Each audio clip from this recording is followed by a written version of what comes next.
if I would enter the studio. Merry Christmas, Flash.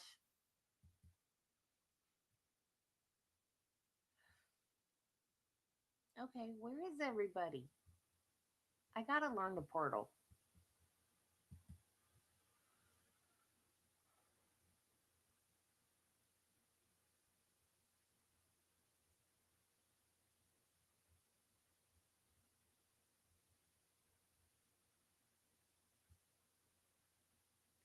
Hey, Jilly. They went to get fish.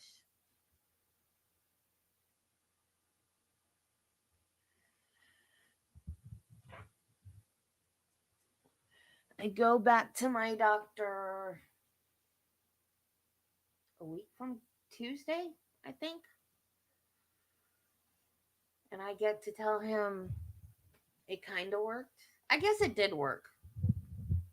But now I have to say, but we have another problem. When I had the MRI, I actually told the one of the doctors, the anesthesiologist, I guess, that I didn't know if it was I was like, at this point I don't know if it's my back or my hip. And he's like, "Oh, well, hip problems kind of go along with back problems." I was like, "Oh, well, good to know."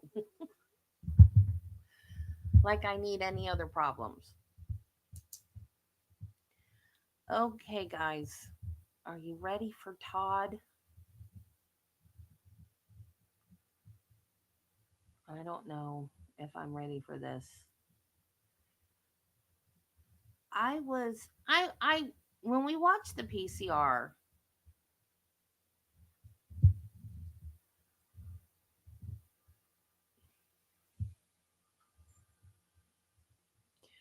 I wanted to believe him. I really, really did want to believe him. I don't know why. Hey, Judy. I don't know why I wanted to believe him. I really did. I wanted it to be an accident. But after I saw those pictures, I was just like, nope, no way. If she had just had the injuries to her back, maybe, but the hands, the knees, the face, I mean, the face was bad.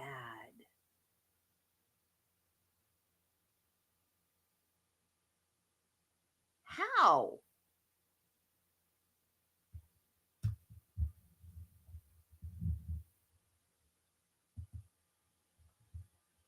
How?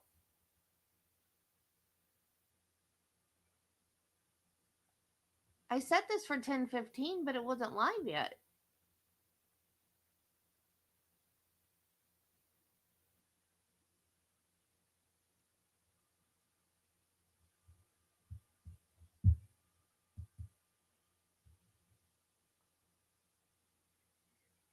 That's weird.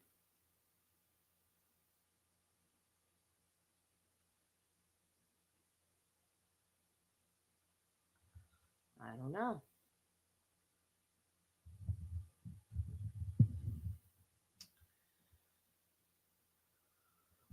Anyway, okay. Yeah, I don't know why I wanted to believe him. Maybe for his kids. That's probably why.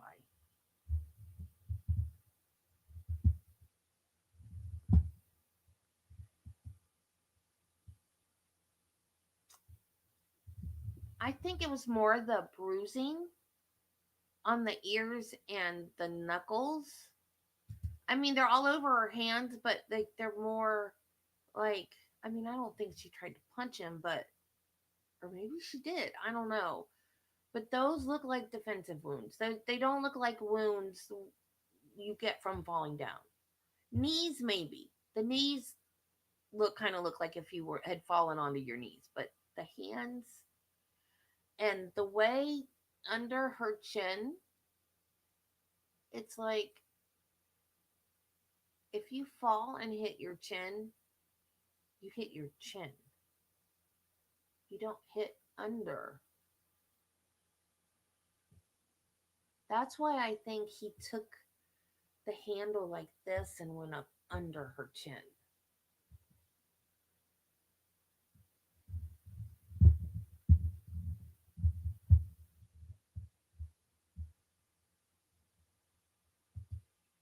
5 flash.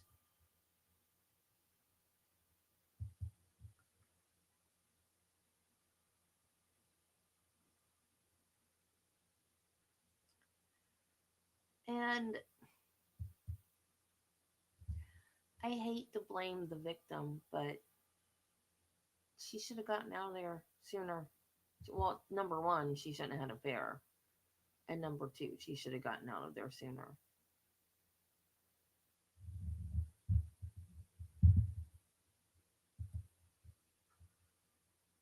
Because didn't even Tristan tell her, Dad's gonna kill you?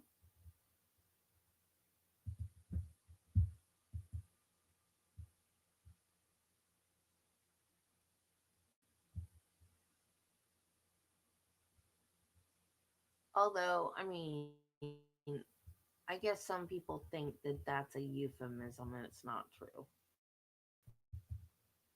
Or maybe not a euphemism, figure of speech.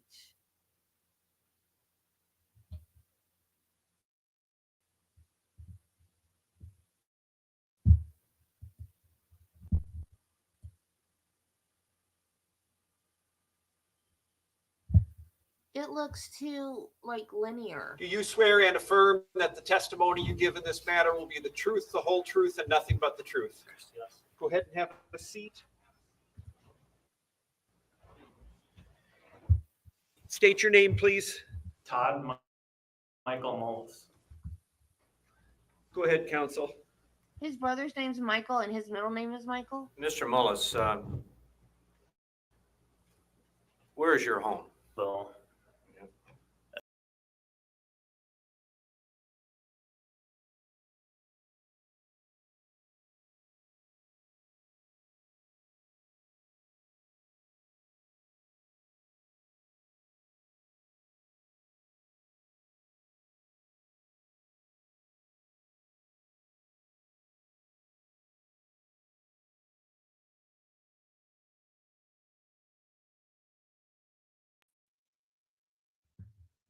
Why, StreamYard?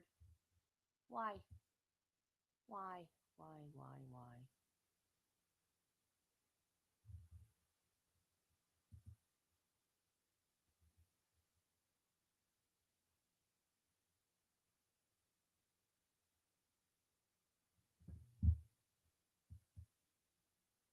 My stepdaughters have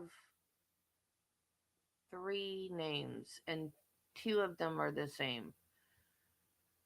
Casey, Samantha Lynn, and Kristen Diana Lynn. And then their half sister has Lynn in her name too. She has 3 names. I don't remember what her other name is, but she has Lynn in her name too. And Marie is in our. My mom's name was Anna Marie. My cousin's name was Fawn Marie. I have a cousin named Tiffany Marie. I have a great aunt whose name was Marie. I have a cousin named Marie. So Marie is a family name. So if I had had a girl, her middle name would have been Marie. My middle name is Anne after my mom. So if I'd had 2 girls, one would have been middle name Anne and one would have been middle name Marie. But I didn't have any.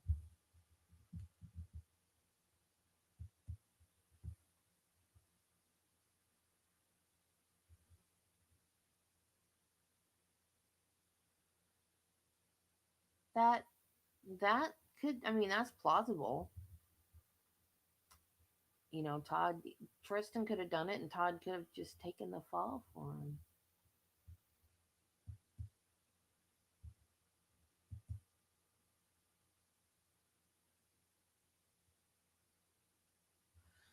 Yeah, I was wondering about that too because of the searches on the iPad.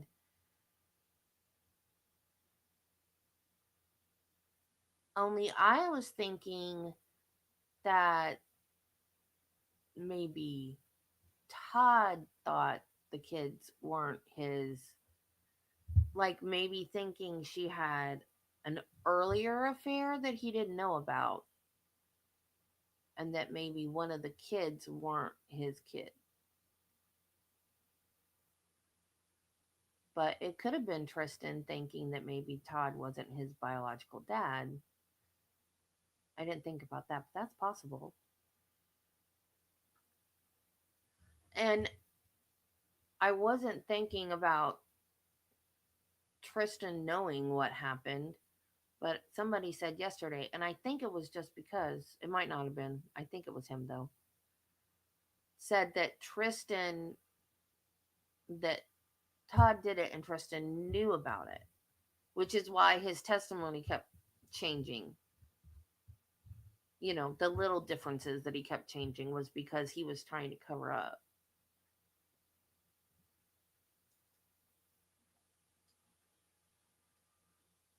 Oh, that makes sense.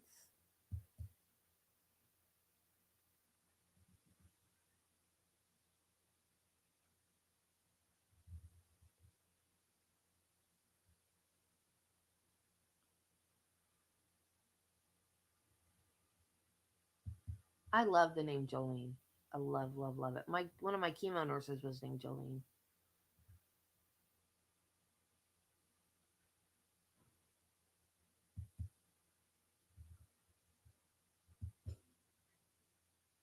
Without knowing. Yeah. See, that's why I was thinking that it was Todd. Like he wanted to get some man's DNA to test it against his kids.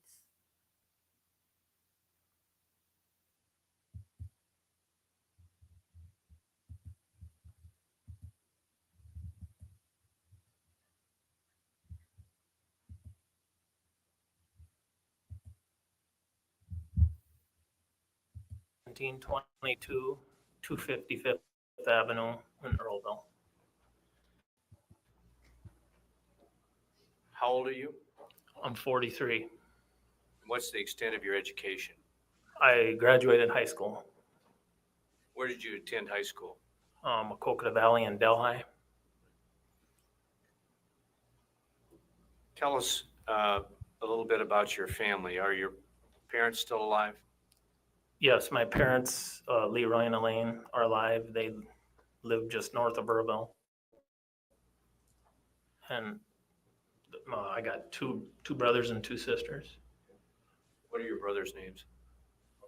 Mike and Pat are my brothers, and Sisters? Lori and Lynn. You have children? Yes, I have 3 children. Names? Tristan, Taylor, and Wyatt. And tell us a little bit about your occupation. I farm crops. We got a hog operation, a custom feeding operation, where we raise out pigs for a company, JBS now. I sold chemicals, farm chemicals on the kind of on the side, I guess you'd say, as a substitute to earn more money. And then we always helped each other, so we was busy. And your brother Mike just testified that you help his farming operation, and he in return helps you. Yes, and we also farm with my other brother Pat and Dad. We farm each other's ground. We go wherever it's needed, I guess. Okay. Let's go back in time a bit, Todd. How did you meet Amy? I met Amy at the Delaware County Fair in Manchester. I think it was in 2003, and I just met her at the beer tent or something like that. So it wasn't like it was a blind date or? No, it was not. How long did the two of you date before marrying? It would have been, I'd say, well, it would have been about 14 months. And where were you living when you met her? I was living at the same farm in where I'd live now. Where was she living? She was at the time was living in or Marion or Cedar Rapids. I don't remember which one it was. Was she employed when you met her? Yes, What was she doing? she was working as I think it was a bookkeeper in St. Luke's. I can't remember. She was changing stuff at that time. It's hard to remember exactly what position she held. So when you got married, she moved into the family farm? Yes, she did.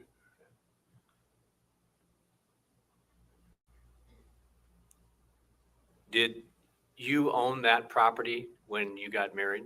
Yes, I did.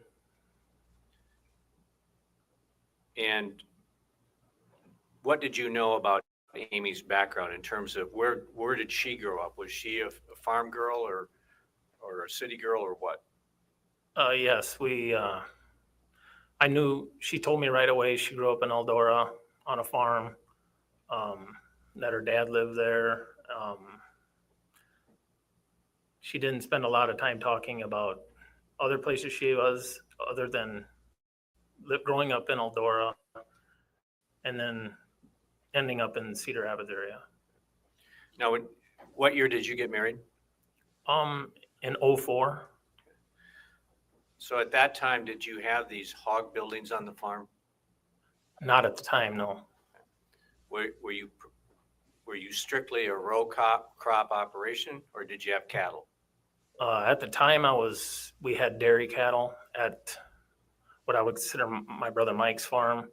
And I was sharing the labor load there, helping that. And we had hogs on a bunch of different farms, but it was in small buildings and then row crops. Did Amy seem to settle in all right to farm life? She seemed almost ecstatic about it. I mean, she wanted to move in right away, I guess is what you'd say. Do you have interest in outside of farming? In other words, sports, music, hunting, fishing, that kind of stuff? Yes, I love to hunt and fish. In general, be outdoors. I mean, if it's tubing in a creek somewhere or canoeing or just various four-wheeling, anything outside. How about Amy? What were her interests? She liked the same things. From what I always understood, she loved it. She loved being outdoors. She liked being outside. Did the two of you ever hunt together? Yes, a What- lot. What kind of hunting? We did a lot of deer hunting, squirrel hunting, turkey hunting, and all kinds of hunting, coyote hunting. Was this all with a firearm or was there bow and arrow also? It was a bow and arrow and shotgun.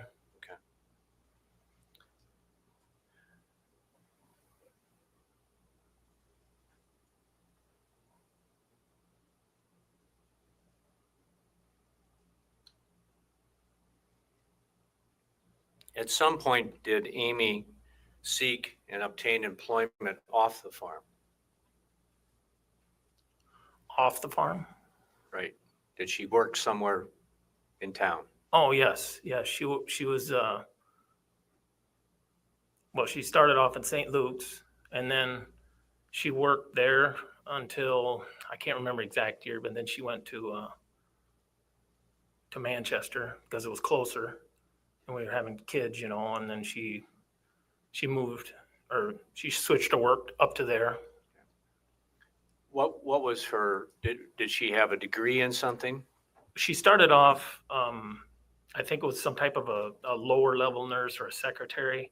But then she got her LPN, and then she almost immediately went after her RN, and then she was a registered nurse after that Where did she get her RN training at? That's what I at Kirkwood. LP and RN. And that training occurred after your marriage. I think she was actually pursuing that when we met. Okay.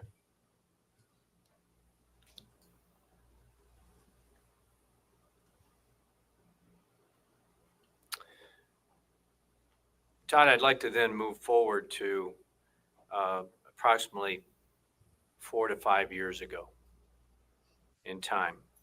And we've heard a lot of testimony about Amy having an affair. You recall that? Yes, And was she working at the Manchester Hospital when that happened?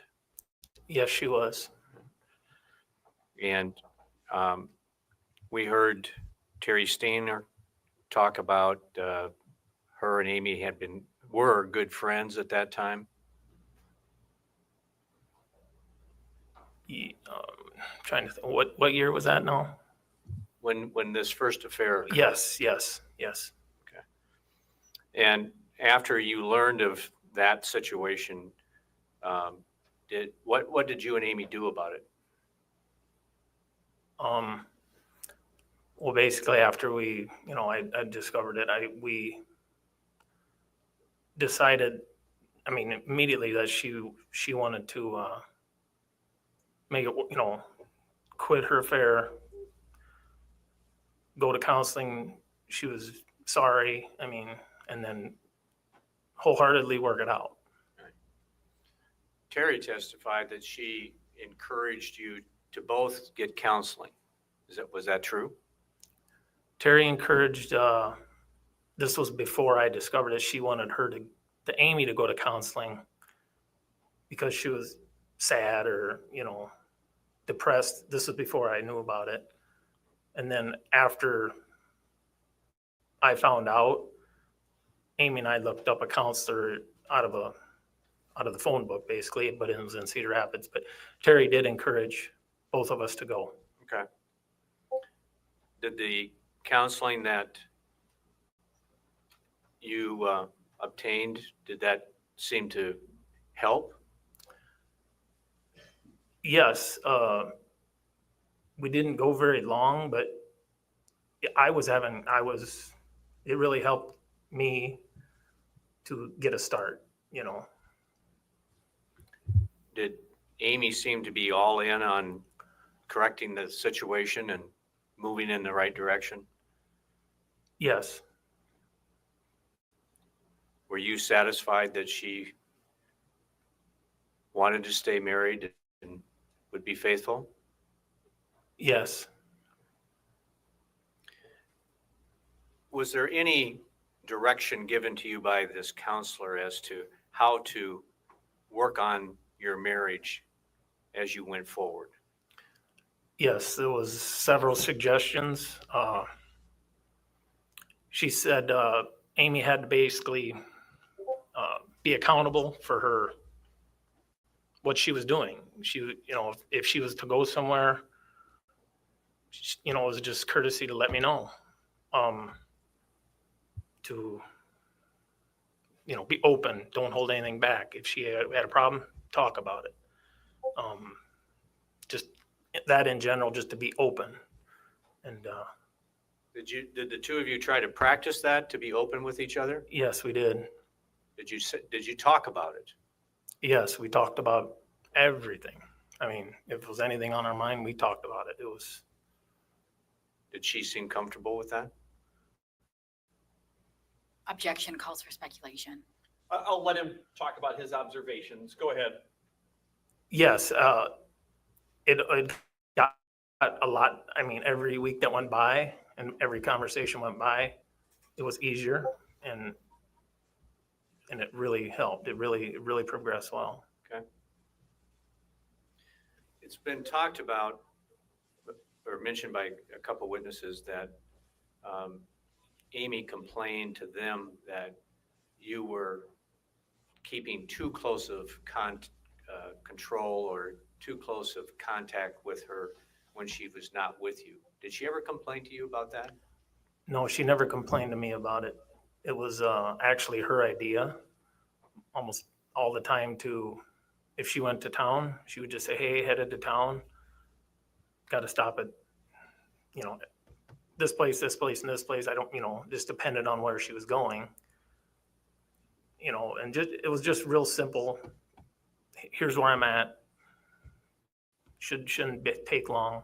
I'll be home. Was this Just things mostly like that. was this mostly being communicated back and forth by cell phones and text messages? Yes, either a call or a text. You spent a lot of time working, farming. Yes. What would be a normal day starting? See, to me, the way they made that sound in the PCR was like he was being very controlling and demanding to know where she was at all times. But to me, that's a normal marriage. Like, I mean, that's the way me and Travis do it. Why are you going to just disappear? Why would you just walk out the door and not tell somebody where you're going? That's also a safety issue, too, especially out in the country when you have to drive so far to get someplace. If I go somewhere, even just into town for something, I tell Travis, I got to run here to get that or whatever. To me, that's normal husband wife communication. And I imagine if you know your spouse has had an affair, it's even more important for them to say, oh, I'm just going to run up to the store or, whatever. Travis and I have never talked about that. It just seems to be the normal thing to do. I don't know. I don't think that's weird at all. But the way they made it sound in the PCR was like he was controlling every move she made, which, of course, this is coming out of his mouth now. So he's going to make it sound innocuous whether it was or not. But that's just a normal marriage thing. Time-wise? It depends a little on it depends a little on the time of year. On an average day when I'm doing field work, I'd say 7 o'clock usually, just depending on the 37 o'clock. And then go out, take care of the hog chores. Then usually we went over to another site and did the hog chores there. Usually I was communicating with my brother or dad about if they had anything going on with their beef operation. And it was just kind of a communication thing day by day. And then we always stayed busy doing something. Would you generally have a family meal in the evening? Almost every night. Okay. After this, I'll keep calling it the first affair. Did your farming situation or your farming plan change? Yes. Amy, it was after we went to counseling for a little bit, Amy came to me and said, I would really like to quit my job. I think by being home with the kids and you and not having to work weekends, we could spend more weekends together. She could be a stay-at-home mom, which she wanted to be, if there was any possibility to that. So at that time, I pursued building another hog barn to hopefully make a little bit of money, so to substitute her quitting her job. And we went forward with that plan. Okay. When was the first hog barn built? That was in 2012.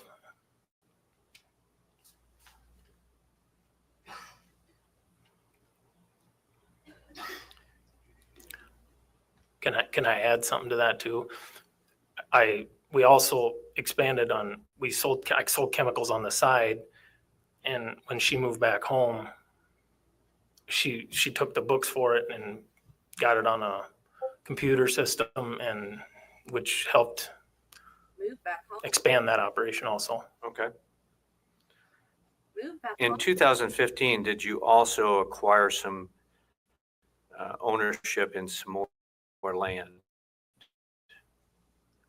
2000, yes. Wait a minute. Did I miss something? Move back home. Did she move out? Did I miss where she moved out? I'm confused.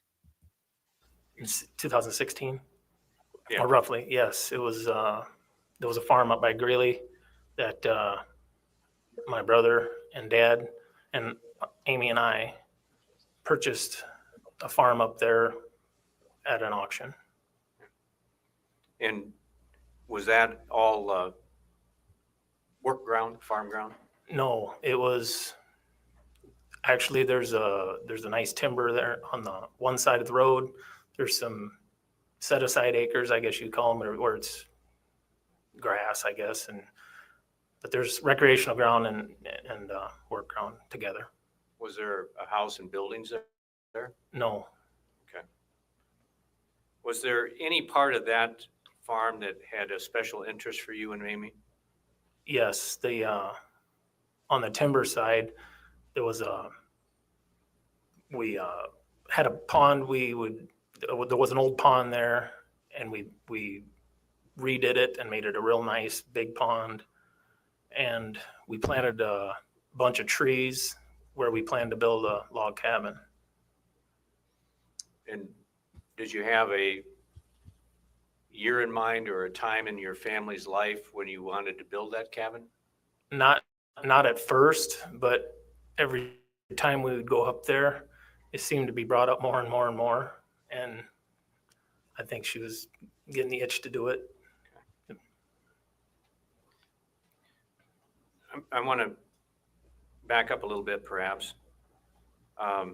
You talked about going from where you live in your ground to another site to do chores and stuff.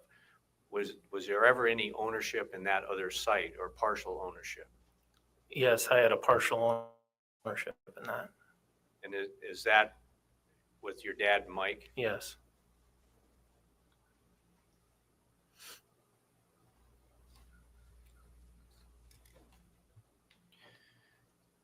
In February of 2018, was there some transfer of ownership or titling of property change that occurred? Yes, where I currently live, there was a small parcel where the house and the machine shed and some grain bins were, that was in my parents' possession, and it got transferred to Amy and I. Did you actually buy it from them or they just transferred it? It was a purchase. Okay. And that property, my notes indicate that was in February of 2018. Yes. At some point in your marriage, was the home remodeled? Yes, in the spring of 2013,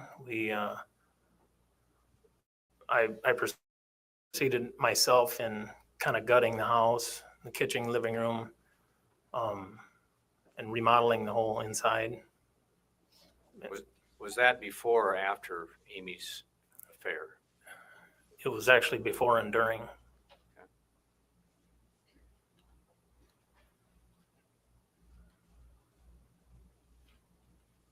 Hopefully it'll come out on cross.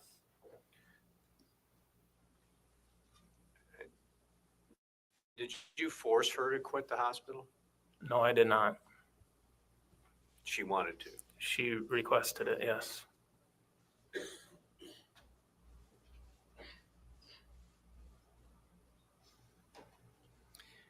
After the counseling that you jointly sought, she was now an at-home mom. How would you describe her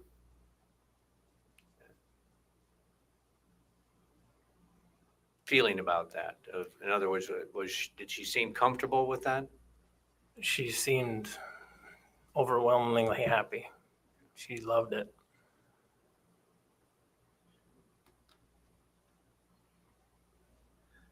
From the time of that first affair and the rather dramatic changes that you two made in your lives after that, up until the summer of 2018, did you have any concerns about you and Amy and your marriage?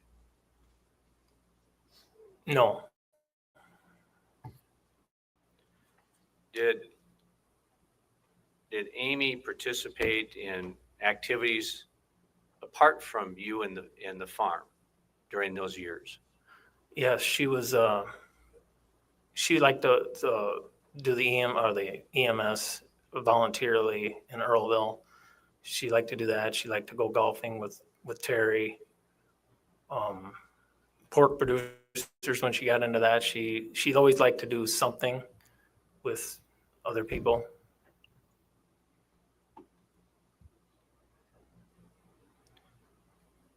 Did she at some point take a houseboat trip with some friends? Yes, that was.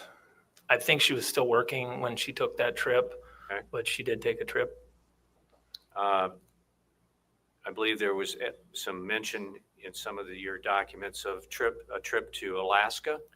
Yes, she went with Randy and Peggy and Tristan, and they went to Alaska for I think it was a Ducks Unlimited thing with Randy, and they went up there for several days. A trip to Florida. Yes, that was in June of 2018. She went to Florida for Taylor's gymnastics Now, nationals. during these years, was Amy's mom always living in the Ankeny area? Yes, Did she have regular visits with her? yes. Did you always go with her? No, I did not. Would it be more often that you did not go than if you did? Yes, Would the children usually go with her if she was going to see her mom? it usually depended on the situation, and over the years it's changed as far as who went with her. Why did it change? The kids got older. When they were younger, actually when the kids were younger though, she was still working and she didn't really get down there that much. But when she quit and she quit working, then if there was any kids go, it would usually be Taylor or Wyatt or both. Would some of those trips be associated later on, at least, with Taylor's tumbling? Yes,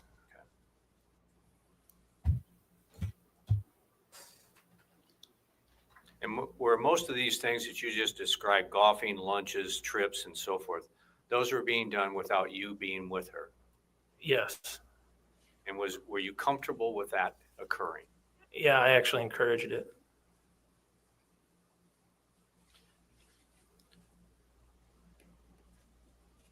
Now stepping ahead to July or summer of 2018.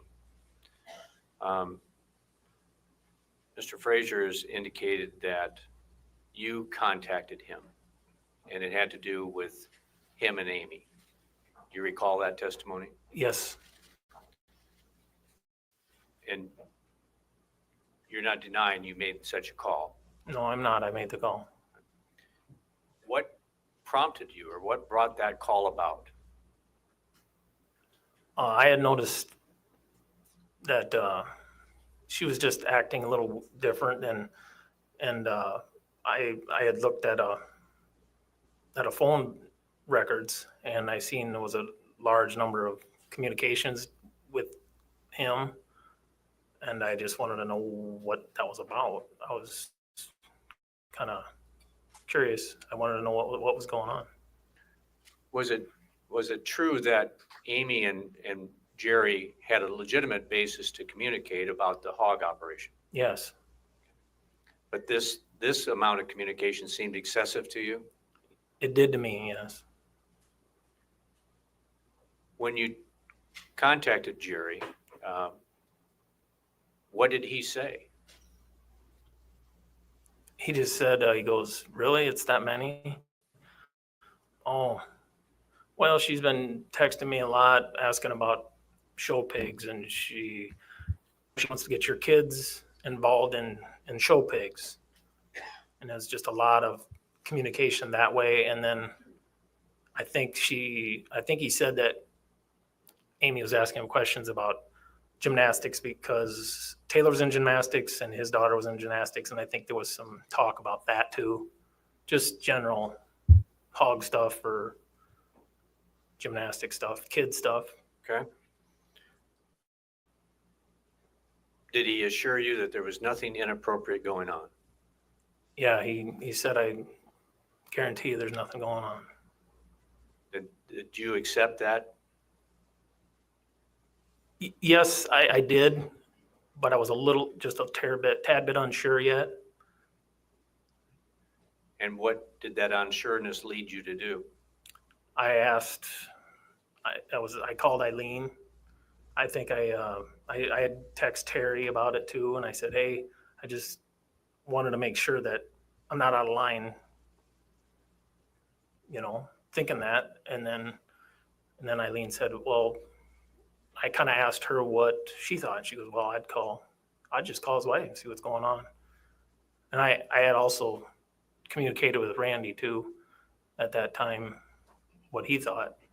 He just kind of said, well, I don't know. So did you contact Jerry's wife? Yes, I did. And what was her reaction? At first, she sounded curious, and then she goes, "I'll look into it." And then I go, "Well, I just wanted to see. I just want to put that to rest." And then that was about it. Did you at some point contact both Jerry and his wife and apologize for possibly upsetting them? Yes, I did. I after talking to them, I was like, you know what? They both were not. I mean, they sounded very convincing, and his wife said, "I don't see why there's anything would be going on." And after that, I just said, "I'm sorry to have bugged you. I hope I didn't cause any troubles between you." Did this exchange between you and Jerry and his wife interfere with your relationship with Jerry as the field manager for the Hogs? No. Did he continue to come to your farm on a regular basis? Yes, same as always. And would you normally be the person that he would deal with? Yes.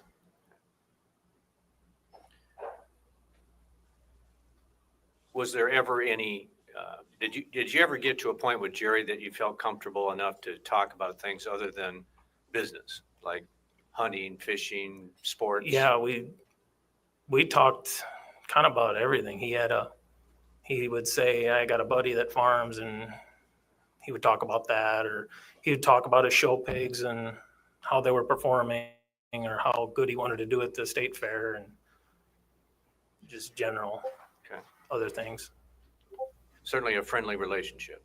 Yeah, we got along good.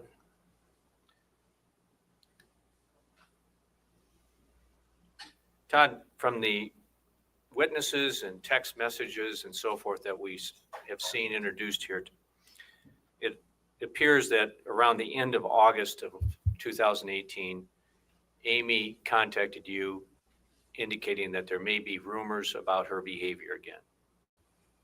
Yes. And how did the two of you deal with that? She approached me and asked and told me, she goes, told me about there might be some stuff going around. Terry let me know that there's some rumors flying around. You know how people are. She asked me who I had talked to. And I just told her, well, I only talked to Jerry and his wife and Eileen and Randy. And then she was concerned at how they could get started. So we talked about that, like, well, who could have started that? Kind of went back and forth like that for a little bit. And she said, well, I just wanted you to know. So if you hear something, don't believe it, And then I'm like, oh, for crying out loud, And then I just kind of thought about it, I guess, for a day or two. And then let it go. Everything seemed okay. Yeah. And this was around, I think we narrowed it down by phone calls and text messages. This would have been around the last day or two of August, 1st of September. Does that sound right? It was right around that time. Yes. Amy's grandfather had died, or grandmother had died that summer. Yes. Grandma Margaret died. And where was she living or hospitalized or wherever her death occurred? She was in she lived in Eldora and had broken her hip earlier. And then she went to the old age home, and then she got sick from there and died in Eldora. Okay. Did you attend the funeral? Yes. The wake and the funeral, yes.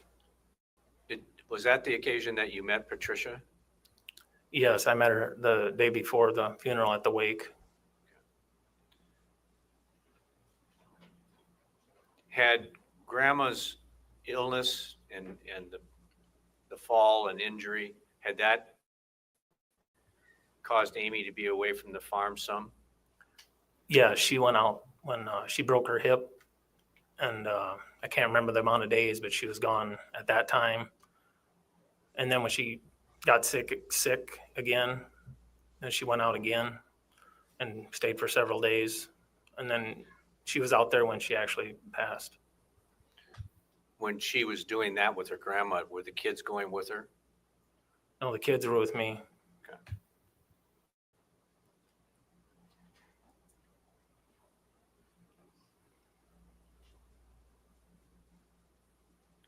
Was there another health issue in Amy's family that followed? Yes, it was her Uncle Jerry. We were actually at a football game, Amy and I, and she got a call from Randy about Jerry having a brain bleed on a golf course, and they had to haul him into the hospital, and just wanted to let her know that. And did that result in a fairly significant hospital care and followed by rehabilitation? Yes, it was quite lengthy. I mean, it was for a while there, they didn't know if he was going to make it, and they took part of his skull out and things like that, and it was long hospitalization and recovery. Do you have an estimate of how many times Amy might have went down to, that was in Des Moines, right? Yes, How many times she might have visited down there or checking on him? I think she was gone in close to 30 days out of a couple months. So almost half the time she was there?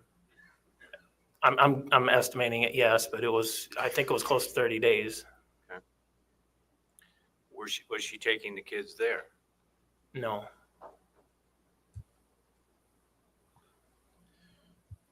Was her absence from the farm and the kids somewhat of a concern on your part?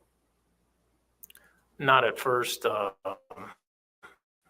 I tried to just be understanding about it, but then it seemed to be dragging on a little bit. It's like, well, I mean, I was asking her, well, he's got kids too. Maybe they could share the load a little bit and help us at home, because we had a lot going on. We had, 4 buildings of hogs going out, plus the harvest was going to start, and I was kind of swamped.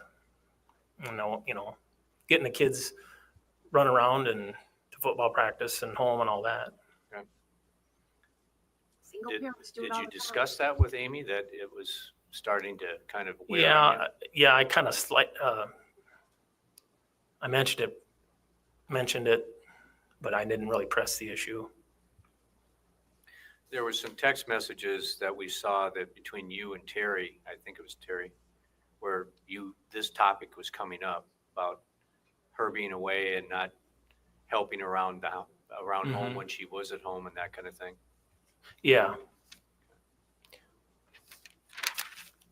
Were you concerned about anything else though, other than the fact that she was gone a lot?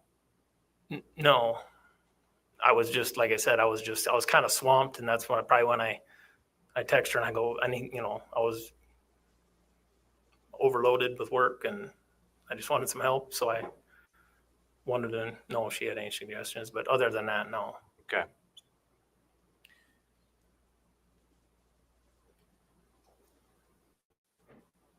Did you become aware that Amy had, I call it a kind of a run-in with your mother about this? Yes. What happened that, as far as you know?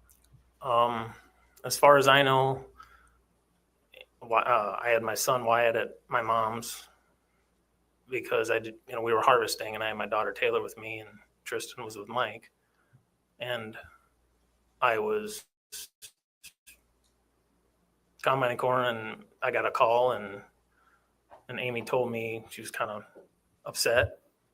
She said, your mom blew up at me or something, to that effect, that she said I was a bad mom and she didn't want me to take Wyatt and she didn't want to stand for that. And I agreed with her. Do you recall sending a text that you perhaps meant to send to Tristan, but it ended up going to Amy, that something to the effect that Amy was crazy? No. You don't remember that? No, I did not. I was actually told Eileen that there must have been a fight, or I sent Eileen a text that there must have been a fight. Amy and Mom got in a fight, and Mom wanted her out of the house. Okay. Did you ever have words with your mother about what she had said and done? Yes, immediately. Did you stick up for Amy? Yes, I did. I told her that you can't talk to Amy that way. There's no reason for it. I know she's been gone a lot, but she's had a lot of trouble with her family, with health problems. You got to be understanding about that. And Mom agreed then. Okay. From the time that you had these contacts with Jerry and his wife, just to clear the air, up until the time of Amy's death, did you have any suspicions at all that she was having an affair? No. Other than the illnesses in the family and her absences that you just described, you didn't sense that there was anything going on behind your back? No, I did not, because she was so upset with her and being concerned for her mother Peggy, because she was stressed out from the loss of Margaret and now Jerry. It was her brother and her mother, that she was overwhelmed and she was just stressed out from that. So if there was any stress signs from Amy, I attributed it to her being concerned for her family. And then Is that stress that you were witnessing the reason you were texting with Terry about getting her to counseling? yes, there was also, she was bleeding abnormally on her periods. She would bleed like that, and I'm going, there's just something going on with her. I can't, I would like to help her, but I don't know how to help her. In one of those text messages, it looked like you had done some research about menopause. Yes, I did. I was concerned because she would say, I'm just bleeding again. I don't know what the heck's going on with me. And then she would have mood swings. And I was like, well, I'm not a woman. So I looked it up, and there was symptoms on there that were consistent with what she was showing. So I showed it to Amy. State introduced Exhibit 105, which is a partial history of Google searches on your Google account, Todd Mullis 76 at gmail.com. Do you recall that? Yes. And you had the iPad that your brother Mike spoke about this afternoon. Yes, it was that. Yes. Did you use that iPad a lot for research and Hi, Carla. accomplishing basic farm farm things, I guess I'll call them. Yeah. Did anyone else use that iPad? Yes. Who? Amy used it a lot for downloading chemical bills. She kept track of the bills, so she would look on her email and get a bill. She would look on my email, get bills, and enter them into the computer in the shop. That way, she didn't have to run back and forth. And she would research price quotes a lot. Mike used it. I think my nephew used it. Was there a password to it? Yes. Did Amy have the password? Yeah, she's the one who actually put it in for me. And was it possible on that iPad to go from one Google account to another? Yes.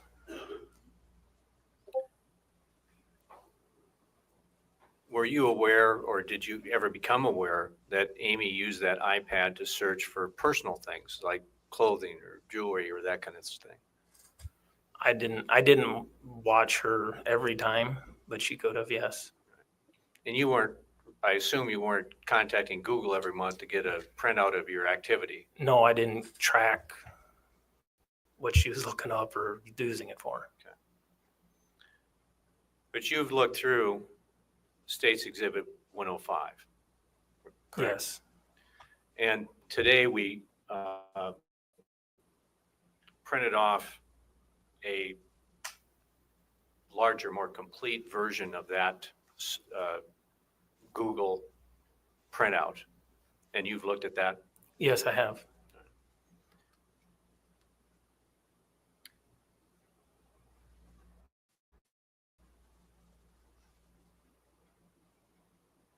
You were present when Deputy Hemseth testified that about certain searches about cheating spouses or cheating wives, that kind of thing.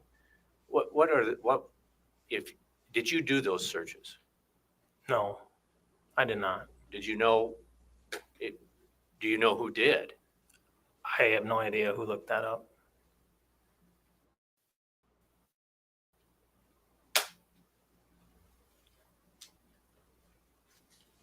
Did you and Amy ever discuss topics like that between the two of you?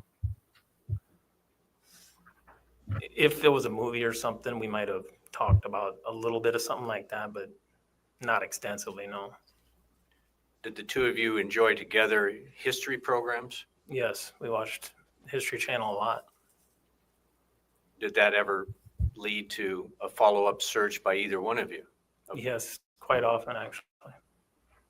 Did you and Amy both enjoy history of Native American and other Indian populations? Yes, we both would watch a show and look stuff up. Yeah, I'm not buying that. There were some searches, and I'll give you some examples. One, I think it was on January 15th of 2018, where I don't have the exact wording in front of me, but it was something to the effect of keeping your son from becoming a pussy. You remember that? I remember seeing it, yes. Did you do that search? No, I did not. Do you know was there an issue in the home about your son or sons having Yes, issues? there was an issue there when Wyatt there was a kid taking money from him on the bus, or he would take a snack and he would take it from him. And we were discussing that because he'd always keep asking for money for breakfast.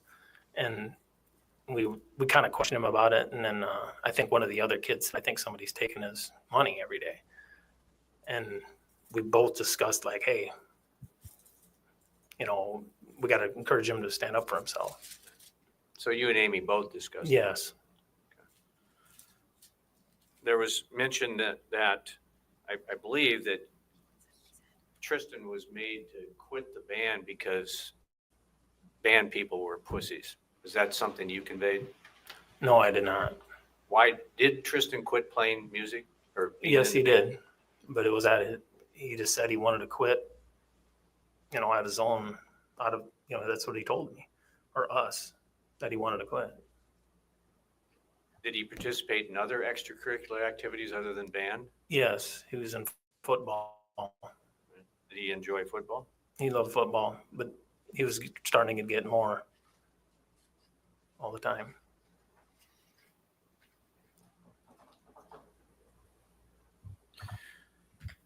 A close exam, and I don't think it's been mentioned, but since it's part of the exhibits, there were searches for a site called Pornhub. Are you familiar with that site? Yes. And what's on Pornhub, or what can you see on Pornhub? Adult videos. Okay. Did you ever watch adult videos on your iPad? Well, yeah, both Amy and I did. Right. You did together? Yeah, we did. And how would that come about? Well, TMI. I'm not 25 anymore, I guess, and if she wanted to go make an hour or two out of it, I guess we needed a little Ugh. outside We don't need to help, know I that. should say. Okay, kind of embarrassing. Yeah. Seriously, we don't need to know that.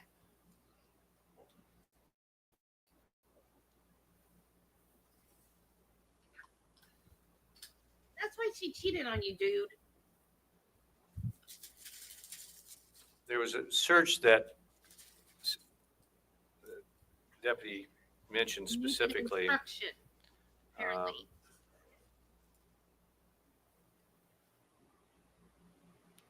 On November 6th,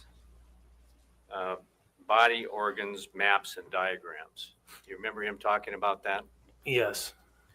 And that was the day of Amy's surgery, right? Yes. And do you recall, did you do that search? Actually, it was my daughter Taylor and I were sitting on the couch, and she was asking about mom's surgery and all sorts of questions. And we looked it up because it was easier to just show her what was going on and where stuff was.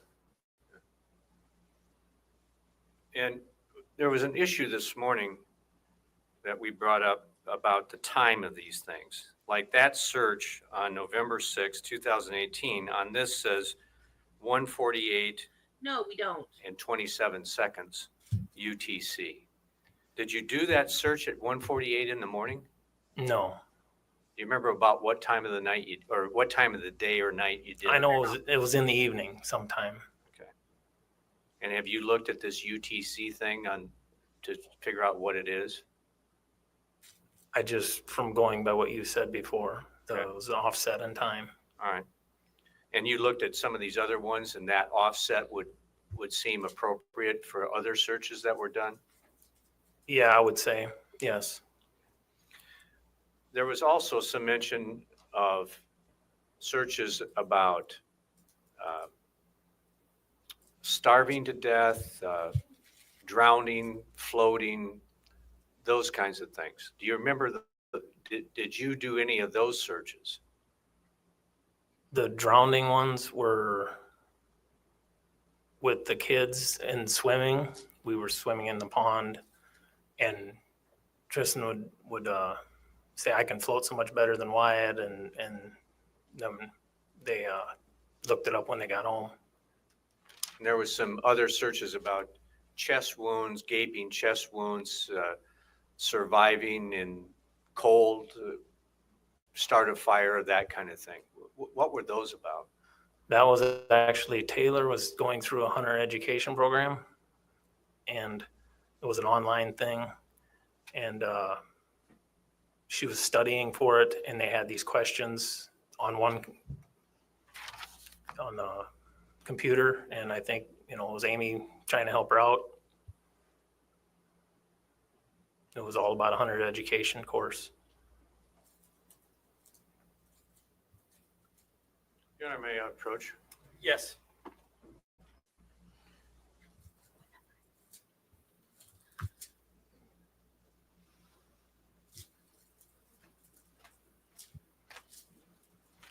Todd, I'm going to hand you a document which has been marked as Defendant's Exhibit NO. Would you take a look at that?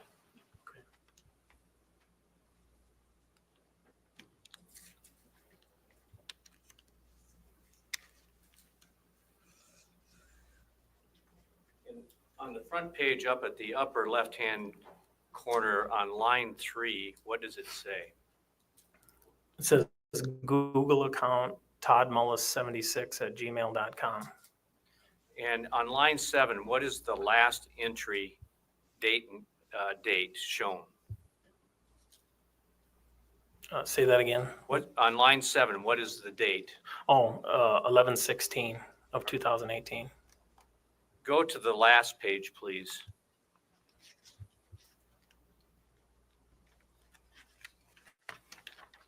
On line 2945, what's the date there? March 10th, 2017. Okay. And you've had a chance to just at least skim through this or review this. Yeah, I briefly looked it over. Okay. I'd like to have you go back to the front, but page down using that number in the left-hand column and go to 347.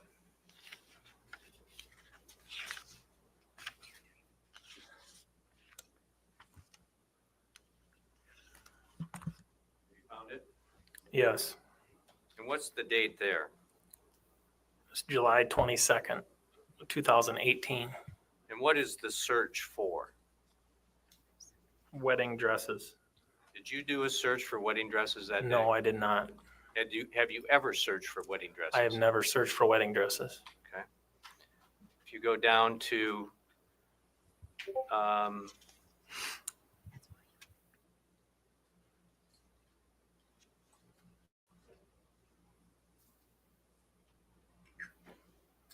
few pages to 507 in the left-hand column.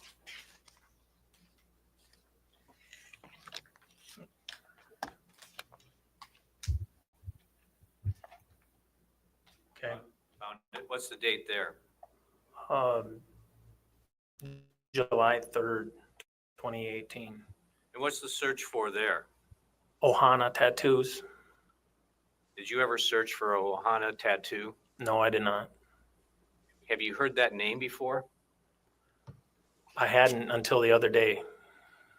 here in the courtroom? Yes, in the courtroom with a text from PK, I believe, or between PK and Amy. What do you mean by PK? Patricia Christopherson. I was always referring to her as PK. That's what Amy always called her. Go to 517, please. A few lines down. That's July 2nd, yes. What's the search there? Ohana tattoos. And 518. Or excuse me. No, I was wrong there. I'm sorry. Did you ever do a Pinterest search? No, Do you know what Pinterest is? I have no idea what Pinterest is. Did you,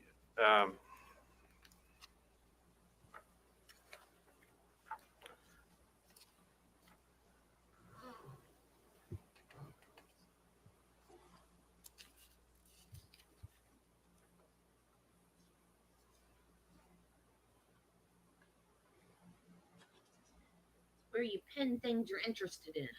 Pin. go way down to 2,596.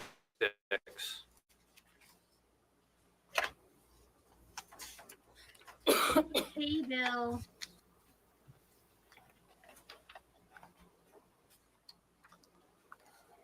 What's the Okay. date? What's the date there? Interest. January 21st, 2018. And what's the search for there?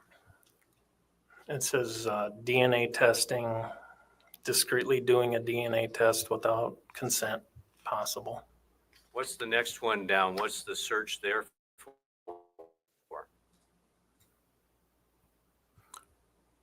It says How to do a DNA test without the father knowing. Did you ever do any searches about DNA testing? No, I did not.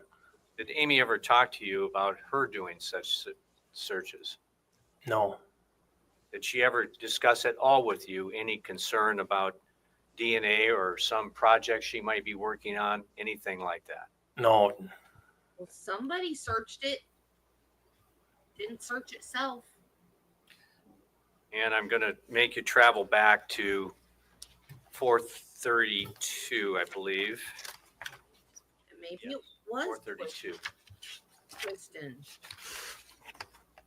Maybe Tristan didn't think he was his bio dad.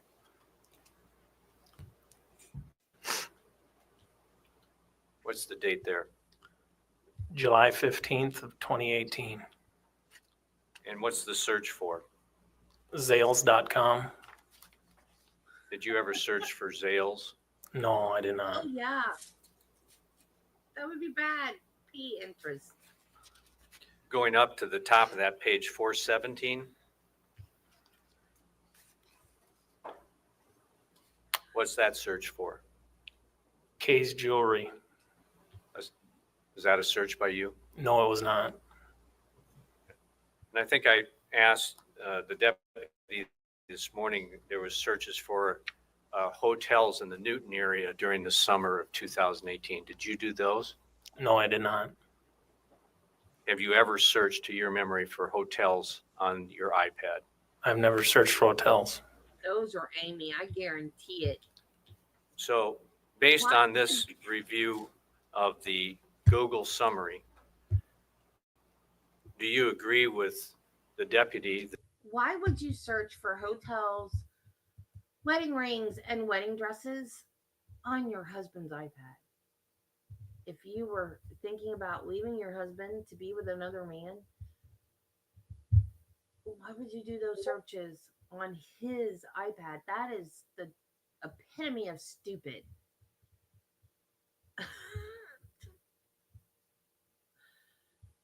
Oh my God. And why would Tristan, if Tristan thought maybe he wasn't his bio dad, why would he do the search?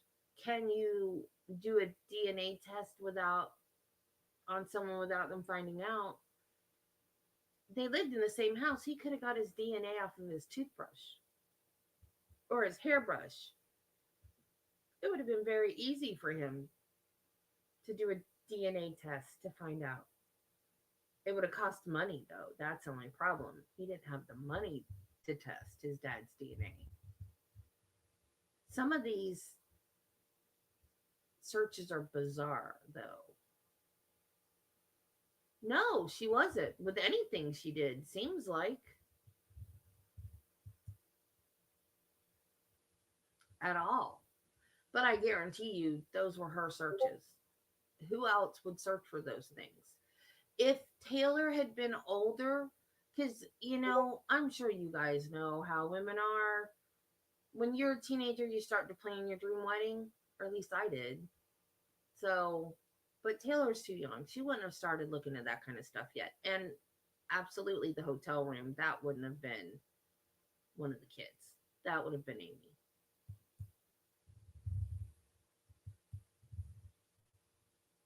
That it was only you doing these searches. I disagree with that.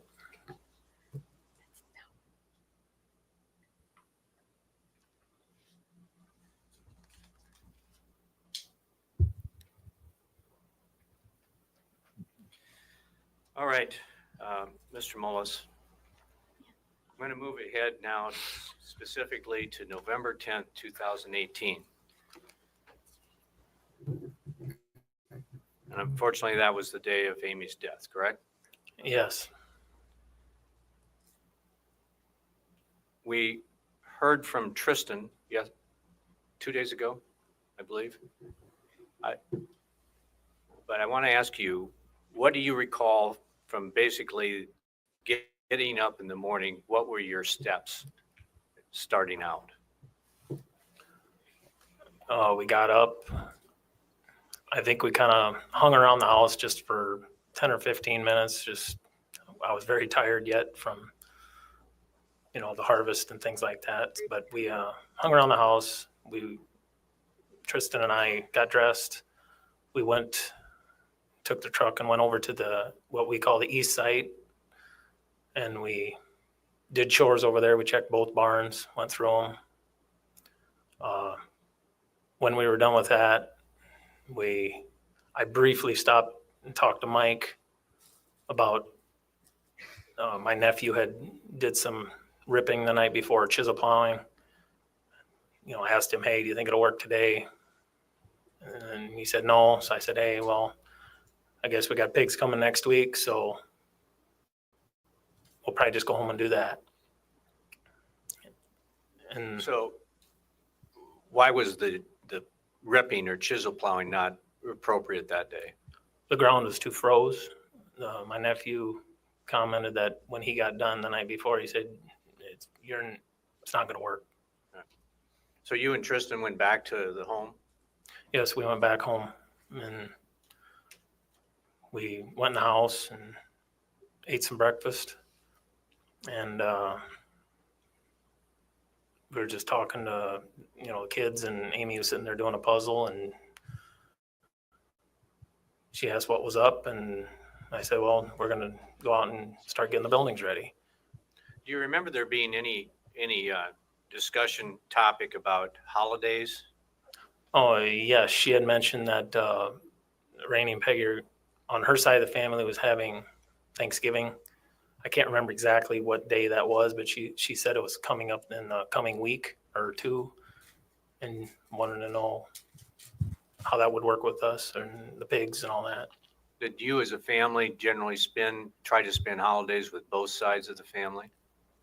Yes, we tried. Yes. So let me ask you this. This plan to go out and work in the hog barn to get things ready, was that something you just announced, or did you discuss it with Amy and Tristan, or tell us how that came about? Actually, we had just walked in, and I think Tristan or Taylor or Amy mentioned to Tristan, I got a little breakfast left over, and what are you guys up to? And then I don't remember if it was me or Tristan said, we're gonna go out and work in hog barns, get them ready. Because you and Tristan had already had that Yes. topic when you decided not to do the ripping. Yes, we went over that at Mike's. What was there any reaction from Amy when you announced that you were going to go out and start getting the barns ready? Yeah, she basically I think she just asked, hey, you need some help? Mind if I come out? Now, this was November 10th, and you mentioned that on November 6th, she had had a medical procedure completed. Yes. And you heard Terry describe that medical procedure. Was that pretty accurate as you understood it? Yes, as to my knowledge, I didn't witness the surgery, but I would assume that was the procedure. And did you take Amy to that surgery that day? Yes, I did. And it was an outpatient surgery, I assume? I think that's what you call it. Yeah, we went in, it was in the emergency room, but that was a surgery or room off to the side. But she didn't stay overnight in a hospital? No, she did not stay overnight. From that day, from November 6th up to November 10th, was she as physically active as she normally would be? No, she spent almost 24/7 in the house. She was just resting, and that's basically all she was. She was cooped up in the house. So when she said, do you need some help, or can I help? What was your reaction? I said, if you're okay with it, that's fine. So did you all go together out to the hog barn? No, Tristan and I went out first. We went out first, and then Amy came out. She wasn't dressed yet for chores. She was in her pajamas yet, and we were dressed already. So we went out first, and then she came out a little bit later. Do you have an estimate as to what time you and Tristan would have went out to the hog barn? I think it was it was after 9, by 9:30, sometime around there.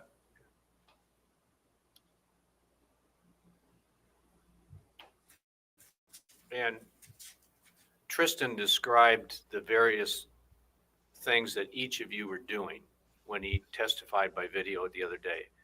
Was he accurate? Yes, there was a few things we do in addition to what he was saying, but I was doing those jobs, so it makes sense. He was getting those heaters and getting them to the pins. Yes. Amy was cleaning light globes. Mm-hmm. Is that a yes? Yes. And you were getting these nipple feeders down. Yeah, I was getting the nipple bars down and zip tying them in place, but I was also hanging the brooder heaters at the same time. Okay. At some point, did you notice anything about Amy that concerned you? Yes. What? She got down a couple times and she would brace herself against the feeder. And she'd kind of she was kind of just like readjusting herself. And I think Tristan asked at first, she goes, "You okay, Mom?" Because he was closer to her. And she goes, I just feel dizzy. I'm lightheaded. And then we asked her if she was okay. And she goes, you ain't, is there something we should be concerned about? She goes, no, I'm fine. So all of you continued with your work? Yes, we just kept doing the same thing. Was there any further concern about how Amy was doing? Yes, not every pen, but every so often she would get down and it would take her longer to readjust. And she said she was just dizzy. She kept getting dizzy. So we just kept asking her if she was okay. Sure, you want to go back in the house? And she goes, no, I'll just keep going. It ain't that bad. And she indicated that she wanted to be helpful. Yes, she didn't want to go back in. She didn't want to feel worthless, I guess. And in good health, this would certainly be something that Amy would be engaged in fully. Yes, she would. It would be no problem. At some point, did she concede and agree to leave the hog barn? Yes, after multiple times of asking her if she was okay. We were concerned about her. Both Tristan and I were concerned about her, and we kind of go, hey, I think, you're going to get too hurt here. You're going to fall off. So why don't you just go in the house?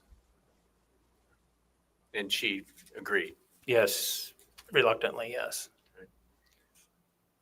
How did this thing with the pet carrier come about? The pet carrier she didn't want to go at first. She kept saying, I'm going to keep going.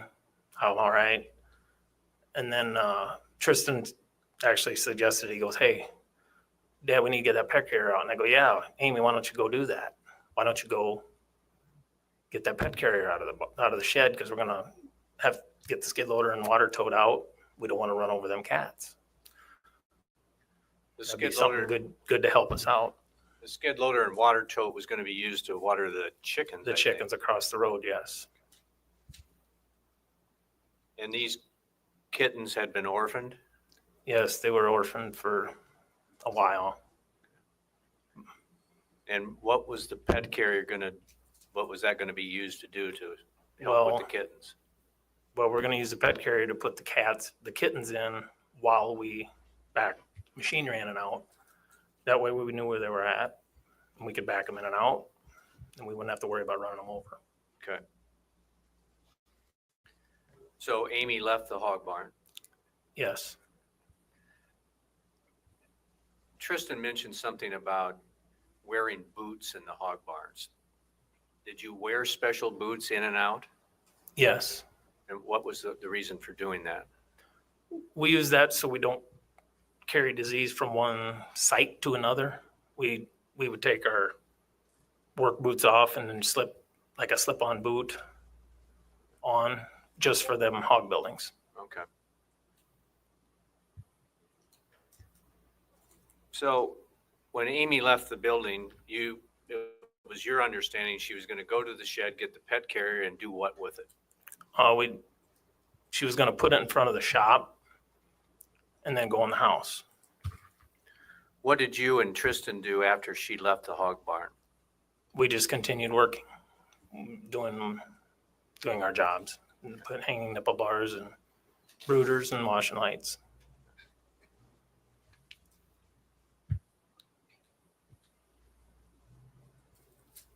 At any point, did you become aware that Tristan had stepped out of the main part of the hog barn at any time? Yeah, I think I seen him go down towards the end to get a drink. Yeah, that's what he said he was going to do. I'm going to grab a drink quick, Dad. Was he gone very long? No. Did he do that more than once? As he stated he did it twice, I would guess that'd be accurate. Do you have an estimate of how many minutes or seconds he would have been out of the main part of the barn getting the drink before he returned? It's a matter of seconds. Okay. While he was doing that, did you ever leave the barn? No, I did not.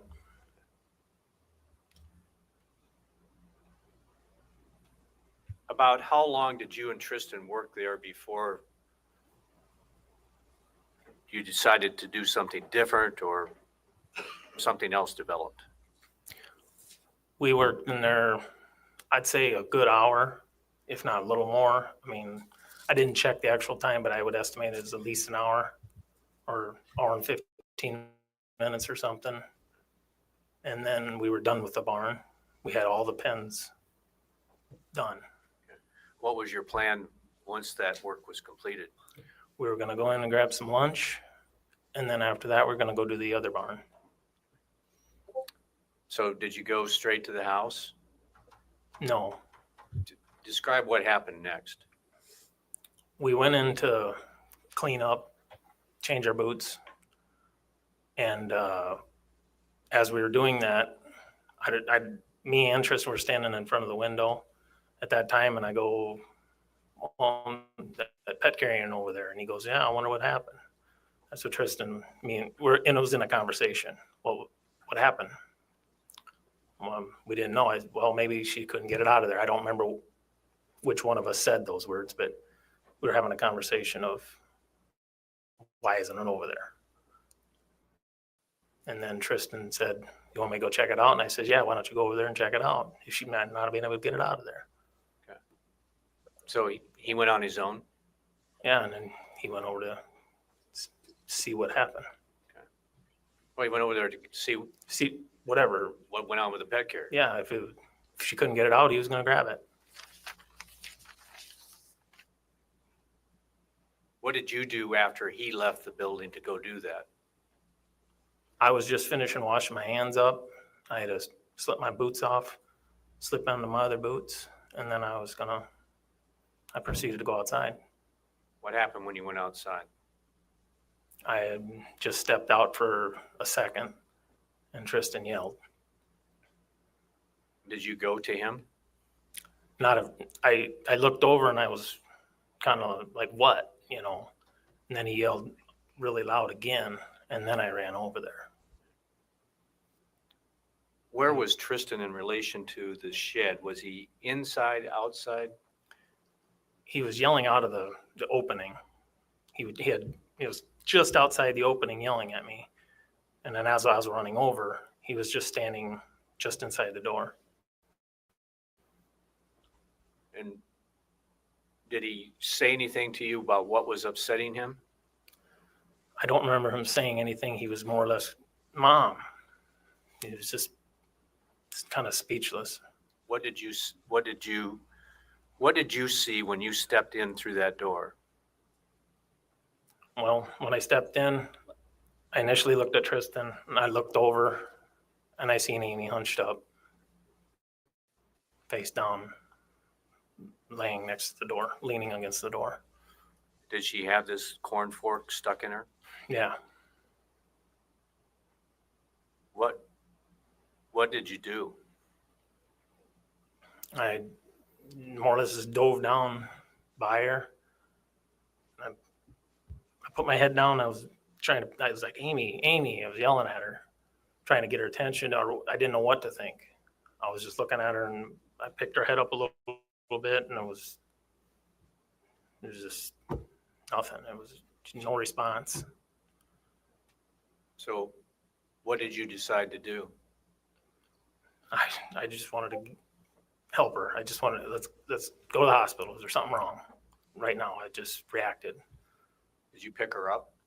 I started to pick her up. I went under her, like her armpits, and I was trying to lift her up, and that fork handle was jabbing in the toe out the caging. And then I realized, hey, this ain't gonna work.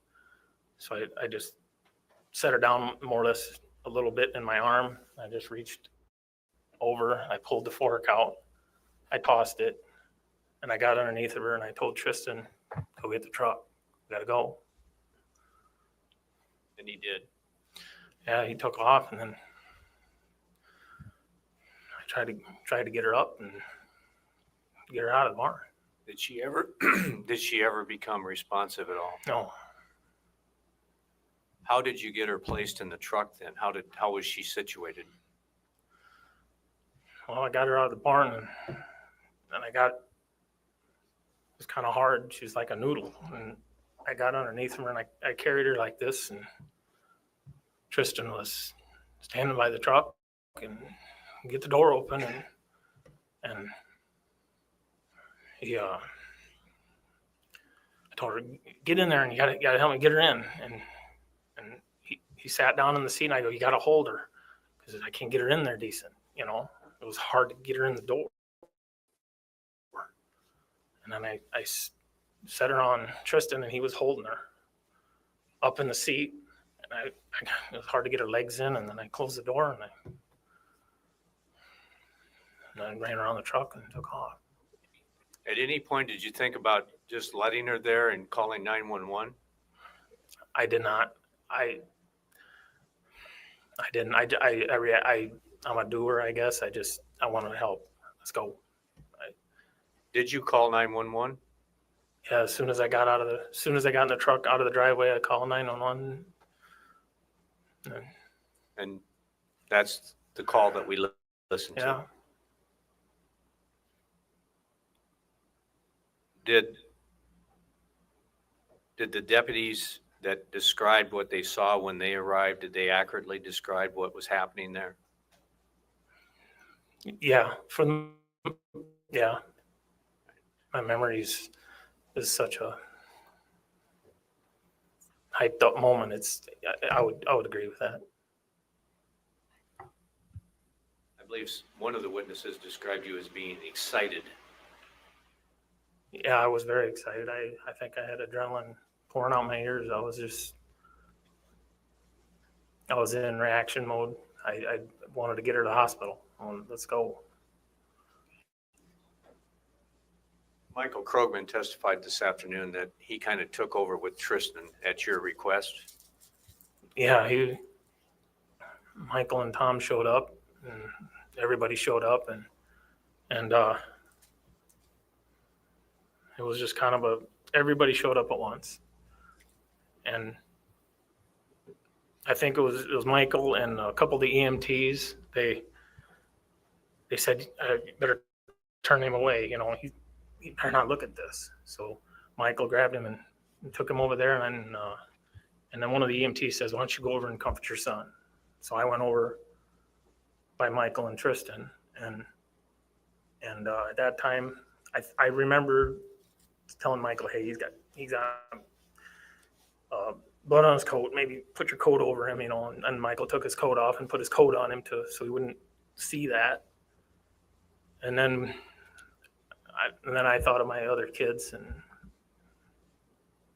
I was thinking of, oh my God, they're home alone, and I wanted to call mom and go over and make sure, you know, watch the other two kids, and then it was just back and forth. I didn't really know what to do. And then you, you followed in another Krogman's truck pickup, followed the ambulance into the hospital. Yeah, Tom was there and he said, "Why don't you hop in with me and let's go?" Well, she wanted to help. When you got to the hospital, were you allowed to be in and around Amy, or were they working on her? No, not at first. They were working on her. I just remember being it was a waiting room there, and some friends were there with me, and we were, I think it was Tom and Carol were in there with me, and we just waited. At some point, I assume, She asked to help. I think he could have told her no, you need to rest, or could have found something lower on the ground for her to do. But the thing is, she didn't fall onto the corn rake while she was doing that. She was on the ground going to get a pet carrier when she supposedly fell on the corn rake. So, like, if he said she fell off of the what bucket or whatever she was standing on when she was changing the light, getting the light cover thing down, that would be a more plausible story. But no, she fell when she was just walking on the ground. So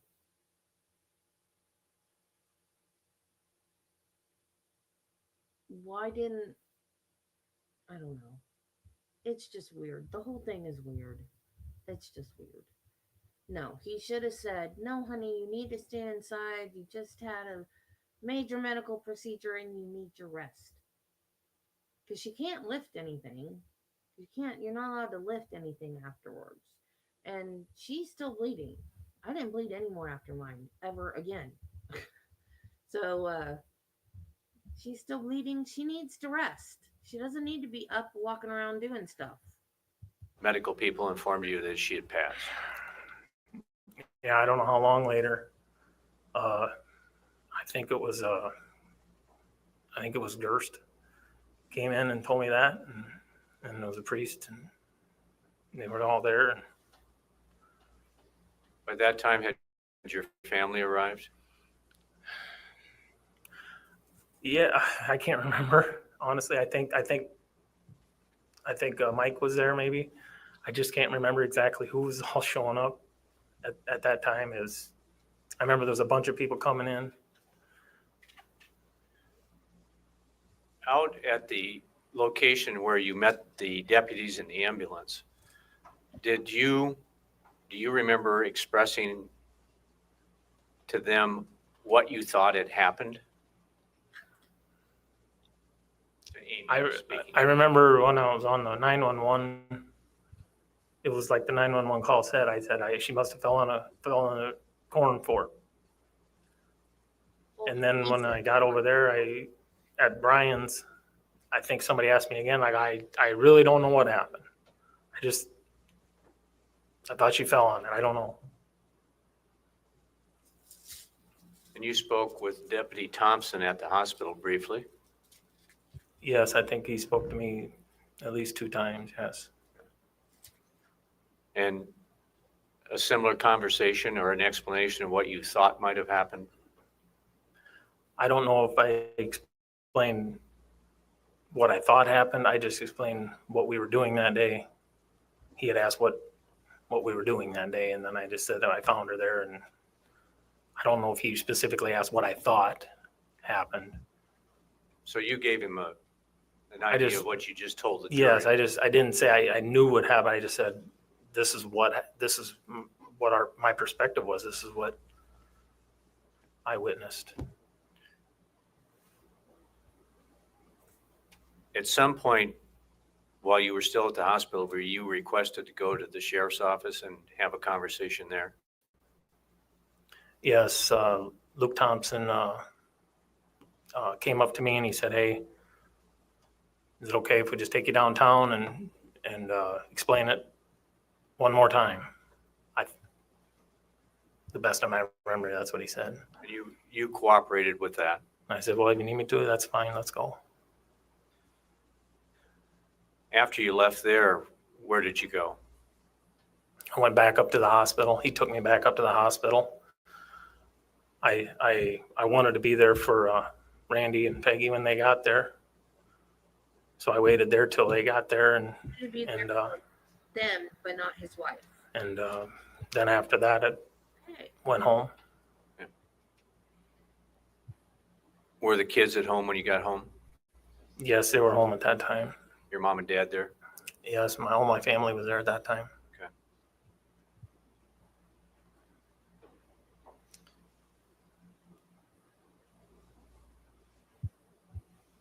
When would have been the next time you had any contact with law enforcement about this? Yeah, it was a few days later, 3 days later, 4 days later. Sheriff Leclerc called me and said they're wanting to wrap this up. Want to wrap up this investigation. Could you come down and talk about it? He asked how the kids were, things like that. And then I said, well, if you need me to come down, I'll get cleaned up and come down. What had you been doing day to day in between Amy's death and that phone call? Making some plans, looking up some songs and things like that for her wake or funeral, and getting the kids ready to go. And I put the kids in school right away to keep a routine going, and just making plans. When you got to the sheriff's office, did you participate in the interview that we saw parts of today? Yes, I did. Had you had much sleep in that span of time? No. Had you heard any rumors around town? Yes, they said the rumors were going crazy. Rumors that you might be in trouble? Judge, I'm going to object to any rumors. That is clearly hearsay and there's no foundation to the context. It would be hearsay. I'll change the question. Thank you, Anna. When you started into that interview, were you expecting to be accused of your wife's murder? No, not at all. Were you still apprehensive about being interviewed by the agent? Not at first, but then I was after a little bit. I mean, the length of time, I was like, what is going on?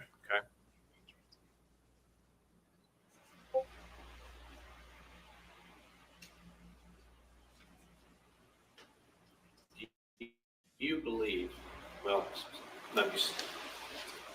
The agent, this DCI agent this morning said that, in his opinion, you never denied killing Amy. Do you think you did? Yes, I did. And you did so how? I stated that you want me to confess to something I did not do. And in my mind, that's saying I did not do that. Was he giving you much of a chance to explain things? Not at all. I tried several times and he wouldn't give me a chance to say 2 words.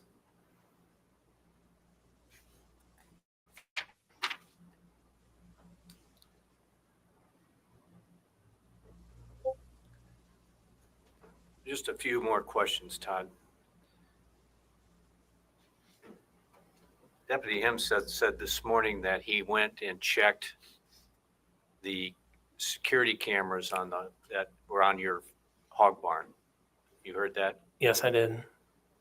Did you know that they were not operating? No, I did not know.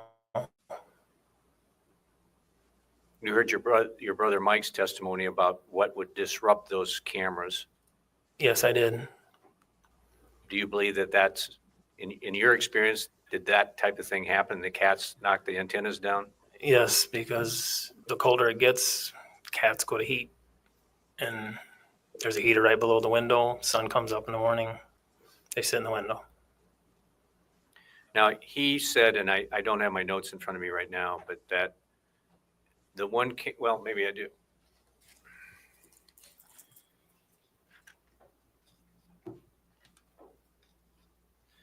That the one camera had no activity on it from September 11th to October 29th. Have you checked it to see if that's true? I had never rewound it. I had not checked. And one of the cameras had nothing at all on it. You didn't check that? No. Now, he did say that on November 11th, there was some activity on one of the cameras. Yes, Can you explain that? it was the day after. I think after talking to family members and stuff, they go, "Hey, maybe did you have anything on the camera? Maybe they're figure something out if she's falling over, whatever in the yard. We didn't know." So I went out the next day. I seen everything was knocked off, hanging down by the floor. I picked it all back up. I got the signal, and I said, "Well, there ain't no use trying to look into that because obviously it was all knocked over." I did not know how long it had been off or whatever. Did you activate it though somehow that day? Yeah, I picked the antennas up off the ground and put them back so they receive reception. Yes. Okay. Too late now. But you didn't expect to see anything on there because they weren't? Well, everything was on the ground. Okay. A couple more questions.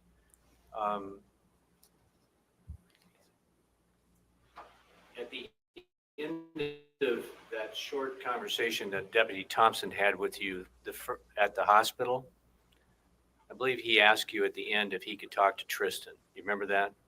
Yes, I remember that. And I think that you made a comment, something to let me talk to him, something like that. Yeah, I believe I did. Did you go talk to Tristan before he talked to him? I never got a chance to.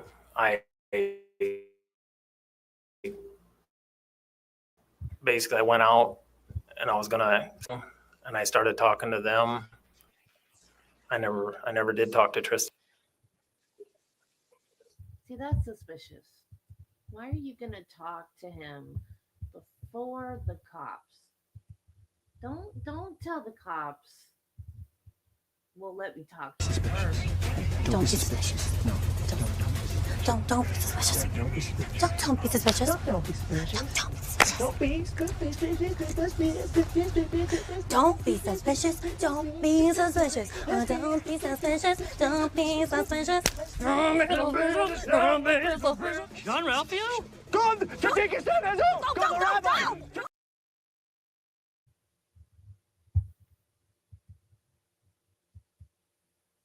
And we had hogs on a bunch of different farms, but it was in small buildings and then row crops. Did Amy seem to settle in all right to farm life? She seemed almost ecstatic about it. I mean, she wanted to move in right away, I guess is what you'd say. Do you have interest in outside of farming? In other words, sports, music, hunting, fishing, that kind of stuff? Yes, I love to hunt and fish. In general, be outdoors. I mean, if it's tubing in a creek somewhere or canoeing or just various four-wheeling, anything outside. How about Amy? What were her interests? She liked the same things. From what I always understood, she loved it. She loved being outdoors. She liked being outside. Did the two of you ever hunt together? Yes, a What- lot. What kind of hunting? We did a lot of deer hunting, squirrel hunting, turkey hunting, and all kinds of hunting, coyote hunting. Was this all with a firearm or was there bow and arrow also? It was a bow and arrow and shotgun.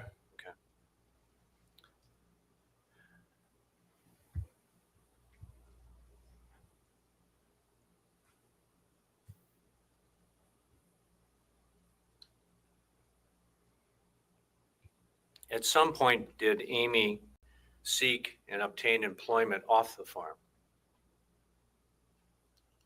Off the farm? Right. Did she work somewhere in town? Oh, yes. Yeah, she was, well, she started off in St. Luke's, and then she worked there until, I can't remember exact year, but then she went to Manchester because it was closer, and we were having kids, you know, and then she moved, or she switched to work up to there. What was her, did she have a degree in something? She started off, What happened? I think it was some type of a lower level nurse or a secretary. Then she got her L, Okay. however long it took. Text messages that came in of them. I didn't recall it at the time. So you may have, and you knew that she had, And I ran around the truck and took off. At any point, did you think, And in my mind, that's saying I did not do that. was he giving you much of a chance to explain things? Not at all. I tried several times and he wouldn't give me a chance to say 2 words.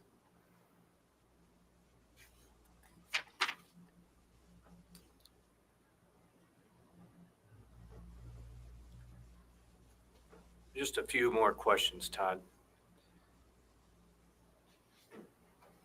Deputy Hemseth said this morning that he went and checked the security cameras that were on your hog barn. You heard that? At the end of that short conversation that Deputy Thompson had with you at the hospital, I believe he asked you at the end if he could talk to Tristan. You remember that? Yes, I remember that. And I think that you made a comment, something to let me talk to him, something like that. Yeah, I believe I did. Did you go talk to Tristan before he talked to him? I never got a chance to. I went out and I was gonna say, is it okay? But there was a whole bunch of people outside the waiting room and I started talking to them. I never did talk to Tristan, and then Luke came over and he said, is Tristan in there? And I go, I think so. And then he went and grabbed him. So you weren't present when Thompson talked to No, Tristan? I was not. Okay.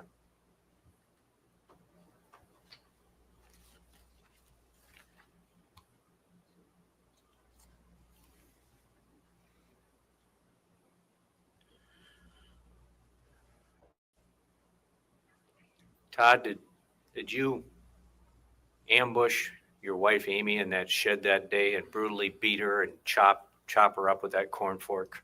No, I did not. She wasn't chopped up. Do you know who did? I have no idea. Way to exaggerate. Your Honor, I would offer that Exhibit NO at this time. Any objection? no, Your Honor. Exhibit NO is admitted. No other Judge questions. Town Crier. Okay. I think we'll quit there for the night, folks, and come back with cross-examination in the morning. I am going to talk with the attorneys very briefly about how we're doing on time and witnesses. So I'm going to have you go to the jury room and I'll let the court attendant know what time we need you in the morning. Remember the admonition, keep an open mind about everything, and you will report to the jury room as always. Okay, in the PCR, they said that he admitted it was a homicide. You took an oath yesterday. Do you understand that you're still under oath? He admitted Yes, I it was a do. homicide? Okay, very good. Cross-examination. He just said he didn't know who did it. Todd, you bought your farm in 1999, correct? My first farm, yes. And that was before you met Amy. Yes, it was. And when you say your first farm, how many farms do you currently have? Oh, I own 3 and I own part of another one. And then your dad is a farmer. Yes, he is. And your dad's farm is right next to yours. Is that correct? No, How far is your dad's farm from yours? my dad's farm is 2.5 to 3 miles. And your brother, Pat Mullis, is a farmer? Yes, he is. And where is his farm in relation to yours? Northeast, How far? 4 to 5 miles. And then Mike Mullis, your brother that we heard from yesterday, also has a farm. Yes, he is. And where is his farm in relation to yours? They're all within 3 miles. I think yesterday he said about 2 miles or so. It depends which farm you're talking about. And even though you have your farm and your dad and your brothers have their farm, you kind of all farm together. Yes. Would that be fair to say? Yes. And over the years, you've continued to purchase land Yes. and you've worked on your business, obviously. Yes. And this is your livelihood. Yes. And it means a lot to you, correct? Yes. And you spend a lot of time farming. Yes. And you didn't initially have the hog barns, correct? I had older ones. And then you got new hog barns. Would that be fair to say? Yes. And when was that? The first one was in 2012. And then when did you, so I know you have 2 hog barns currently, correct? Where I live, yes. And when did you get that second one? In 2014. And then the hog barn business, do you, Pat, Mike, and your dad, are you all part of that? The two at where I live, Yes. I own them. And Does Mike also have a hog barn? yes, And does your dad and Pat also have hog barns? Pat does not. And you've continued to purchase more land, like you said, correct? Yes. And you love being a farmer. Yes. And in fact, when you've talked about before about how your dad is so proud of you and your brothers for being farmers. I've heard him say he's proud of it. Yeah. And Tristan was really getting into farming with you, correct? Yes. In the last couple of months before Amy's death. His whole life. And specifically though, wasn't he taking more of an interest in the last couple of months? Helping out a little bit more. I would say in the last couple of years, he's helped out more. And he would help out on the weekends Yes. and after school. Yes. And the only people that worked on your farm were you, Tristan, and Amy, correct? No, the younger two helped too. Taylor and Wyatt, Yes. Taylor and Wyatt at times helped. Yes, they did. And I know that sometimes you would help your brothers or they would help you, Yes. but you didn't have any hired workers. No. And your farm is your legacy, correct? It's what you Yeah. want to pass on to your children. If they want to farm, And well, you talked to Agent Turbot and you talked about how Tristan told you he wants to be a farmer someday yes. and how you're so excited that he wants to be a farmer. Right? I told him if he wants to be a farmer, then I would help him farm. And you would pass on your farm to Tristan or any of your kids if they wanted to farm. Yes. And when you and Amy married, was it 2004? Yes. And Amy is part of your family trust, correct? Yes, she is. And you, and your whole family is part of that. Is that correct? I'm sorry, your parents are part of that? No. Okay, so I'm sorry. So your trust, it's just you and Amy, is that right? Yes. Now you have a Gleamer combine, correct? Yes. And you have tractors, Yes. and I know you told us yesterday you like to hunt, Yes. and you like to do all kinds of hunting and fishing. I think you indicated you like to go to the creek or crick. Is that right? Yes. With the kids. Yes. And back when this happened in November 2018, you had a flip phone, correct? Yes. And you couldn't access the internet from your flip phone. No. And Amy had a smartphone Yes. where she could access the internet. Yes. And I believe Tristan also had a phone. Is that correct? Mm-hmm.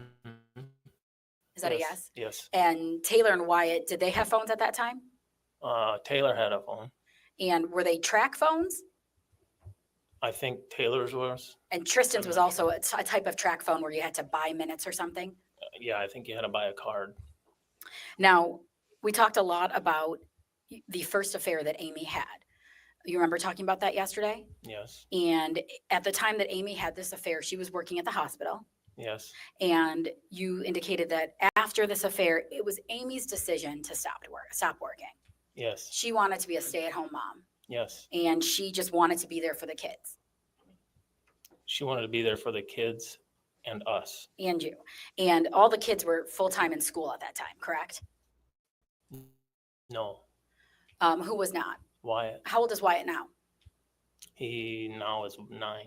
Okay, so when he was 5, he wasn't in school? He's 3. And was he in preschool or any type of schooling? Not at that time. When did he start going to school? I think he went when he was 4. I think he went to pre. You talked yesterday. Amy loved to go shopping. She loved to go out. She loved to be social. Yes, She loved to go out to lunch. yes, She loved to golf. yes, And you encouraged all of these things, you said. yes. You wanted her to get out there and do these things. If it made her happy, yes. And you indicated yesterday, it was Amy's decision to leave the hospital. Yes, she asked to.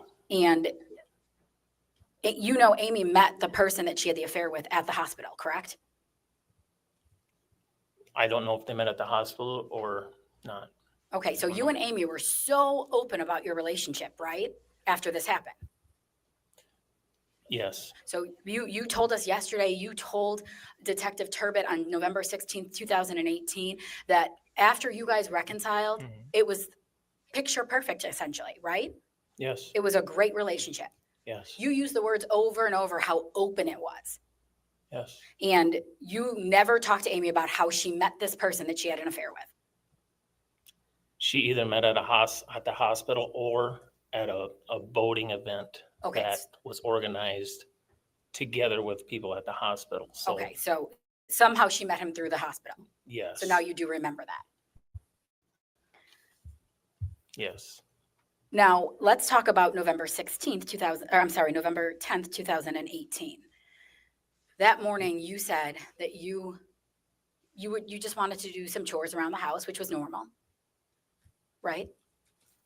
Can you ask that again? I'm sorry, on November 10th, 2018, the day of Amy's murder, in that morning, you got up to do chores, Yes, and you were with Tristan, yes, and you and Tristan went, I think you said off-site, yes, and you came back. yes, Is that a yes? And when you came back, Amy was doing a puzzle. yes, Amy, at that point, seemed fine.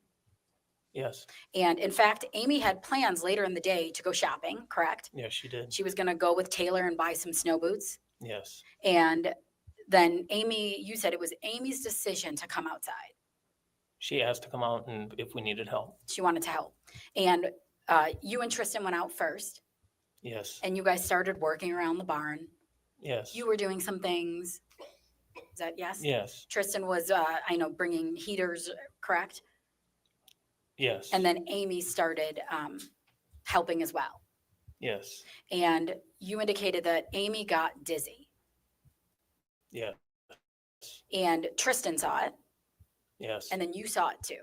yes. And at that point, you were really worried about her. I was concerned at that time. Yes. Right. Obviously, this is your wife. You care about her. Yes. You didn't want anything to happen to her. No. And you knew that she had this procedure 4 days ago. Yes. And at that point, after the first time, you didn't tell her to go inside. I asked if she was okay. And she said yes. Yes. And she wanted to stay out there. Yes. So she again started working. Yes. And at that time, she gets dizzy again. Yes. And I'm sure at this point, you're extremely concerned about her. Yes, I was concerned. I don't know if I was extremely concerned. I just asked if she was okay. Well, you were so concerned, you told her to stop working. I asked if she needed to go to the house. And she said yes. She said no. So then that's when you said, you know what? I just want you to stop. But first, let's go get that pet carrier. It was after 3 or 4 times of asking her. Okay, so just so that we're clear, at least twice, you Yes. know she's dizzy. Yes. And probably you just said 3 or 4 times you asked her to go in the house. I asked if she was okay and to go to the house. Okay, and if, Amy if she kept, needed to, if she needed if she to. could continue. And she kept insisting she just wanted to be out there and working. Yes, And then at that point, you say, well, actually, yesterday you said, Tristan said, hey, you know what, Mom? If you can help us, or you can help us go get that pet carrier. yes. So Tristan sends Amy to get the pet carrier. He didn't send her, he asked, I'm hey. sorry, it was It was his a idea. conversation It was between his all idea. of us. I'm sorry. It was a conversation between all of us. Oh, between all of you. So who asked Amy to go get the pet carrier? Who asked Amy? It was both of us, really. Okay. Yesterday you testified, right? Yes, And yesterday when you testified, you said, Tristan asked Amy to go get the pet carrier. You recall that, right? he asked her first, and then I asked her. Okay, so Second. first Tristan asked her, then you asked her. Yes, And the pet carrier is pretty big, right? what's big, I guess. Well, okay, you heard Tristan's testimony, correct? Yes, And when Tristan said that he probably estimated it was 15 or 20 pounds. he said it was 15 No. pounds. Okay, That's not what he would said. you agree with that? I would say it's be 10 to 15 pounds, yes. 10 to 15.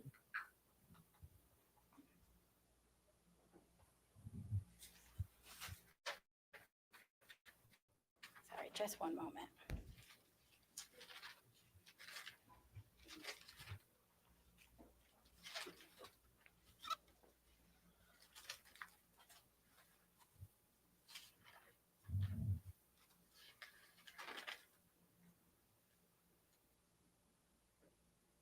$15. He said 15.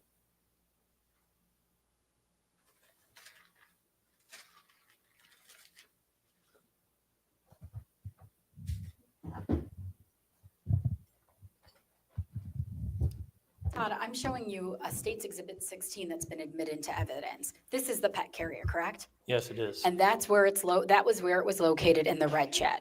Yes, And you saw a lot of pictures yesterday and the day before about the red shed, from the red shed. yes, And those were true and accurate depictions of the way that the red shed appeared on the day of Amy's murder. yes, And when you walk into the red shed, it's a pretty narrow space, correct?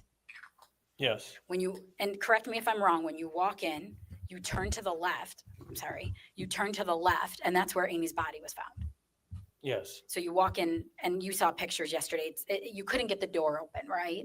Because it was frozen shut. yes, So you walk in, and if you go straight to the left, there's a very narrow pathway, yes, and that's where Amy's body is found. yes, And she's found on her hands and knees, yes, and she's found with a corn rake sticking out of her back. yes, And then if you go past where Amy's body was found, you turn right. Is that correct? yes, And there's almost like with the crates in there, it almost is almost like a path. Would that be fair to say? yes, And you turn right, and if you look in this photo, Exhibit 16, you kind of see once you turn right, that little passageway. Would that be fair to say? yes, And there's an auger there. You see that at the bottom of this photo. yes, And once you make that right turn and you're looking down into the red shed, what's on your right-hand side? as soon as you turn, Yes. I think there was chemical totes. And what's on the left side? There was some jugs and junk there at first, and then there was some saddle things. And then, so where is this pet carrier from once you turn right after you found Amy's body? Is it on the right side or the left side? After you turn, it'd be on the left. Okay, so this picture here would be looking down, and this pet carrier would be on the left. I think you just said that. Does that make sense? If I would be on the other side, looking Okay. this way. And this also isn't, you indicated that there's items on both sides, right? Yes, And it's also, it's not a huge passageway or a huge area, is it? depends where you're at. Okay, so where the pet carrier is, how wide is it? Between the pet carrier and the wagon, probably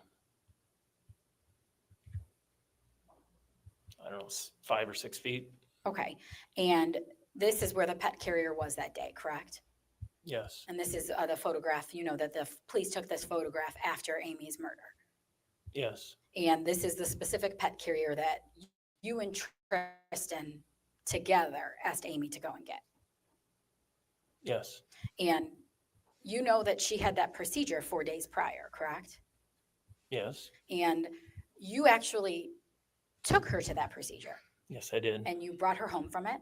Yes, And you actually signed your name on her discharge papers, correct? Because she was being discharged to you. yes. And it said on there that she's not to carry anything over 10 pounds, correct? She was recommended not to carry Okay. anything over 10. But you felt at that point she was fine to go and get the pet carrier, right? You meaning she could carry something over 10 pounds. You thought she could handle it. She said yes. And you thought she could just take it and, you know, bring it out of that passageway and into that narrow area. I hadn't been over there for a couple months. But you knew where it was. Yes, And this is your property. yes, This is your shed. yes. You've owned this shed for how long? Long as I've been there. So since 1999 when you bought this property. Yes, And it sounds like you care a lot of, you spend a lot of time on your farm, so you know where stuff is at on your property. yes,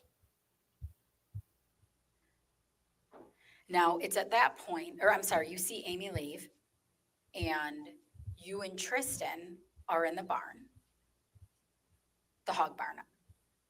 Is that right? yeah. And you don't see Amy for how long? And as long as it took to finish, about an hour. Okay, so during that time, or I'm sorry, after that time, you said that you realized that the pet carrier wasn't by the shop. Yes, And who's the one that says, oh man, the pet carrier's not there, you or Tristan? I think I commented that it wasn't over there, and then Tristan said it isn't. And then whose decision was it? I believe yesterday you said that Tristan said, I'll go check. He asked, do you think I should go check and see what's going on? Okay, so he didn't go to check on Amy in the house, right? No, Because your assumption would be that if it's an hour's time that Amy would be in the house, right? yes, That she would have gotten that pet carrier or couldn't get it and went back in the house. yes, But it was Tristan's idea to go and look for Amy. we had told her that if she couldn't get it, it would be fine, then go in the house. Okay, so you told her it was fine. Did you tell the police that when you talked to them after this happened? No, So then at that point, you're taking off your boots, right? yes, And Tristan goes to the red shed yes. and you hear Tristan scream for you, He yelled, yes. yelled, I'm sorry. And you run over there After he yelled the second time, yes. and you run over there and you go into that red shed and you see your wife on the ground. Yes, And just explain to us the position you saw Amy in. she was more or less hunched up in kind of a, I guess you'd call it a fetal position. Was she Well- on her knees Yes, and were her hands down like you just indicated? Kind of, the palms are down, if you remember. I don't know if I remember how her hands were sitting. Okay. She was hunched up with her jacket hunched up. And I think you It- told, okay, and you see this corn rake sticking out of her. Yes, You have your phone on you. yes, You don't call 911 right away. no, You immediately try to pick her up. no. I looked and I turned her face towards me to see if she was breathing or alive. And I was asking her name, Amy. And she's not responsive at all. No, And that rake is still sticking out of her. yes, Now, just give me 1 second.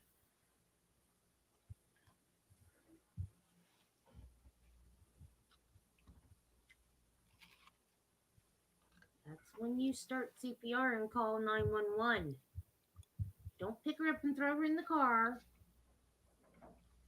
You start CPR and you call 911.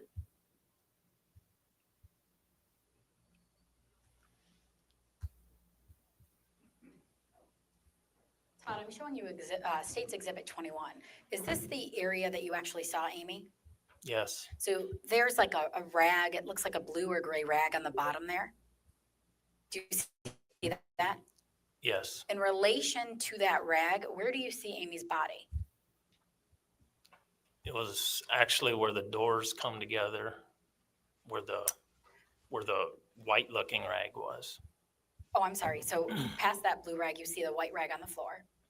Is that correct? Yeah. And then to the left of that, it does look, there's like almost like an opening between the doors. Yes. And that's where you saw Amy's body. She was right on where the doors come together. Where's her head? Her head is down right on the edge of where the edge of the concrete. And which way is her head facing? Which way is her head facing? Mhm. Yes. I'm More or sorry. less straight down or slightly out? Is it facing towards where you enter the barn or away from where you enter the barn? Or the red shed, I apologize. Her head was towards the opening where you go in. And the rake is impaled in her back Yes. and it's sticking out.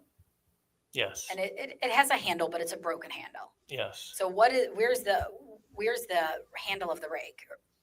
Which direction is it going? Is it going towards those crates or is it going towards the door or where is it at? Towards the crates. So at that point, you lift up Amy's head and that's when she's not responsive. She's not responsive. And Tristan is right there, Yes. your 13-year-old son. Yes. And Tristan is about to pass out, correct? Not at that time. I was aware. I didn't look at him. Okay, well, when you're interviewed by John Turbot on November 16th, 2018, you do tell him that at this point, you look at Tristan and you think Tristan's about to pass out. I thought he was about to pass out after I was carrying her out. Okay, so it wasn't until that time you realized that. Yes. And so Tristan's standing right by you, He's behind me. behind you. You then decide to lift Amy up. I pulled her away from the door. And so how did you pull her? Did you pull her towards you? No. She was leaning up against the door, right where the doors come together. I had my hand on her face and I reached over to her right side. I pulled her away from the door slightly to see if I could get her up. And you weren't able to get her up. The handle, when I pulled her over, contacted the chemical tote. So then at that point, you decide to take out the rake. Yes. And I think you indicated you had to kind of manipulate it, pull it out. Not really. Not really. No. So it was pretty easy, it just popped right out. It seemed to pull right out. Even it's on a curve, right? You didn't have to do anything but just pull it right out. It pulled straight out. And then I think you just threw it, right? You just threw it. I had it in one hand. I had her in the other. So you're holding the corn rake. Then what do? I threw the corn rake and then I got under her armpits to So lift her up. you actually pick her up by her armpits. Mm-hmm. Is that a yes? Yes. And where does her body then make contact with your body? In my chest. So you're holding her. Where's her face? Right in this area, right in my chest. And is it almost like you're bear hugging her and holding her at the same time? Is that fair to say? In a way, yes. And at that point, you don't yell to Tristan to call 911. No, You don't call 911. I don't know if he had his phone. But you had your phone. Yes. And then, is that when you tell Tristan to go get the truck? Yes. And where's the truck located? I don't remember exactly where it was. I told him to go get it. Okay. And so while Tristan's doing that, what are you doing? I'm in the process of getting her out of the shed. You're getting her out of the shed. Does Tristan pull up the truck? Yes. And he pulls it right up to like the door of the red shed? No. Where does he pull it? He pulls it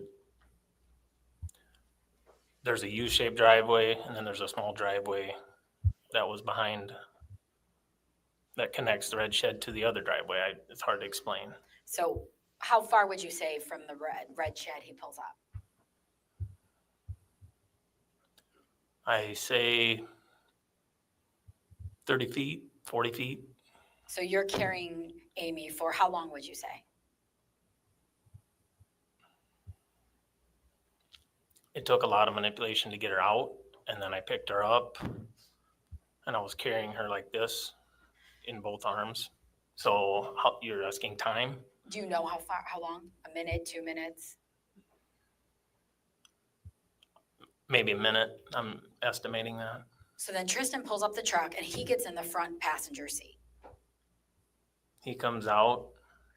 That's when he was shook up. Okay, that's when you think you thought maybe he might pass out. Yes, he just saw me carrying her. And And then I told him to open the door up. This is very traumatic for both of you. Yes, I mean, so he gets in the front seat, yes, in the passenger seat. yes, And it's at that point that you put your wife on top of your 13-year-old son. You lay her Yes. body on top of his. yes. Okay. Nobody's in the back seat. I know it's a truck. Nobody's back there. There was nobody else. And Amy's bleeding, correct? I didn't see her bleeding. Okay. You pulled that corn rake out. Yes, And you said yesterday you're a doer, right? You're a doer. That's why you didn't call 911. That's why you pulled that rake out. yes, That's what, and you, I mean, being a farmer, I'm sure that there's always things that happen, right? You are always having to, you're handy, you're always trying to, I'm sure the kids are getting injured on the farm doing stuff, right? You're a good dad. You have to make sure that you're there for them and helping them. Was he supposed to put her Yes. in the bed of And the you know, truck? have you ever heard that you should never pull something out of someone when they have something in them, a knife or a fork or anything like that? I never heard that. You've never heard that. No. You've never seen that. I know you said yesterday that you love to watch all these shows and you guys like to watch all these things about ancient tribes and all that stuff. You've never, in anything that you've ever watched, ever heard that if somebody's impaled with something, you shouldn't pull it out of them. I didn't recall it at the time. That's a move. So you may have heard it. You just now. weren't thinking about it then. I wasn't thinking about it at that time. And so you didn't see Amy bleeding at that point. No, So you lay Amy on top of Tristan and then you run to the front driver's seat. yes, And you start driving. The front Yes. drive- And your goal at that point How is to many get driver's Amy to the seats are hospital. there? yes, That's all you're focused on. yes. And you want to make sure she's okay. Try and get her help, yes. What hospital were you driving to? I was going to try to go to Manchester. And how far is that from your house? 15 minutes. You said yesterday after you pull out of the driveway, that's when you think, oh, now I'm going to call 911. Yes, And you pull your phone out of your pocket, you yes, call 911. yes. Now, let's talk a little bit about this corn rake. You saw it, I know you saw it in court here and you've seen it before because it's your corn rake, correct? It was on the farm when I bought it, yes. And so you've had it since 1999. No, Oh, you just said it was on the farm when I bought it. it was on the farm across the road when I bought it. Okay, so do you know what year that was? 2012. So you've had that rake since 2012. Do you know how the handle got broken? No, And is that corn rake always left in the red shed? no. Where is it usually at? It was in the barn across the road. It was in the shop. Before the time that you see it sticking out of your wife's back, when was the last time you saw it before that? The last time I saw it, I think, was on the grass. And when would that have been? The grass where? I'd say earlier in October. Okay, I was so filling the up the month be- combine with the- fuel. within a month before Amy's death. Yes, So you don't know where it was. You yourself didn't know it was in the red shed. I think I did. You did on November 10th, you knew it was in on November 10th, you knew it was in the red shed. If I had to think back, yes. So I thought you just said a minute ago that the last time you saw it was on the grass somewhere. It was on the grass, and then I had to move it, and I put it in the red shed to get it off the grass. Okay, I'm sorry. So sometime in October, you saw it on the grass Yes. and you moved it inside the red shed. I set it inside the door. And when you set it inside the door, we've talked about when you walk in, did you set it on the right-hand side or the left-hand side? I don't remember, but it was probably the right. And you just set it there. I put it inside the door. Didn't like hang it up or put it in a certain area or on top of anything. I don't remember. Now, are there any other type of rakes in that red shed? Not that I can recall. What else is in? I know we talked a little bit about it. In that red shed, there's the augers and there's a lot of crates and stuff like that. Is there anything else that's in there? There's the sweep augers there that you see. There's a wagon with fertilizer tanks on it. And when you say a wagon, what do you mean by wagon? Just to explain. It's an old hay rack with the top cut off, and it's got fertilizer tanks on it. Now, while you and Tristan were in the hog barn, you're working and Tristan's working, right? Yes. And the hog barn is about the size of a football field. Yes. And Tristan's 13. He knows what he's doing, right? He knows Yes. how to help you farm. Yes. And you're doing stuff and he's doing stuff. Yes. And you're not listening to any music. No. And it's just a November morning when you guys are working in there just like any other day. Yes. You don't hear anybody outside after Amy leaves the hog barn. I did not hear anybody outside. You didn't hear any trucks pull up or cars. I heard, the only thing I heard was maybe a few semis going down the road. Because the road is pretty close, right off. When you turn into your farm, the road is, you obviously turn off the road, correct? Yes. And you kind of have I know we looked at the picture yesterday, you kind of have like not a full circle driveway, but it kind of goes in a half circle. Would that be fair to say? Kind of? Sure. Yes. And that's the road onto your farm. Yes. So you can hear some semis going by. Sometimes. And do you remember that day if you actually heard semis? I wasn't paying attention. And you didn't hear, though, anybody drive onto your driveway or drive onto your property? I did not hear. You did not hear anybody walking outside? I don't know how I could. You didn't see anybody, right? How could I? Well, there's some windows out of the office, right? I wasn't in the office. Okay, well, so at no point you went to the office. No. And you don't hear, how far is the red shed from the hog barn that you were in? Depends where you're at in the hog building. Okay, so tell me, can you approximate?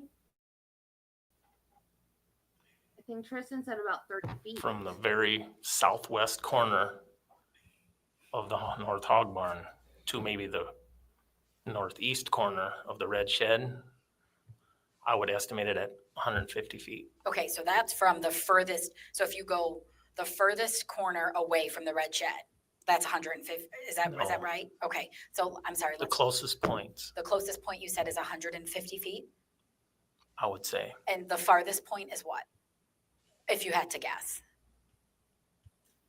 I mean, it would be 150 feet Plus a football field. Yes. And at no point do you hear Amy screaming. No. You don't hear any signs of any struggle. No. You hear nothing. No. Just you and Tristan working. What we're doing, yes.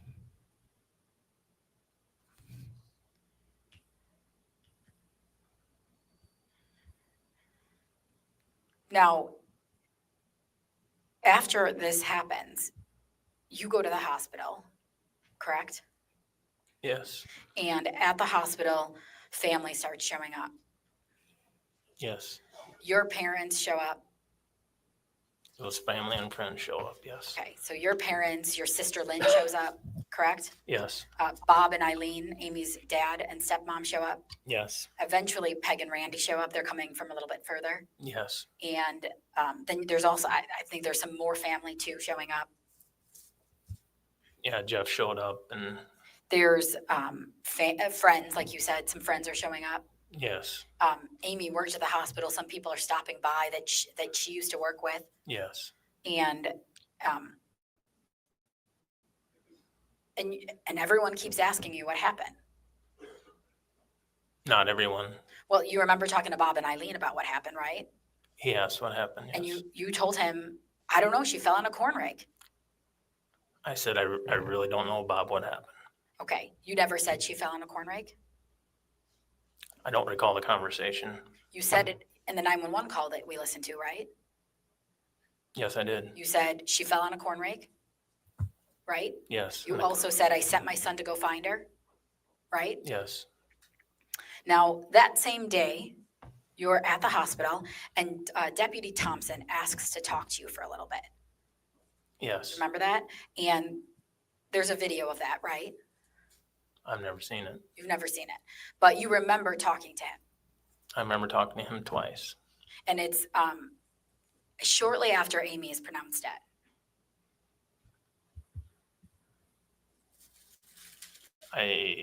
Yes, I think so. I Don't know the I exact don't time. know the exact Okay. time before or after. And he just wants to talk to you about what happened.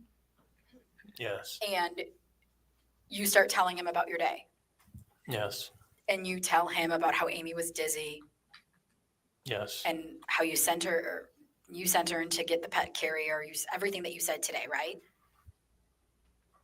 whatever I said at the time, yes, And you insist several times, you keep telling him that Amy was dizzy that day. Do you recall that? yes, And that he asks you, Deputy Thompson asks you, were you with Tristan the whole time? And you say, yep, we were together the whole time. You remember that? yes, And at that time, you do say a couple times, I don't know. I want to know what happened. You say that, right? Do you remember saying that? yes, I do. And you say, man, I want to go back. I want to go back to the farm and see for myself. How this happen? Office, yes, Well, you also say it to Deputy Thompson, don't you? Initially at the hospital? I don't remember. I was asked multiple times by, And at that time, you don't say anything about, wait, I have cameras. Let's go see if we can catch something on camera. You don't say that to Deputy Thompson, do you? no, Because at that point, you don't know that they're not working, right? no, I did not. Because according to you, those cats probably just did it. That's what you think. Afterwards, yeah, So then a little bit later, you talk to Sheriff LeClaire. You recall that the same day? yes, And with Sheriff LeClaire, Luke Thompson is also there from the deputy, or Deputy Luke Thompson is also there. yes, And when you're talking to them, again, you keep talking about how Amy was dizzy that day. Because you're telling what happened. yes, And you're asked if anybody else was on the farm or if you heard anybody, and you said no, because you didn't, right? yes, And you again say that you were with Tristan the whole time. yes. And this, do you, if you remember, I know it was a really difficult day for you, but do you remember how much time from the interview with Deputy Thompson till the interview with LeClaire and Thompson?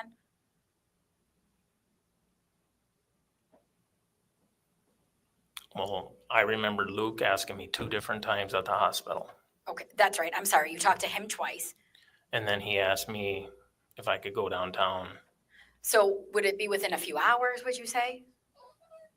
Yeah, it was within, I would say, an hour. So then you actually go to the Delaware County Sheriff's Office. Yes, And during that interview, you never say, oh, wait, I have cameras. Let's go check them. I never said, And obviously your mind's racing. You're trying to figure out what happened, right? yes, But you never think about that. At that time, I'm sorry. at that time because it was inside the shed. And, well, but you said yesterday that the next day, then you thought of it, right? You thought, oh, I'm going to go check those cameras. Right? Yes, And you went to go check them because your wife was just had a horrible accident and died. Yes. So you thought of it the next day, Yes. even though there wasn't a camera in the red shed. When I talked to family, when I got home, Oh, they reminded you. they said, I wonder if something would be on the cameras that would show maybe some sign of anything. And that's when you go into the shop and you see, they haven't recorded, right? I see the antennas on the ground, everything was off, or And then- not on the screen. But then you make sure you kind of get them working again. Yeah, I got them up on the windowsill. Now, obviously, this is a very traumatic time for you. You guys have Amy's services and you're grieving with everything, right? Yes. And several days go by and you still think this is an accident Yes. because you can't think of another explanation. Yes. And on November 16th, 2018, you still think it's an accident when you go to the police station and talk to Agent John Turbett. Yes. And you still thought it was an accident, even though you found her on her hands and knees, face down, correct? Yes. Even though a corn rake was sticking out of her back. Yes. You're still just thinking, I can't believe that this happened. I can't believe she fell on a corn rake. That's what you're thinking. I had no idea what happened. So on November 16th, 2018, you speak with John Turbett. Initially, Sheriff LeClaire is in there, right? Yes. And then it's just you and John. Yes. And you're talking about what happened. Yes. And that whole first part, you guys are just talking about your life, your farm, Tristan, your kids, how you're such a great dad, everything like that, right? Yes. And at the beginning of that interview, Agent Turbett asks you how things are going. How's your marriage? And initially you say great, right? Because they were. Yeah. And then after a while, he says to you, all right, let's talk a little bit more about your marriage. Tell me the good and the bad. Is there any bad? And you tell him about that first affair. Yes. And you tell him that you found out about it and that, you guys reconciled. Yes. And you tell him since then, things have been great. Right? For the most part, yes. You tell him that you guys were able to work through that, go to a little bit of counseling and move forward. Yes. And that was when Amy quit working at the hospital and you said because your family was really important to you, you wanted to just keep going, right? Yes. So then Agent Turbett asks you, since that affair, the last 5 years, how have things been going? And you keep telling him, great, they're great, right? I don't remember what I said, but yeah. Well, you I think watched yes. You watched the clip yesterday, Yes. right? The first clip Yep. started with him asking you, how have the last 5 years been? And you say, great, we're so open. It's been awesome, right? Because it has been. Yes. And he says to you, anything else, anything you need to, any problems, anything, and you say no, right? When we resolve our problems. Right. He says, in the last 5 years, anything you want to tell me, you say no. Yes. And it's at that point that Agent Turbett brings up Jerry Frazier and he just says to you, hey, do you have a Jerry Frazier that works on your farm? And you say, yeah. Yeah. Because he does, right? He would come, he would help with the hogs and everything. Yes. And Agent Turbett goes on to ask you, how's your relationship with him? You say fine, because it is. You told us that, right? Yes. And then he asks you about Amy and Jerry's relationship. And you say, good, it's business, nothing to cause me any concern. Yes. And he asks you at the end of that conversation before he walks out of the room, anything else I need to know about Jerry Frazier? And you say no. Right? Yes. Which was not the truth, right? Because you didn't tell him at that point about the fact that you confronted Amy and Jerry about the affair. You didn't bring it. I didn't bring it up You that time. didn't bring it up then. He leaves the room, right? Agent Yes. Turbett, sorry. And about 3 minutes later, he comes in, gives you some water.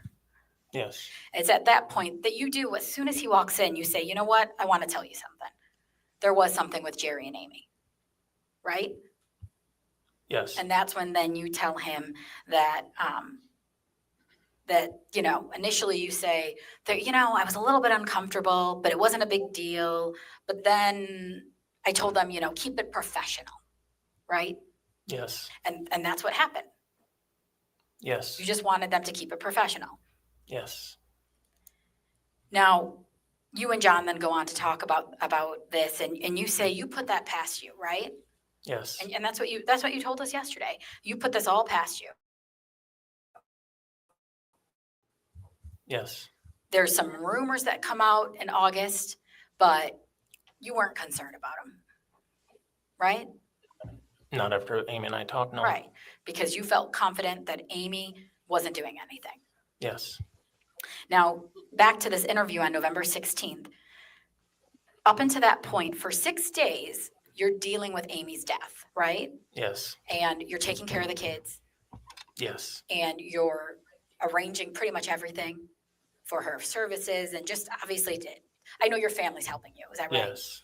And obviously, this is a tough time for you, Yes. and you're really upset. Are you upset? Would it be fair to say you're upset, obviously? Yes. And I mean, you're at that point, you told me you still think it's an accident because you had no other explanation.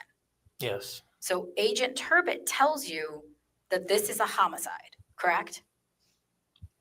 At some point, yes. You never even thought about it being a homicide at that point. I got to remember how he said it, but Well, at some point he tells you, we think you're responsible for Yes. Amy's murder.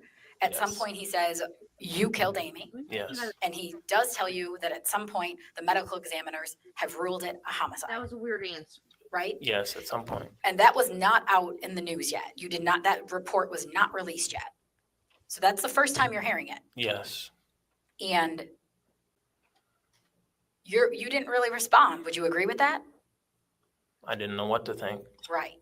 But Agent Turbot just told you that somebody came on to your property and killed your wife, and you didn't respond. I was dumbfounded. Right. Like, you couldn't even believe it, right? Yes. Because at this point, for 6 days, you're thinking it's an accident. And now somebody tells you that somebody came on and killed Amy when you were yards away, right? Yes. Your wife, Amy was your wife, right? Yes. Somebody that you swore to love and protect, right? Yes. And you feel, I mean, this is somebody you care about. You have children with her, obviously, right? Yes. And Think he's gonna confess. somebody came onto your property right under your nose and killed her, right? That's what you're told. That's what I'm told. And you know that's true now because you heard all the testimony in this case, right? Yes. You know that somebody took that corn rake and stabbed Amy in the back 2 or 3 times. Yes. You now know this Okay. wasn't an accident. Yes. He did admit it. All right. Later that same day, John Turbot is at your house with the other agents and officers, and they're executing search warrants, right? Yes. And he asks you to take him around again to kind of show him, to go through your story or what happened, right? He has to see buildings. Yes. And again, he says to you, Todd, this was a homicide, and you don't respond at all. Do you? No. You're still in shock. Was that be fair to say? I was in shock and I didn't. Yeah. And he even says the word to you, we want justice for Amy. Do you remember him saying that to No. you? Oh, you don't remember that. And you at no point through that conversation that day when they're executing the search warrants say anything about any suspects? Or I'm sorry, give them any ideas of who might come onto your property and kill Amy. I don't remember them asking me that. No, they wanted to blame me. At no point did you, during your interview with John Turbot, did you tell him anybody that you think would maybe want to kill Amy? No. And as you sit here today, you don't know who would possibly want to do this to Amy. No. And yesterday, I think you said Amy was social. She was all over the place. She had a lot of friends, right? I wouldn't say she has a lot of friends. Okay, so she has friends that she She has does things friends. with. And, but you had no, you still, as you sit here today, can't think of any person that would want to do this to your wife. No, Any person that would know that she was in the red shed at that exact time. You can't think of any person. Can you? right now or then? Then, could you think of anybody? I couldn't think of anybody then. Now, You can murder me now? Terry Stainer was one of Amy's friends. Yes, And, oh, sorry. And you were friends with Terry too. yes, You liked Terry, you communicated with her. yes, Amy was close to her and went out with her and did things with her, right? on occasion, yes, You saw those text messages that came in through Amy that you sent her, sometimes talking about Amy, right? yes, You told Terry about your suspicions about the affair with Jerry Frazier, right? I told her about text messages. Told her about text messages, and you also talked to her a little bit about those rumors that came out sometime in August, right? Yes,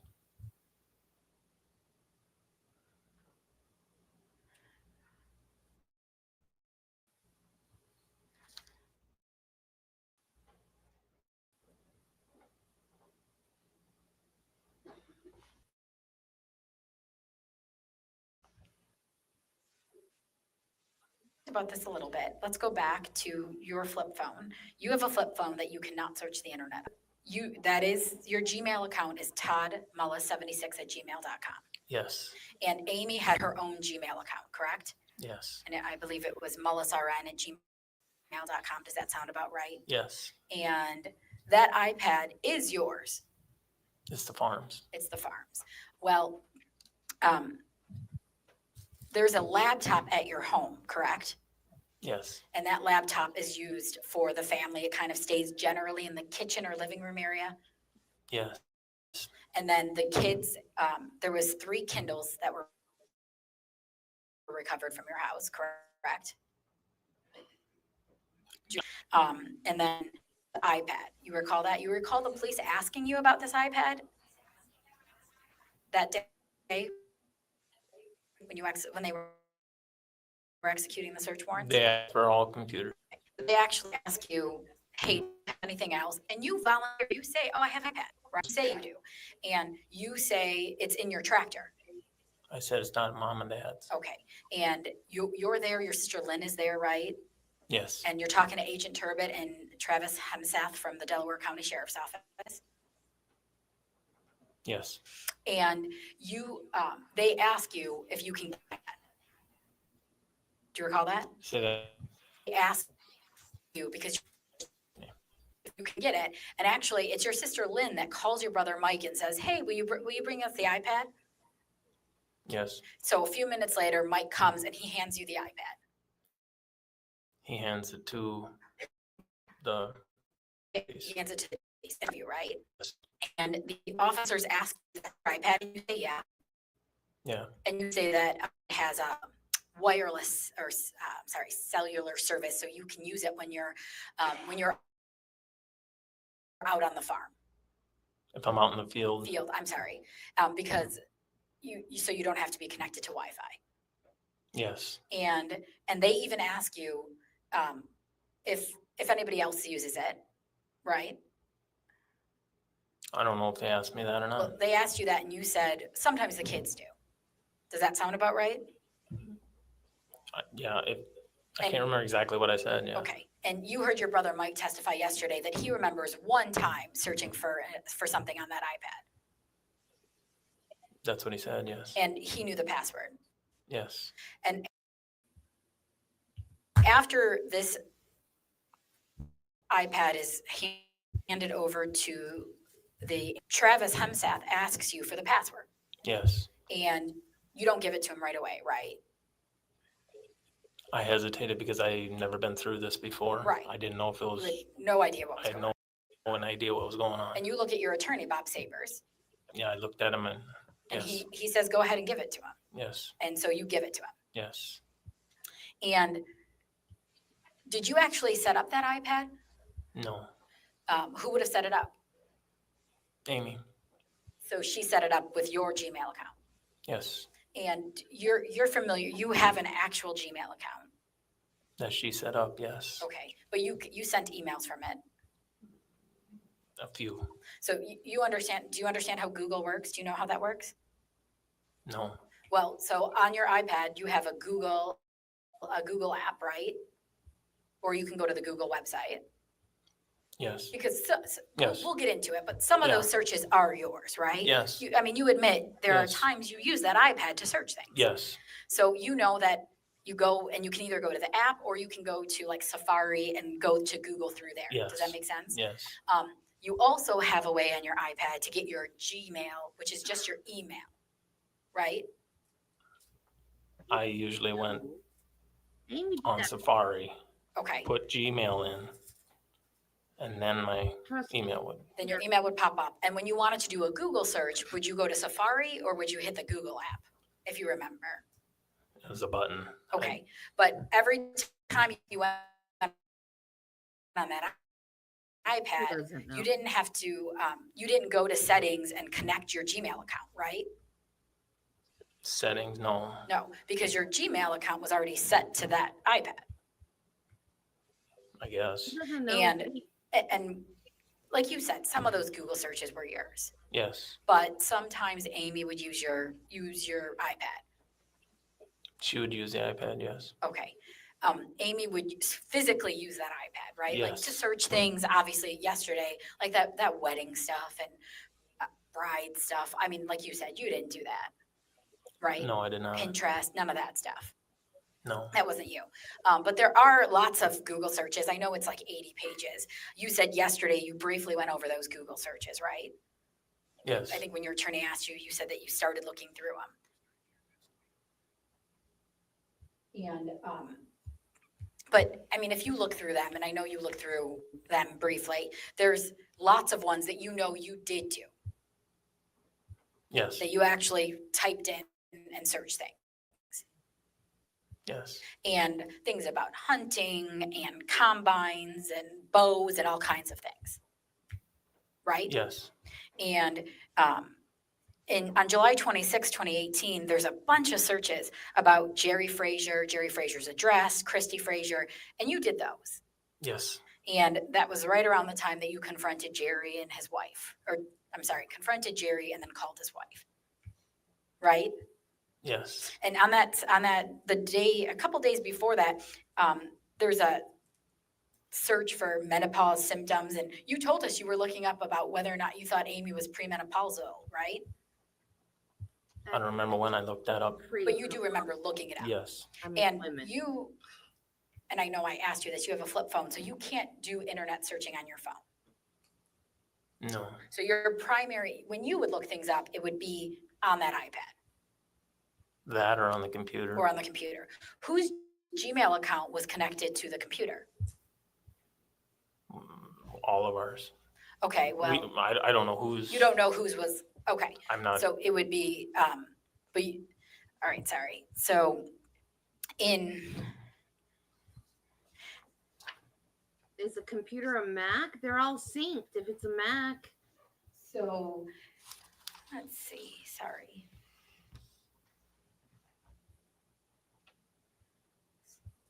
On December 25th, 2017, there's a search for was killing more accepted centuries ago. Did you do that search? I think Amy did that. Okay, so you remember, I You think we remember were that. looking it up together after we watched a documentary on. on December 25th, so you guys were watching a documentary on Christmas. You remember that? Okay. And then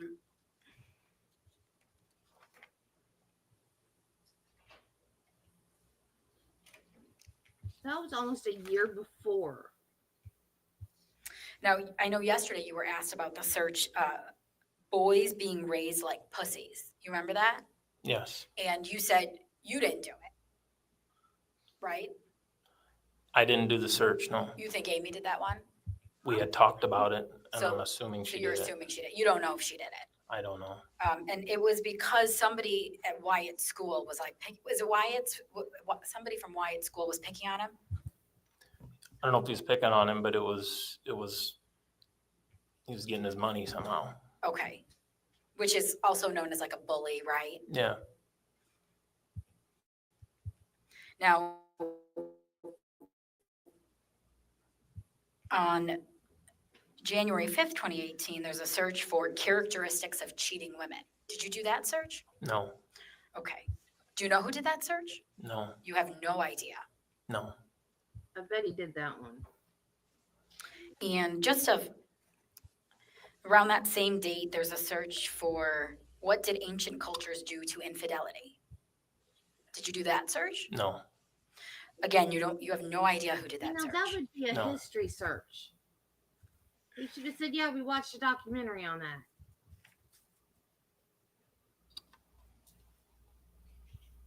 There's a search on here that same date. 16 facts about cheating women. Did you do that search? No.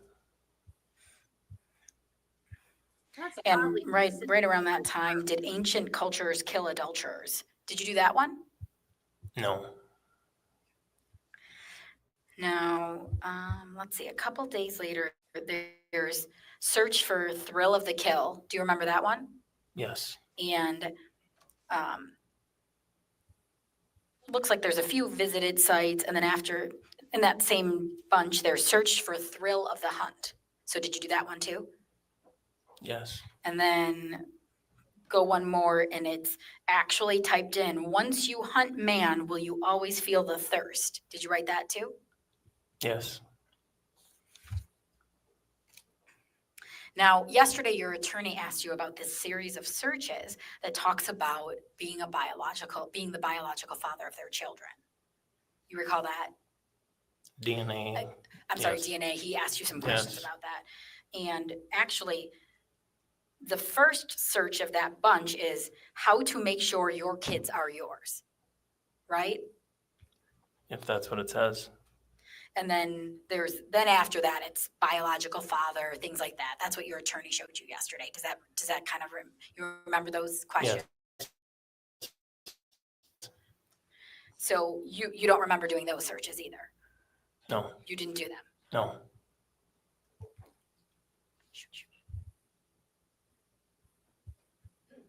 No. When do you learn about when do you suspect Amy's having an affair with Jerry? Or you're worried about their relationship being more than just business? When I thought it was odd about Jerry was mid-July. Okay.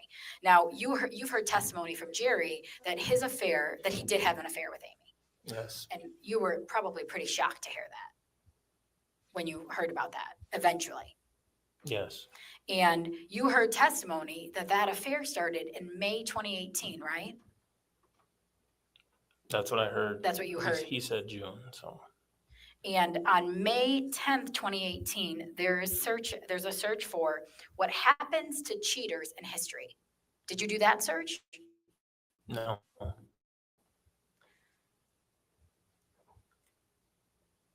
How about the search right after that? Once a cheater, always a cheater. Did you do that search? No. And right after that, typed in what happened to cheating spouses in historic Aztec tribe. Do you remember that one? No. And right after that, killing unfaithful women. Did you do that search? No. And the last one of that bunch is a visited site. Punishment is 18 months for killing cheating wife. Did you do that one? No. Do you know who did it? No.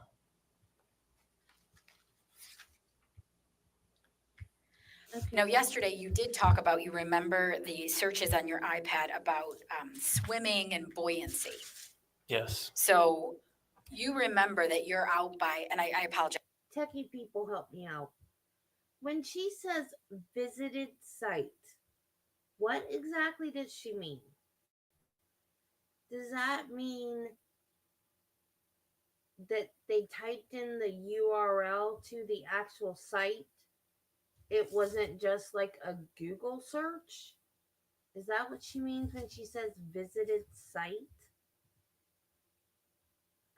I'm confused. I don't know what she means by visited site.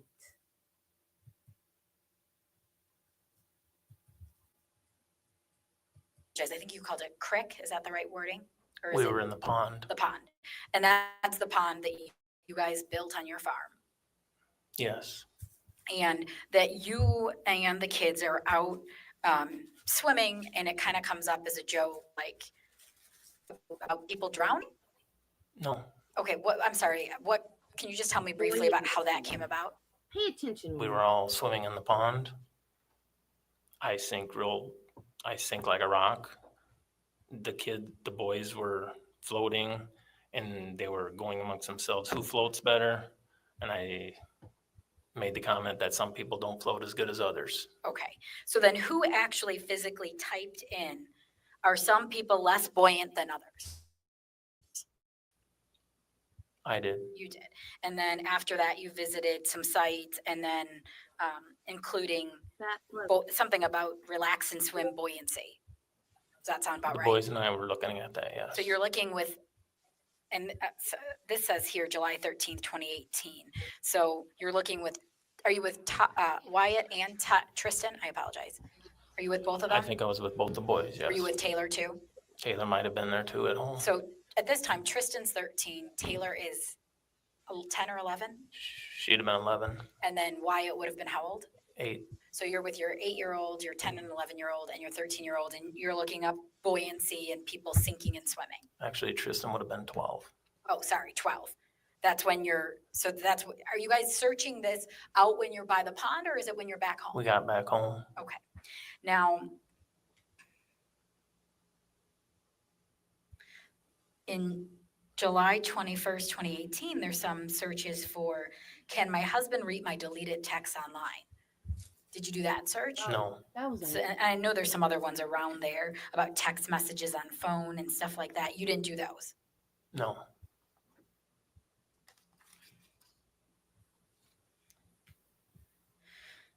Now, you confront Amy about the affair and Jerry about the affair at the end of June, right? No, I'm sorry, July. I apologize. At the end of July. Does that sound I about right? asked Amy, she was texting a lot one day, and I asked her, well, who are you texting? And does she tell you Jerry?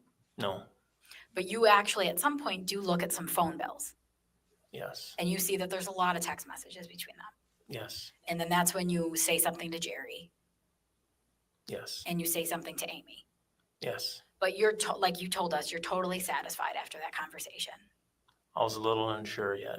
So you're a little bit unsure, and then a month later, you hear that there's rumors going around, right? After I called Jerry, I talked with Eileen, and then I called his wife. Right. A couple days later, I put it to rest. You put it to rest. And then about a month later, it might not be a full month, but sometime in August, you hear that there's rumors out there. Amy told me there's some rumors. And you didn't believe them. Did you? No, we talked about it, and I asked where would that have started? And so then you talked about it, and again, you felt satisfied, you moved on. Yes, Now, on August 9th, 2018, there's some Google searches for how long can you survive without food. Did you do that search? yes, And same group searched for how long you can survive without water. You did that one too? Amy and I did. Okay, and searched for what lost in extreme cold and no fire, which is best way to survive. Was that you or Amy? It was either one or the other. We were helping Taylor. Okay. Searched for heat stroke symptoms in that same Yes. group. Then you went to some websites and then searched for proper way to treat heat stroke. Yes, Then a few minutes later, correct treatment for 2nd and 3rd degree burns. yes, And keep going. What to do with a large open chest wound. yes, That was either one of you. You can't remember. Right. Yes. And then the last one in that kind of group is skin, cold, clammy, pale, pulse, rapid, shallow breathing. Yes. And you guys were doing that because you were helping Taylor with some type of project. Is that right?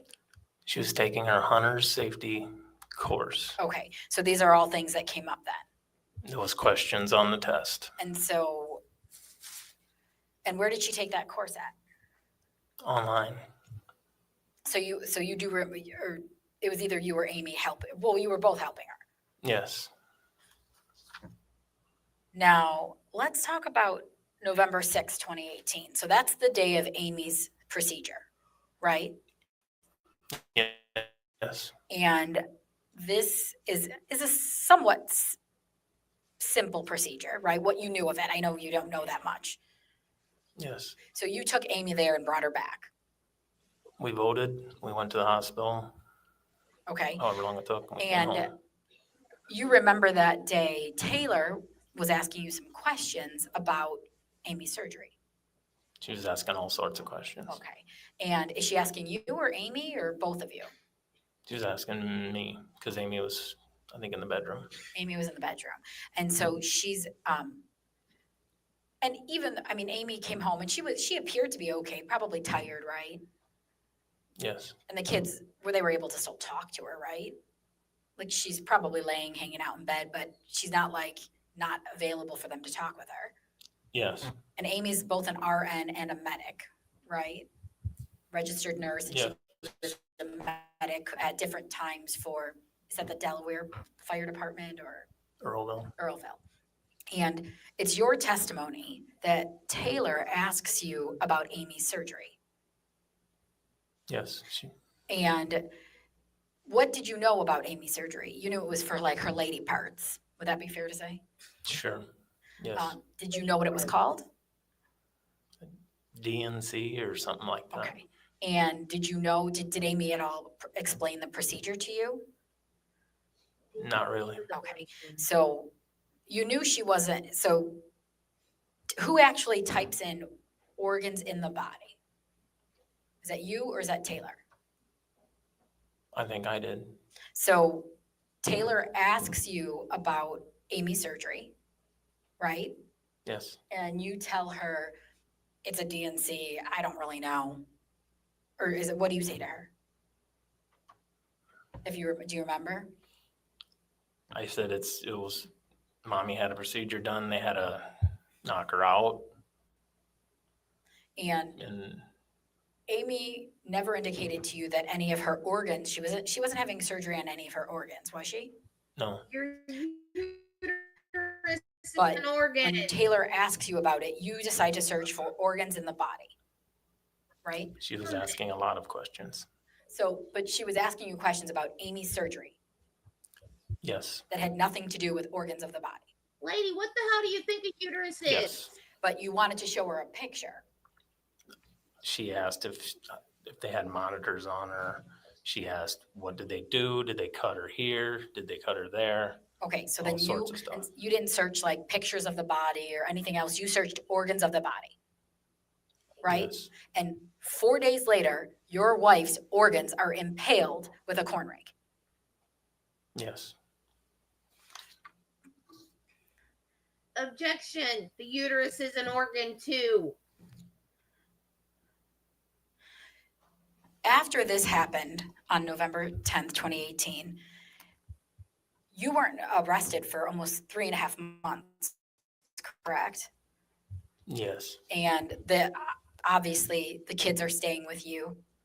You're taking care of them. Yes. I know there's a period of time that you actually stay at your parents with the kids, right? Yes. But you obviously you're at that point, you and your family and Amy's family is all they have because Amy's gone. Yes. And every day you're picking them up from school, taking care of them with the help of your family. I know your family, correct? Yes.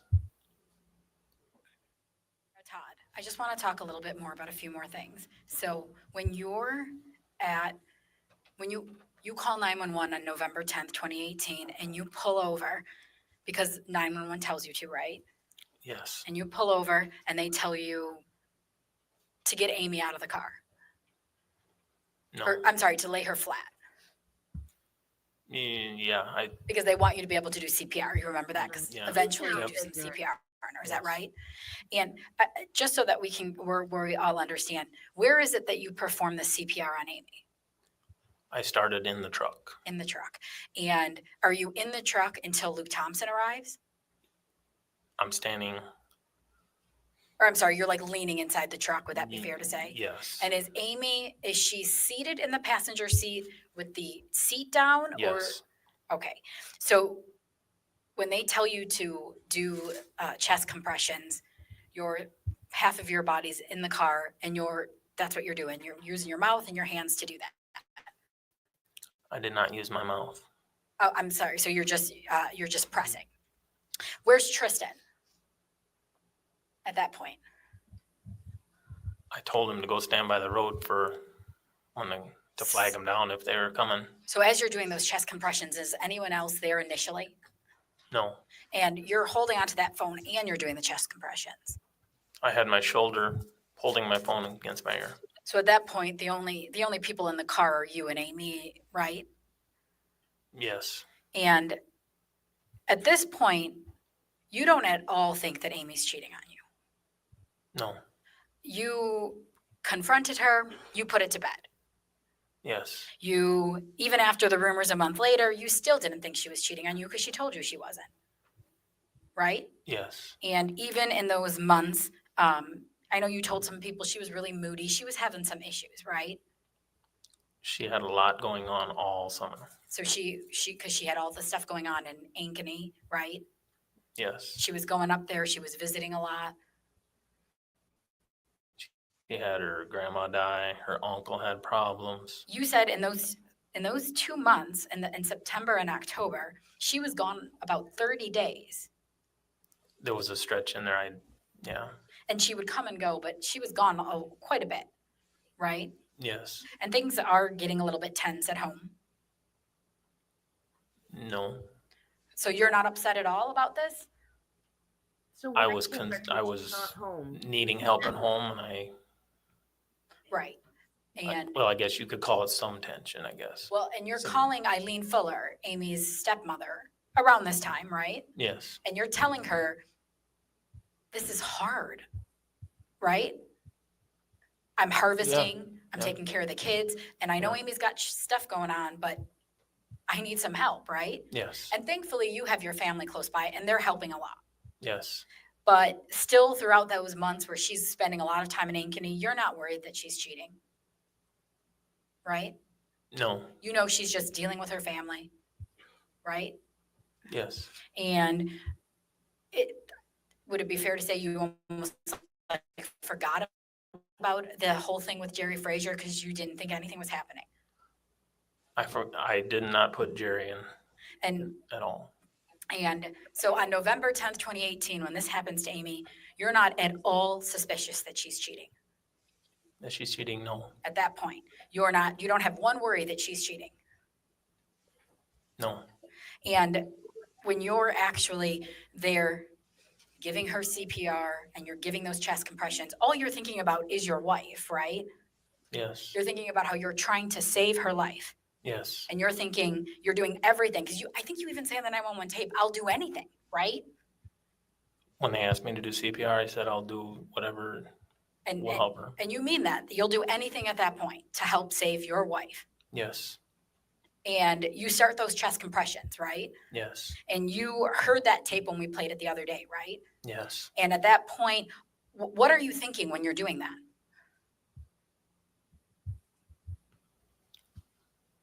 Trying to get her to come back. You're just trying to save her, Yes. right? Todd, while you're doing those, I know it was kind of hard to hear on that tape, but you're doing those chest compressions. How long do you think you're doing them for? Not very long. Minute or two. And then I think it's Deputy Thompson shows up and then Yes. does he take over or somebody else takes over? He started. Okay. Your Honor, at this time, can I publish a clip of the 911 tape? Yes, go ahead. And just for the record, Judge, this is State's Exhibit number 2. Now, Todd, here I'm gonna play you the part where you're doing the chest compressions, and I'm just gonna ask that you listen in between the chest compressions, okay?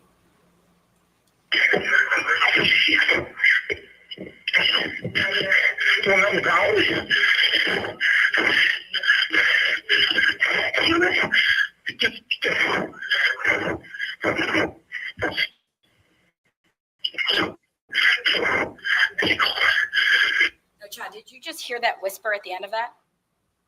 Yes. And what did you whisper? I couldn't hear it. Okay, I'm gonna play it again.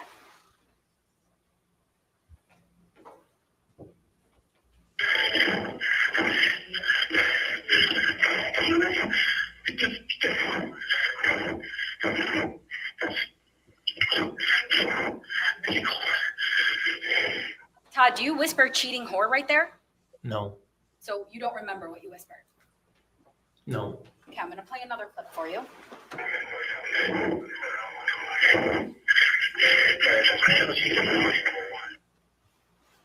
Do you know what you whispered there? No. Did you hear that? So I'm going to play that part one more time. The first clip is 6:53 of that second tape. And this second one is right at 0700. Just try to listen really closely. I just want to know if you remember what you said.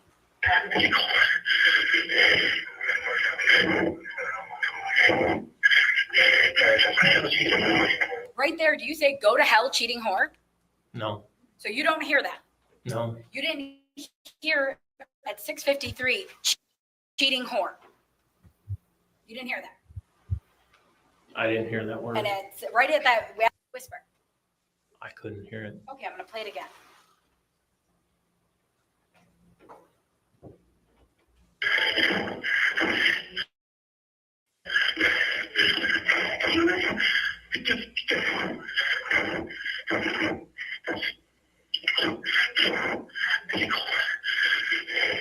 Todd, do you whisper cheating whore right there? No. So you don't remember what you whispered? No. Okay, I'm going to play another clip for you.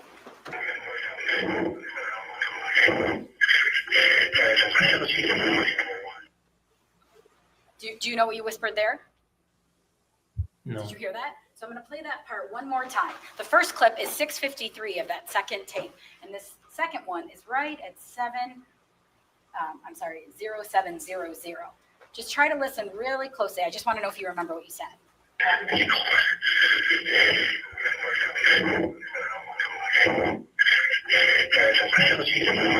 Right there, do you say go to hell, cheating whore? No. So you don't hear that. No. You didn't hear at 6:53 cheating whore. You didn't hear that. I didn't hear that word. And it's right at that, after you hear a ping, you don't hear go to hell, cheating I whore. heard cheating whore. No. I heard go to hell. But I heard cheating whore. But it might be like I have nothing for the judge. I heard it because Any she redirect? said it, you know? Thank you.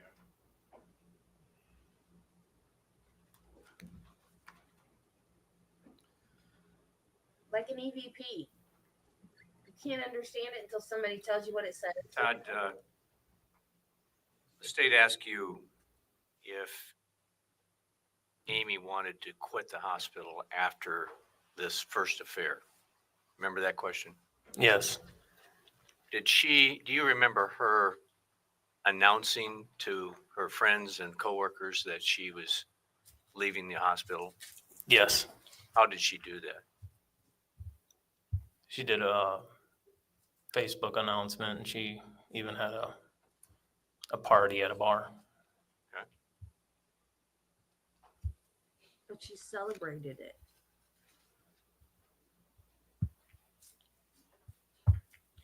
I didn't celebrate it when I didn't celebrate it. I didn't celebrate it when I quit. I didn't want to quit. I was sick.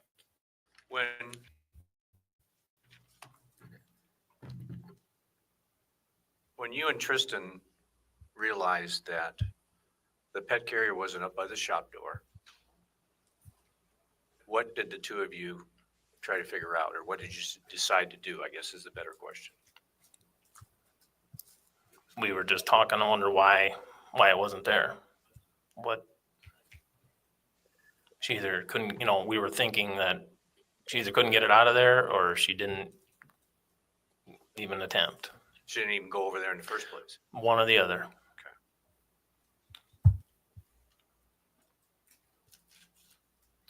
And I'm just going to follow some questions along, so they may jump around.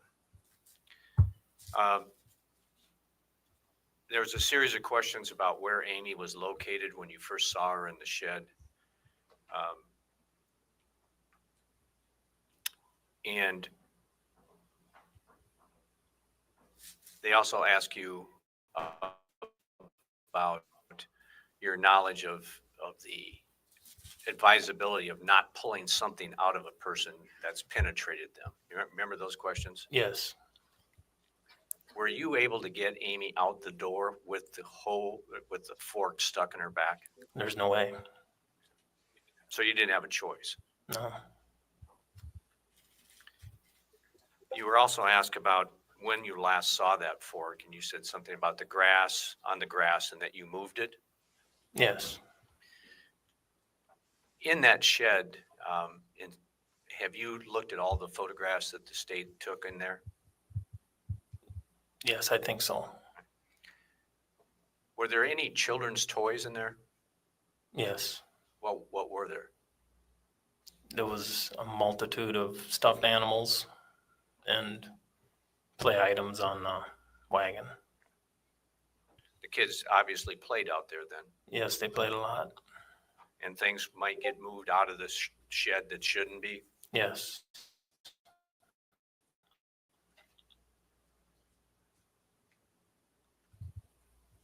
The state that while in the hog barn that morning, you never went to the office. Is that correct? After she left, I never went to the office. Did you go through the office when you left, though? Yes. Were you in the office when you and Tristan looked out and didn't see the pet carrier? Yes.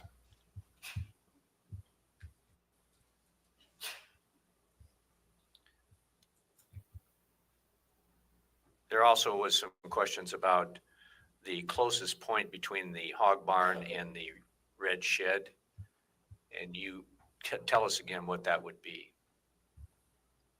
I estimated at 150 feet or so. And that'd be from what point on the hog barn? The very, very southwest tip of the barn by the door. They go in and out to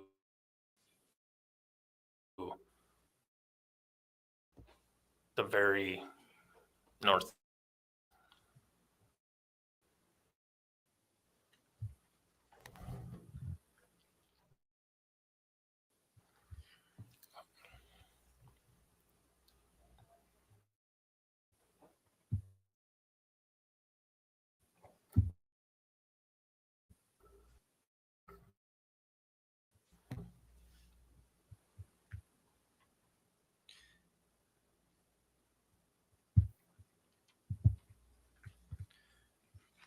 Todd, why did you do the searches on or about, I think it was July 26th, for Jerry Frazier and his wife?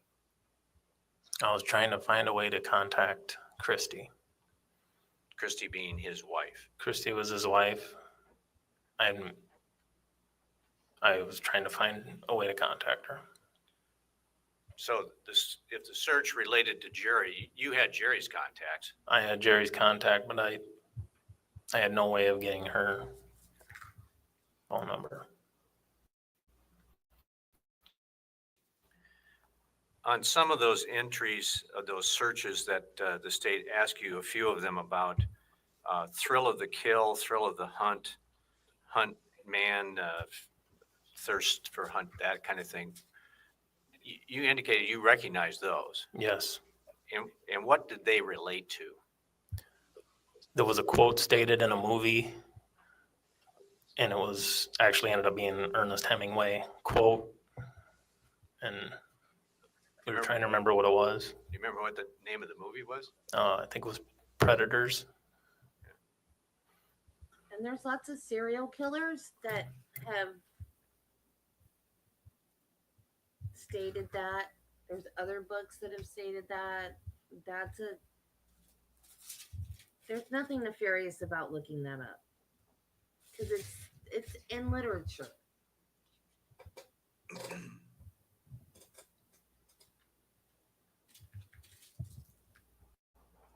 I'm trying to think. There's a famous serial killer. Was it Robert Hansen, the Baker Butcher guy? I did an episode on him. It might be him. Todd, did you ever have any doubt about you being the biological parents of your children? No, Do you have any reason to search for those DNA things? no, I have no reason to.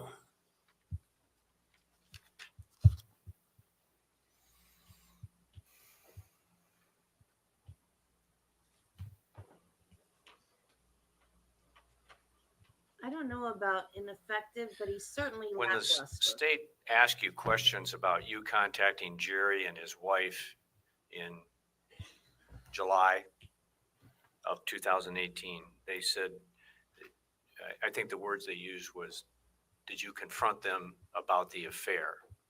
Had you concluded that there was an affair? No, I did not. You had concerns about all those text messages. Yes, When you talked to Jerry, did he convince you that there was nothing going on? yes. I mean, for the most part, yes, he was very convincing.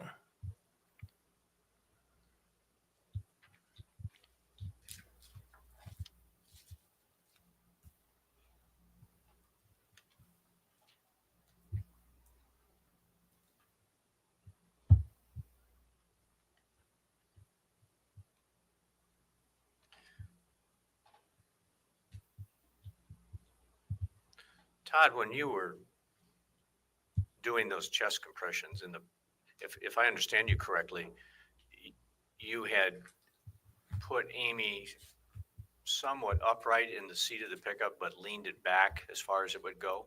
Yes, So she was in a kind of a reclining chair position. yes, And you were holding the phone and doing the compressions at the same time. yes, You knew you were on a recorded line with a 911 operator. yes, Do you believe that you whispered, cheating whore or go to hell, cheating whore, while you were doing CPR? no. Were you frantic? I was very excited.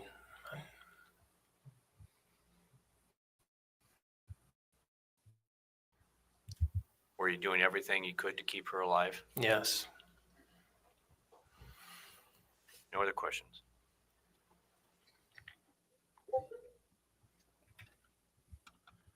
Any recross? Just briefly, Judge. Todd, that first search about the DNA is how to tell if a child is yours, right? if that's what it says. And Amy gave birth to your children, right? They came out of her Yes. body. Yes, And you also, your attorney just asked you about, you didn't really think they were having an affair in May. You were just wondering what's going on. I'm sorry. Yeah, I'm sorry, in July. You're just wondering if Jerry and Amy, if there's something, they're talking too much. they were talking too much, yes. So you didn't really think they were having an affair. No, But you did text Terry Stainer. Do you think Amy's acting like she was before? Right? if that's what I text, yeah. And well, you saw those texts, right? I don't, Do you remember seeing them the other day? I couldn't see the screen. Okay, but when you sent that text, you were referring to, is she acting like before, like having an affair, right? No, you said she's acting weird again. Yeah, And Mischaracterizing you the text. called Jerry Frazier's wife. I know you called a second time to apologize, but you called that first time to see if she suspected anything. Right? I wanted, yeah, see how if they were getting along, how their marriage was. I just wanted to. Okay, nothing further. Todd, in the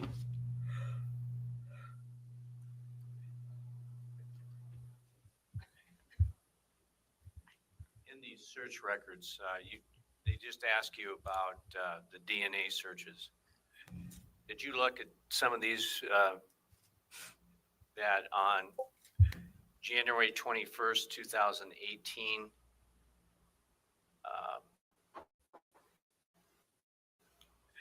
search for how to do a DNA test without the father knowing? Did you do that one? No.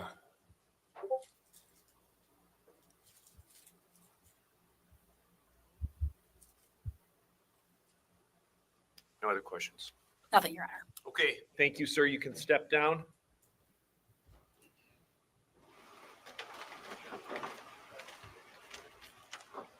Any other witnesses for the defense? Defense rests, Your Honor. Okay, do we anticipate any rebuttal? No, Your Honor. Okay, ladies and gentlemen, that's all the evidence that we're going to have in this trial.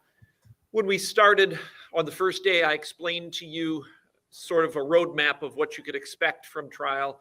And I indicated that when evidence was closed, all we would have left is closing arguments from the attorneys and the jury instructions, which is the law of the case. The attorneys and I have worked on the jury instructions. We do have to talk about them on the record and go through them individually, and that'll take us a little bit of time. It is early, but what I'd prefer to do is give you an early lunch break at this point in time. The attorneys and I will stay over lunch and make our record about jury instructions, and they will get set up for closing arguments so that when you come back from lunch, you can walk in the door. When you walk into the courtroom together, the court attendant will hand each one of you a set of jury instructions that you can read from. We'll read those out loud. The attorneys will do their closing arguments, and then you'll start your deliberations. So this may be the last time I tell you, remember the admonition. You've heard all the evidence at this point. You haven't heard the law. You haven't heard any argument from the attorneys. I want you to keep an open mind about everything. As always, don't do anything to acquire any information about the case. We're going to give you a little bit more than an hour for lunch. So we'll take until about 11:45. And we'll come back at that point in time and do jury instructions and closing arguments, okay? All right, so jury.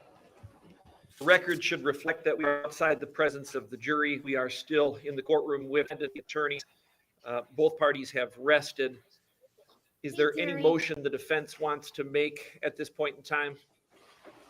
Yes, Your Honor. The defendant would renew his motion for judgment of acquittal and a directed verdict.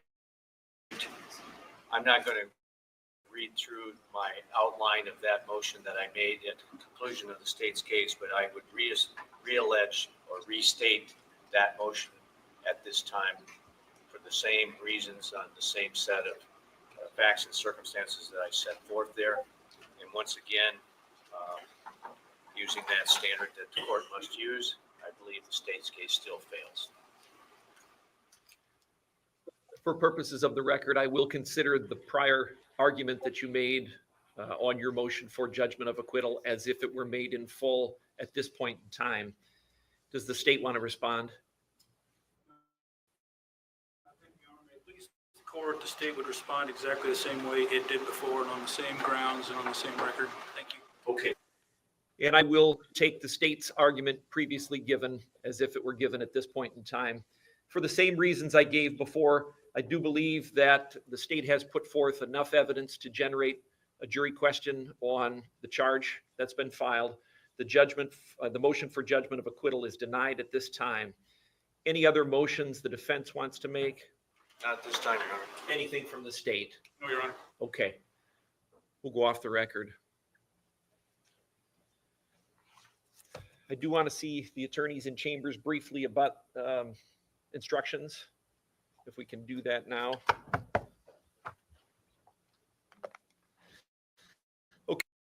Okay, the record should reflect that we are still outside the presence of the jury. They are due to return shortly for closing arguments.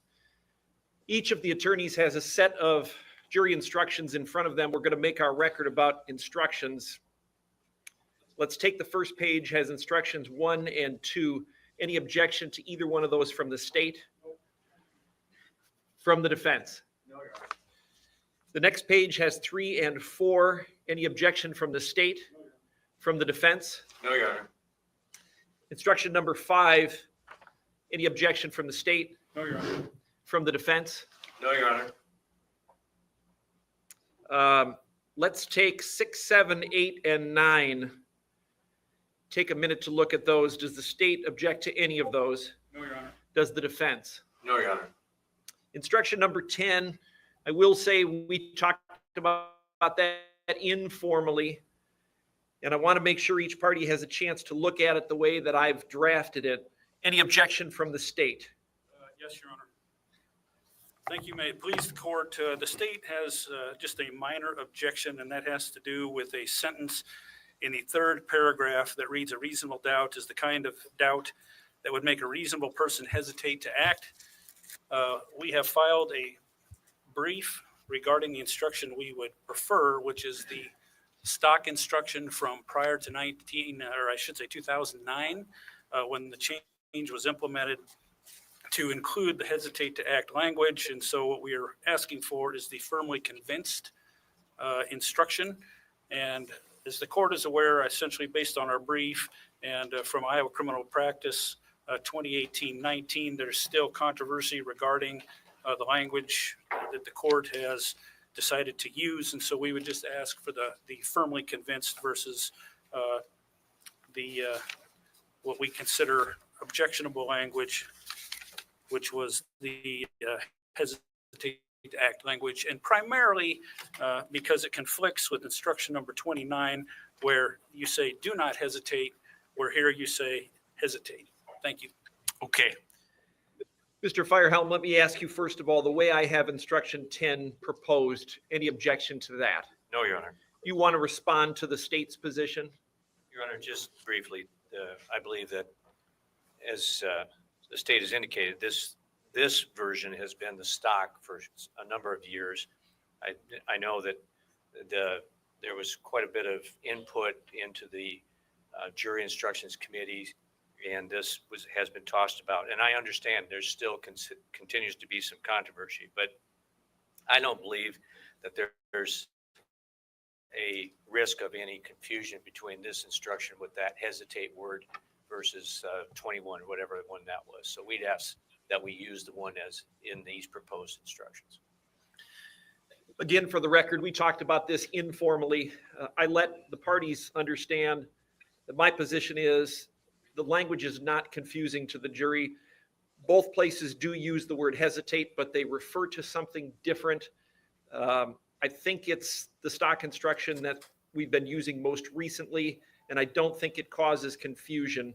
I am going to overrule the state's objection to it and allow it to stand the way I've written it.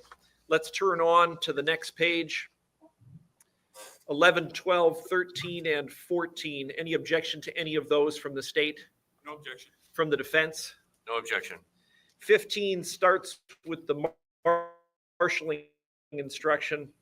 Let's take 15 and 16. Any objection from the state? No objection. From the defense? No objection. The next page has 17, 18, 19, and 20. Any objection from the state? No objection. From the defense? No objection. Then we go into the marshaling instruction for murder in the second degree, instructions 21 and 22. Any objection from the state? No objection. From the defense? No In the objection. Second, I thought they were saying he. The next page has 23 and 24. And let's go into 25. Any objection to any of those three from the state? No objection. From the defense? No objection. 26 defines specific intent. Any objection from the state? No objection. From the defense? No objection. And then I think we can take the last four. I believe they're all stock instructions. Any objection to any of those from the state? No objection, Your Honor. From the defense? No objection. Are there any instructions that we have not talked about and I have not included that the state is proposing be included in the set? No, Your Honor. Any from the defense? No, Your Honor. Okay, I have a proposed verdict form. Has the state seen that? Your Honor. Any objection to that? No objection. Any objection from the defense? No, Your Honor. Okay. Are the parties ready for closing argument? Yes. Okay.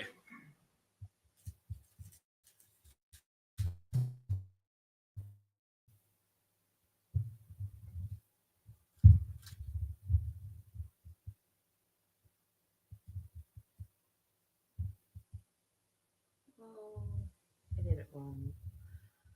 Dang it, I did it wrong. I had it ready to go, but I did it wrong. I fix it.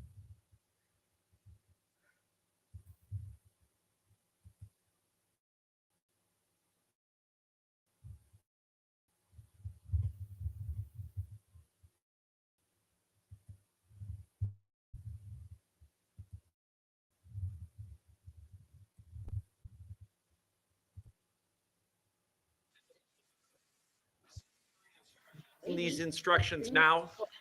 I will read most of them to you at this point in time. I say most because the last few are procedural and they explain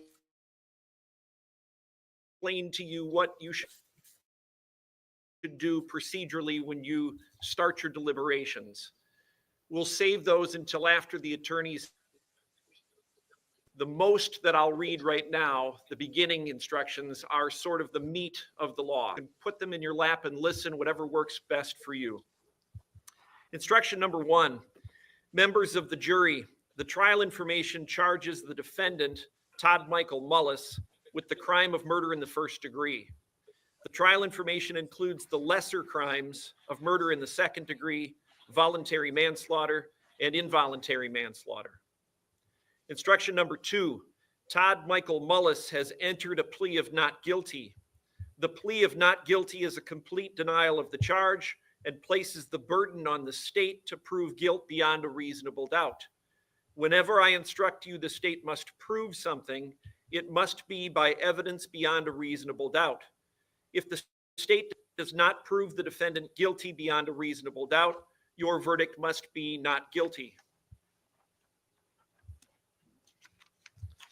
Instruction number 3, the trial information is the document that formally charges the defendant with a crime and is merely the method by which the defendant is brought into court for trial. It is not evidence. Instruction number 4, Todd Michael Mullis is presumed innocent and not guilty. This presumption of innocence requires you to put aside all suspicion which might arise from the arrest, charge, or the present situation of the defendant. The presumption of innocence remains with the defendant throughout the trial unless the evidence establishes guilt beyond a reasonable doubt.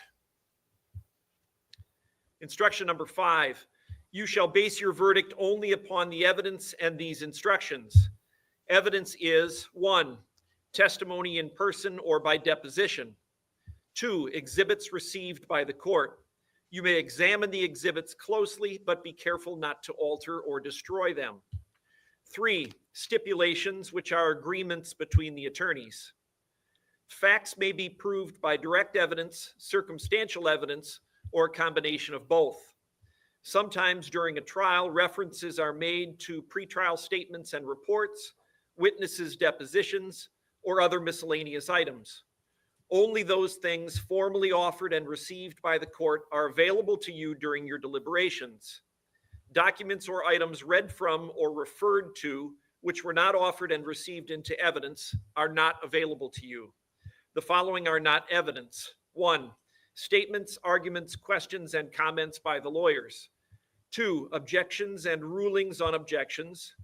3, any testimony I told you to disregard. 4, anything you saw or heard about this case outside the courtroom. Instruction number 6, in considering the evidence, make deductions and reach conclusions according to reason and common sense. Facts may be proved by direct evidence, circumstantial evidence, or both. Direct evidence is evidence from a witness who claims actual knowledge of a fact, such as an eyewitness. Circumstantial evidence is evidence about a chain of facts which show a defendant is guilty or not guilty. The law makes no distinction between direct evidence and circumstantial evidence. Give all the evidence the weight and value you think it is entitled to receive. Instruction number 7, decide the facts from the evidence. Consider the evidence using your observations, common sense, and experience. Try to reconcile any conflicts in the evidence, but if you cannot, accept the evidence you find more believable. In determining the facts, you may have to decide what testimony you believe. You may believe all, part, or none of any witness's testimony. There are many factors which you may consider in deciding what testimony to believe. For example, 1, whether the testimony is reasonable and consistent with other evidence you believe. 2, whether a witness has made inconsistent statements. 3, the witness's appearance, conduct, age, intelligence, memory, and knowledge of the facts. 4, the witness's interest in the trial, their motive, candor, bias, and prejudice. Instruction number 8, you must determine whether the defendant is guilty or not guilty from the evidence and the law in these instructions. You must consider all of the instructions together. No one instruction includes all of the applicable law. Instruction number 9, nothing I have said or done during the trial was intended to give any opinion as to the facts, proof, or what your verdict should be. Instruction number 10, the burden is on the state to prove Todd Michael Mullis guilty beyond a reasonable doubt. A reasonable doubt is one that fairly and naturally arises from the evidence in the case or from the lack or failure of evidence produced by the state. A reasonable doubt is a doubt based upon reason and common sense and not the mere possibility of innocence. A reasonable doubt is the kind of doubt that would make a reasonable person hesitate to act. Proof beyond a reasonable doubt, therefore, must be proof of such a convincing character that a reasonable person would not hesitate to rely and act upon it. However, proof beyond a reasonable doubt does not mean proof beyond all possible doubt. If, after a full and fair consideration of all the evidence, you are firmly convinced of the defendant's guilt, then you have no reasonable doubt and you should find the defendant guilty. But if, after a full and fair consideration of all the evidence in the case, or from the lack or failure of evidence produced by the state, you are not firmly convinced of the defendant's guilt, then you have a reasonable doubt and you should find the defendant not guilty.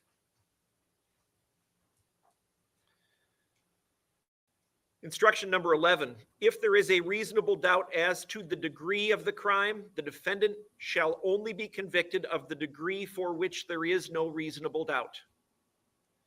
Instruction number 12, the duty of the jury is to determine if the defendant is guilty or not guilty. In the event of a guilty verdict, you have nothing to do with punishment. Instruction number 13, where 2 or more alternative theories are presented, or where 2 or more facts would produce the same result, the law does not require each juror to agree as to which theory or fact leads to his or her verdict. It is the verdict itself which must be unanimous, not the theory or facts upon which it is based. Instruction number 14, to commit a crime, a person must intend to do an act which is against the law. While it is not necessary that a person knows the act is against the law, it is necessary that the person was aware he was doing the act and he did it voluntarily, not by mistake or accident. You may, but are not required to, conclude a person intends the natural results of his acts. Instruction number 15, the state must prove all of the following elements of murder in the first degree. 1, on or about the 10th day of November 2018, the defendant committed an act upon Amy Mullis. 2, Amy Mullis died as a result of the act of the defendant. 3, the defendant acted with malice aforethought. 4, the defendant acted willfully, deliberately, premeditatedly, and with a specific intent to kill Amy Mullis. If the state has proved all of the elements, the defendant is guilty of murder in the first degree. If the state has failed to prove any one of the elements, the defendant is not guilty of murder in the first degree, and you will then consider the charge of murder in the second degree, explained in instruction number 21. Instruction number 16, malice is a state of mind which leads one to intentionally do a wrongful act to the injury of another out of actual hatred or with an evil or unlawful purpose. It may be established by evidence of actual hatred or by proof of a deliberate or fixed intent to do injury. It may be found from the acts and conduct of the defendant and the means used in doing the wrongful and injurious act. Malice requires only such deliberation that would make a person appreciate and understand the nature of the act and its consequences, as distinguished from an act done in the heat of passion. Malice aforethought is a fixed purpose or design to do some physical harm to another which exists before the act is committed. It does not have to exist for any particular length of time. Instruction number 17. Willful means intentional or by fixed design or purpose and not accidental. To deliberate is to weigh in one's mind, to consider, to contemplate, or to reflect. Premeditate is to think or ponder upon a matter before acting. Instruction number 18. Deliberation and premeditation need not exist for any particular length of time before the act. Instruction number 19. If a person has the opportunity to deliberate and uses a dangerous weapon against another, resulting in death, you may, but are not required to, infer that the weapon was used with malice, premeditation, and specific intent to kill.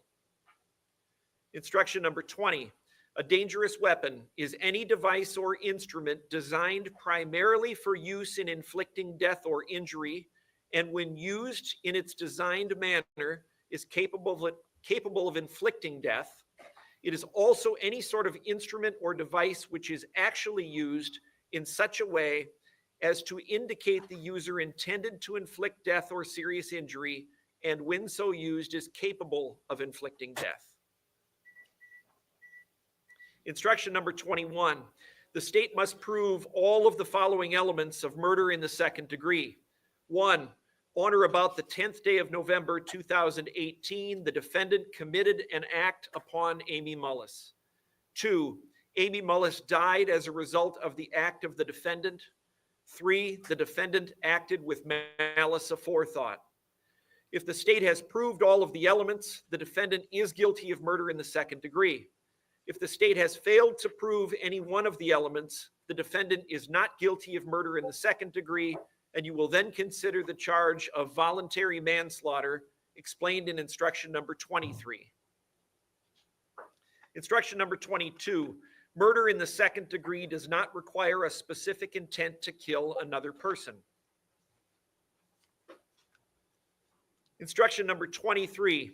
The state must prove all of the following elements of voluntary manslaughter. 1. On or about the 10th day of November 2018, the defendant committed an act upon Amy Mullis. 2. Amy Mullis died as a result of the act committed by the defendant. 3. The act was done solely by reason of sudden, violent, and irresistible passion resulting from serious provocation. If the state has proved all of the elements, the defendant is guilty of voluntary manslaughter. If the state has failed to prove any one of the elements, the defendant is not guilty of voluntary manslaughter, and you will then consider the charge of involuntary manslaughter explained in instruction number 25. Instruction number 24. Concerning element number 3 of instruction number 23, a serious provocation is conduct that would cause a reasonable person to have a sudden, violent, and irresistible passion. Passion is not sudden, violent, and irresistible if there is an interval of time during which a reasonable person would, under the circumstances, have time to reflect and bring her passion under control and suppress the impulse to kill. Words alone, however abusive or insulting, cannot be serious provocation. Instruction number 25, the state must prove all of the following elements of involuntary manslaughter. 1, on or about the 10th day of November 2018, defendant recklessly committed an act upon Amy Mullis. 2, the defendant did the act in a manner likely to cause death. 3, by doing the act, the defendant unintentionally caused the death of Amy Mullis. If the state has proved all the elements, the defendant is guilty of involuntary manslaughter. If the state has failed to prove any one of the elements, the defendant is not guilty. Instruction number 26. For the defendant to know or have knowledge of something means he had a conscious awareness of it. Specific intent, as used in these instructions, means not only being aware of doing an act and doing it voluntarily, but in addition, doing it with a specific purpose in mind. Because determining the defendant's specific intent requires you to decide what he was thinking when an act was done, it is seldom capable of direct proof. Therefore, you should consider the facts and circumstances surrounding the act to determine the defendant's specific intent. You may, but are not required to, conclude a person intends the natural results of his acts. Okay, we're going to stop right there. You can leave your instructions open. As I said, we will take the closing arguments. Shelley, do you want to get the court reporter, please? Amy Mullis will never get to see her kids graduate from high school. She won't be there when they go off to college, and she won't be there when they get married, because her life ended when she was brutally and viciously attacked with a corn rake on November 10th, 2018. Amy Mullis didn't stand a chance. She was unarmed and unaware that she was about to be ambushed by the very man that took a vow to love and honor her, the defendant. Amy Mullis would still be alive today if it weren't for the actions of her husband. She started that day like any other day, working on a puzzle, making breakfast for her family, and doing some chores on the farm. She didn't know that was the day that the defendant was going to seize his opportunity.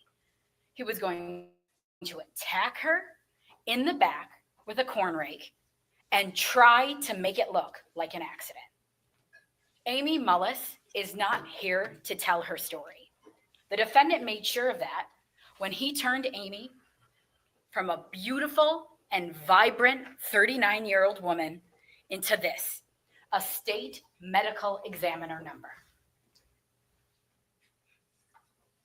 When you go back to the jury room, you have 3 tools to aid you in your deliberation. The first is the facts. That's the evidence and the testimony that came from this witness stand. The second tool to aid in your deliberation is the law. And Judge Bitter just started reading a lot of the law to you, and he's going to read a little bit more to you when we're done here. And I'm also going to go over some of it. And the third tool that you get to take back there with you is your common sense. Your collective common sense that comes from your everyday life experiences. Ask yourself what makes sense. You'll then see, when you use your common sense and apply it to the law and the facts, that the only verdict supported by both the law and the evidence is that the defendant is guilty of first-degree murder.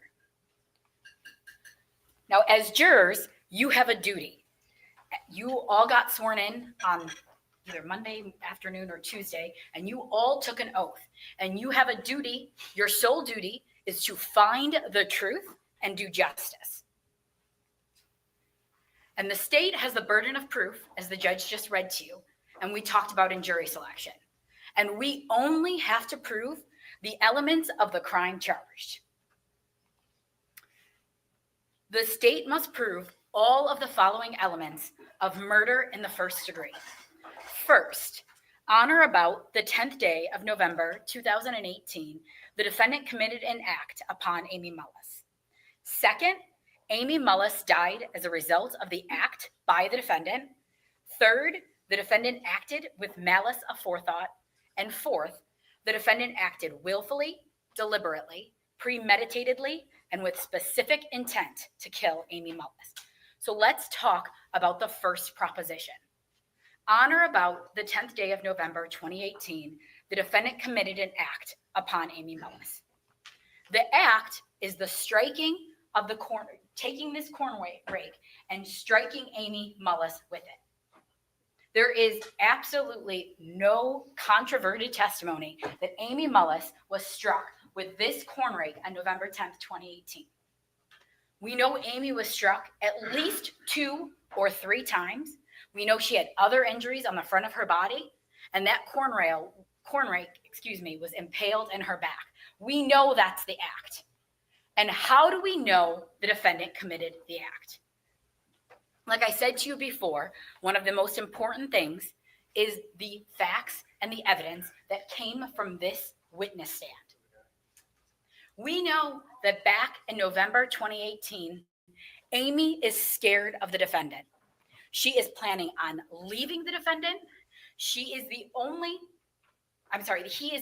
person who has the motive to kill Amy. And we know that. We know he has motive because of the affair that Amy is having. The defendant can come up here and tell you that he thought that affair was over. He didn't care. Everything was hunky-dory. You know he's not telling you the truth. You are the judges. You are to determine the credibility of the witness. You are to look at the demeanor and the credibility of the witnesses when they testify. Look at that in light of all the other evidence and ask yourself if that makes sense. Amy is telling all of her friends and family how she's afraid of the defendant. She's afraid that if he finds out she's having an affair, he's going to kill her or make her disappear. You heard from the defendant's own mouth, and you've heard from everybody else in this case, nobody else had the motive to kill Amy. The defendant knew about that affair, and we know the defendant didn't want Amy to get half of his farm.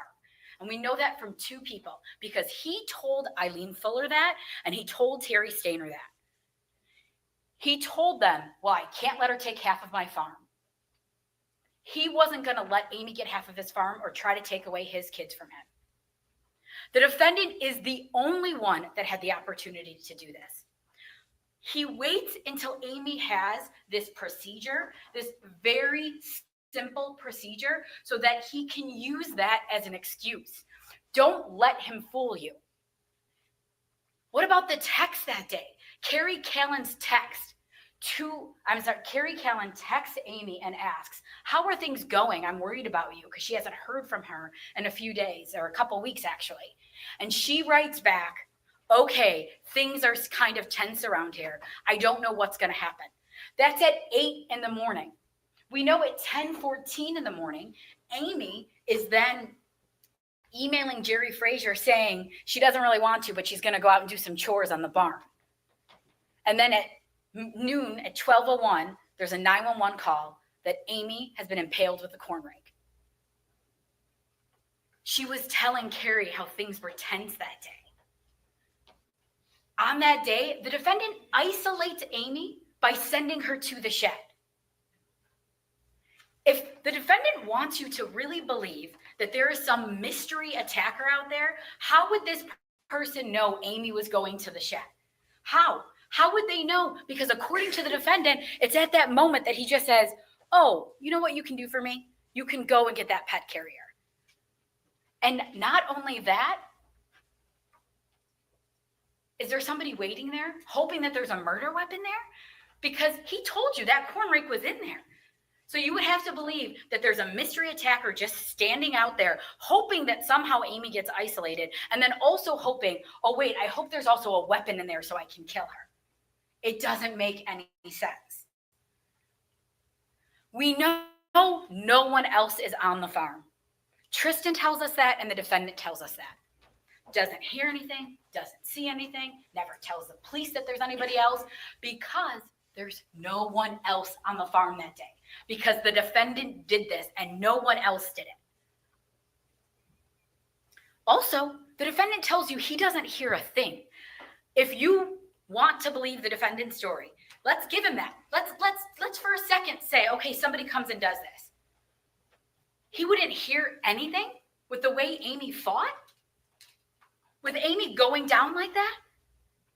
Getting swung with this corn rake in her back 2 or 3 times?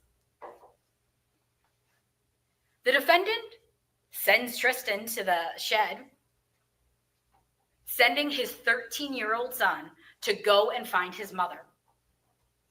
He doesn't call 911 right away because he's a doer, and he pulls that rake out of Amy right away. The defendant acts like it's an accident.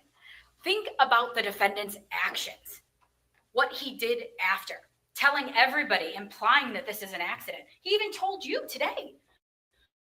Well, yeah, for 6 days until I was told it was a homicide, I thought it was an accident. Does that make sense? Even if he believes that day, fine. Again, let's give him that. That day, he thinks it's an accident because he just can't think of anything else. She must have fallen on a corn rake. The next day, when he starts thinking about it and thinks she's face down with a corn rake sticking out of her back, oh, he's still going to think it's an accident? No, because he's hoping that nothing comes of it. But the police and the medical examiners and the doctors realize what actually happened. It wasn't an accident. It was a homicide. The defendant's 911 call. First, listen to the contents of the 911 call. When you hear the defendant first say, oh yeah, I sent my son to the shed to go, he says, I sent my son to go find my wife. He also tells you she fell on a corn rake. Not, I don't know what happened. I have no idea. He's already telling his story. And I know today you heard some evidence about those whispers on that 911 call. And I'm going to implore you to listen to that 911 call. Don't take my word for it. Don't take the defense attorney's word for it. Because as the judge just told you, what we say is not evidence. Don't believe me. Listen to it for yourself. Make your own determination. That 911 call, there's 2 parts to it on State's Exhibit number 2. The first part is about 1 minute and 30 seconds. The second part is, I think, 7.5 or 8 minutes. If you go to that second part and you listen at 6:53, you can hear the defendant whisper, cheating whore. And if you go at 7.00, you can hear, go to hell, cheating whore. Listen to that 911 call. Make the decision for yourselves, and you will know, or you will see that you hear them. Let's also talk about the defendant's actions after. I already started touching on that, but what he starts telling everybody that this is an accident, about when he speaks with Luke Thompson and John LeClaire, the deputies that day, indicating it's an accident, not telling them anything about the cameras, because now he remembers, well, he thought of it the next day. And the Google searches. I'm not going to go over every single Google search with you because I know you've heard lots of different evidence. It doesn't matter what time those Google searches are. What matters is the content of them. And yes, I'm sure some of those searches and those records Amy did make, and maybe the kids did too, but you can bet that none of them looked for killing unfaithful women. It just so happens she's having an affair and he's not the one looking for killing unfaithful women. Organs of the body. It just so happens that he looks for organs of the body, and 4 days later, she's stabbed in her organs with a corn rake. What happened to cheating spouses in ancient historic Aztec tribes? Did ancient cultures kill adulterers? Punishment is 18 months for killing cheating wife. You are allowed to consider this because it shows that the defendant is planning this for a very long time. He's thinking about what he's going to do. Now, I know that you're probably wondering, should we believe Tristan? And let's talk about Tristan. He's a 13-year-old boy who will probably never be in a situation like this ever again, I hope, who will never be through or be a part of something so traumatic. He finds his mother with a corn rake sticking out of her back. He yells for his dad. He goes and gets the truck. The defendant puts her bleeding body on top of his as she's unresponsive. He later finds out she died. Think about that. And you know what? You can't blame Tristan, can you? He lost his mom that day. He doesn't want to lose his dad either. He's trying to protect his dad. But when you heard the testimony and the different things he said, it makes sense. That day when he's first interviewed by the police, he says, yep, I'm with dad the whole time. Then when he does a deposition, he says, well, I wasn't with him for like a minute and a half or so. And then right after that deposition, he corrects it and says, well, I don't know how much time. And then when he testifies in court by way of closed circuit TV, again, he will not commit to a time because he doesn't know how much time his dad is out of his sight. He's protecting his dad. And ask yourself why. Why is his story changing? Why every time is he adding a little bit more time? Do you think he's coming to truth or coming to terms with the truth? The fact that he's accepting that his father killed his mother? He knows nobody else was on that farm that day. Both him and the defendant told you it's the two of them, it's Amy, and it's the kids inside. We have proven the first element that on that date, the defendant committed an act upon Amy Mullis. The second proposition is that Amy Mullis died as a result of the act by the defendant. You heard from both Dr. Thompson and Dr. Cruz. Amy died as a result of her injuries, those 6 puncture wounds on her body. They entered, I believe she said 4 of them entered the chest cavity and were fatal. The cause of death was sharp force injuries, and the manner of death was homicide. So we have proven that proposition. The third, the defendant acted with malice aforethought. And this is the first state of mind element. And there's a definition that the judge just read to you. Malice, state of mind, which leads one to intentionally do a wrongful act to the injury of another in disregard of the rights of another out of actual hatred or with an evil or unlawful purpose. Malice may be established by evidence of actual hatred or by proof of a deliberate or fixed intent to do injury, fixed purpose or design to do some physical harm to another, which exists before the act is committed. It does not have to exist for any particular length of time. So essentially, this state of mind element talks about that it has to have some type of disregard for the rights of another out of actual hatred or with an evil or unlawful purpose. And we have both here. At that point, the defendant does hate Amy. He hates her for cheating on him again, for having that affair, for because she's going to leave him and try to take away the farm. You know this based on everything. Those Google searches in and of themselves show how much hatred he has to her. He's plotting her death, looking up ways to kill her. And even if you look at the second part of that, or with an evil or unlawful purpose, what purpose do you have other than to do some type of intent to do injury when you take this corn rake and you stab someone with it? As that last part says, it doesn't have to exist for any particular length of time. We have proven here that the defendant did plan this, but that time period, that begins the minute the defendant picks up that corn rake and decides to do that act. There's no amount of time that he has to act. We have to actually prove that he planned this, but we know he did. We know it from everything. We know it from all the evidence that you've heard. We know that the defendant acted with malice aforethought based on the injuries. The blunt force trauma on Amy's, the front of her body, and the puncture wounds, which are the sharp force injuries. This attack, this murder was systematic and deliberate. Think about it. Think about the hatred, the intent to do injury that you must have when you take this and you swing it and strike somebody, stabbing them in the back. Not once, twice, and possibly 3 times.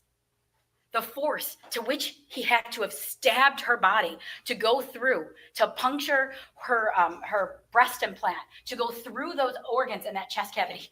And not only did he stab her with it, he had to take it out and do it again.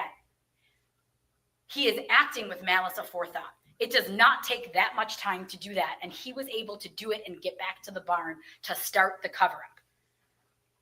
We have proven the third element, that the defendant acted with malice aforethought. And the fourth element is that the defendant acted willfully, deliberately, premeditatedly, and with specific intent to kill Amy Mullis. And there's some definitions with regards to this second state of mind element. Willful means intentional or by fixed design or purpose and not accidental. To deliberate is to weigh in one's mind, to consider, to contemplate, or to reflect. Premeditate is to think or ponder upon a matter before acting. Deliberation and premeditation need not exist for any particular length of time before they act. This specific intent means not only being aware of doing an act and doing it voluntarily, but in addition, doing it with a specific purpose in mind. This is generally seldom capable of direct proof, and you have to consider all the facts and evidence surrounding the act to determine the defendant's specific intent. There is no other intent other than to kill when you take this corn rake and you stab somebody with it. It's that simple. There's also an inference, a dangerous weapons inference. If a person has the opportunity to deliberate and uses a dangerous weapon against another, resulting in death, you may, but are not required to, infer that the weapon was used with malice, premeditation, and specific intent to kill. That we've also proven that fourth proposition. Based on all of the evidence, the defendant clearly deliberated, was acting willfully, deliberately, and premeditatedly. We know that. We know he had a specific intent to kill Amy. We know that based on the Google searches. We know that based on the fact that he decided to commit this crime at the exact moment that he did, waiting until she had this simple procedure so he can talk about how dizzy she was, isolating her to the shed, finding a way to get her away from Tristan so that he could commit this act and then start the cover-up. The defendant's intent was very clear that day. Based on the facts and the evidence and based on the inference, we know that we have proven that fourth proposition. You now know how this nightmare for Amy began. It happened 5 years ago when the defendant started controlling Amy, making her quit work, making her shop at Goodwill, watching her every move. He was already starting to contemplate after that first affair what he was going to do with her. Those first Google searches go back to December 25th, 2017, when things, according to the defendant, were going great. They were super open. That first search in 2017 is killing more accepted centuries ago. Then in January 2018, what did ancient cultures do to infidelity? This is even before she starts the affair with Jerry Frazier. Then they go on, January 21st, 2018, 16 facts or characteristics about cheating women. May 10th, 2018, looking at the punishment for a husband that kills a cheating wife. The defendant even was thinking about killing Amy before the second affair. And then it just continued. He continued the searches.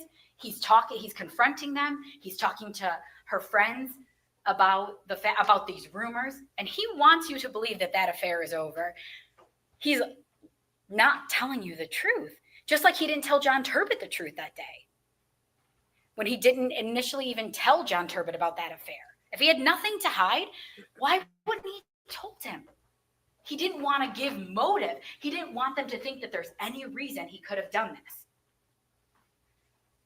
The defendant tried to paint this picture to the police that things were perfect. He tried to do that with you too. Things were so great. Yet Amy is terrified for her life. She's telling her friends that she's afraid he's going to kill her, that he might make her disappear. She's making plans to divorce him. She's asking her brother to keep furniture so that she can leave him. Calling Deborah Sherbring, who she barely knows. Deb Sherbring told you she's probably seen Amy once in 5 years, calling her hysterical. You've got to stop these rumors. If Todd finds out about them, he's going to kill me. She didn't even know. She starts talking about Tristan. Deb doesn't even know who Tristan is. She's not making this up. That doesn't sound like somebody who's happy in their marriage. That doesn't sound like somebody who's so open with what's going on. Even then, the defendant was planning. It's his cold and calculated plan, like I told you in opening. He started acting like super dad. He all of a sudden got really close to Tristan. He's hanging out with the kids more, all part of his plan. Think about it. This is a big deal. he was going to kill his wife and try to make it look like an accident. He was planning it for months. The Google searches, waiting for her to have this procedure. On November 10th, 2018, the defendant turned their home into a murder scene. The nightmare continued. It didn't just start back when the defendant started these searches or on the day that he killed Amy, because then it continued. The nightmare continued for Amy's family, for her children, for her friends and loved ones. And why? Why did he kill Amy? Because he didn't want to lose his farm? Because she was cheating? You might not like that Amy was having an affair, but that doesn't mean she deserved to die. And does the defendant think he gets to decide who lives and dies? Does he think he's above the law? He thinks the laws in Iowa don't apply to him? Today's the day you tell him the laws in the state of Iowa do apply to the defendant. Tell him he's not above the law. The defendant thought he silenced Amy's voice on November 10th, 2018. But this week, Amy's voice was heard here in this courtroom.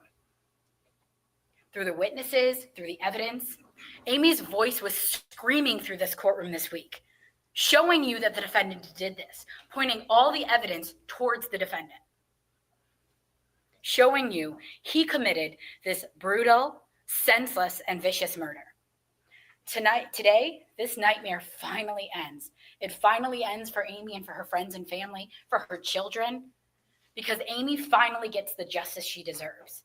Today is the day you find the defendant guilty of murder in the first degree. I'll start out by commenting or making the point that this is my only opportunity to talk to you. The state's going to get up afterwards and have their last argument or statement to you. So we don't get to go back and forth all afternoon. Excuse me. So I suspect that not only will the state disagree with some of the things I have to say, but maybe make other points that they believe are relevant.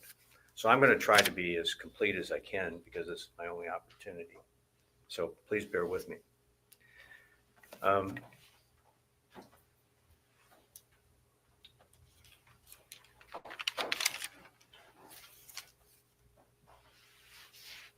When we came in here on Monday and you were picked as our jury, we had opening statements to you. And I went back last night and looked at my notes about that. And what the state, and these are my notes, and I think the state would agree with me. We don't try to deliberately mislead you. During these trials, we're scribbling notes and taking down what we later have to rely on. So I'm not going to deliberately try to mislead you, but I believe to the best of my ability, these are the notes. Amy not happy, prior affair. Todd confronts Jerry and his wife in July. Her denial is not enough for Todd. The affair continues. She makes all these statements to her friends. And then a cold and calculated plan as set forth today. He tried to think of everything, they say. Only people at the farm, Amy and the kids.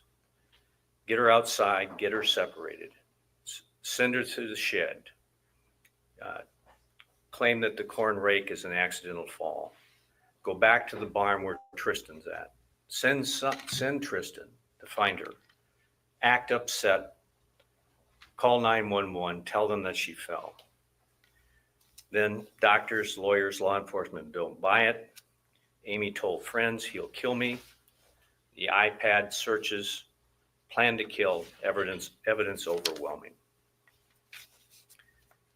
What kind of movie? I then looked is at my notes and what I suggested to you when we started this trial. And basically, I'm not going to repeat all those steps, but it really was what Todd Mullis told you from the stand yesterday about specifically that day, November 10th, 2018, the morning, going to the other farm, coming back, going to the hog barn, doing the chores out there that they had planned to do. all that, I believe, was consistently presented to you from this witness stand, not only by Todd, but by Tristan too. The state talks about Tristan that at first he said, I was with Dad all the time. Then it was, I was not with him for maybe a minute and a half. And then the other day on the video testimony, he said, well, I don't know. But remember what he and I talked about after he said, I don't know what the time was. I said, okay, what did you do when you stepped out of the main part of the hog barn and were not in eye contact with Todd? And you remember what he said? I got a drink of water. And I think I did it twice. Any other absences? Nope. So the time that you were out of eye contact with your dad is the amount of time that would take 2 drinks of water out of a hose just a few feet away from the door to the hog barn. Now, you saw photographs, and we'll look at them in a few minutes, of how big that barn is and where the entrances and exits are. So the state would want you to believe, apparently, is that Todd went to the other end of the barn and out a door and ran up the length of a football field, then onto the red shed, committed a murder, got back before Tristan finished a drink of water. Now, feasible? That's what you have to decide.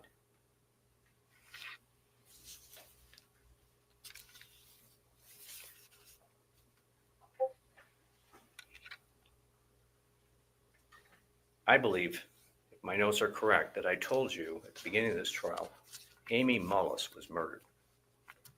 It wasn't an accident. And it doesn't take much to figure that out when you finally see the extent of her injuries.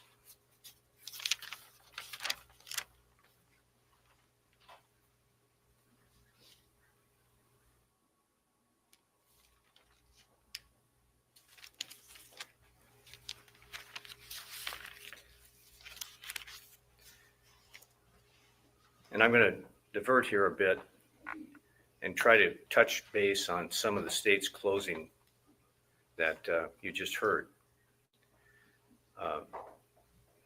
Started out with Amy is scared of Todd, planning on leaving him.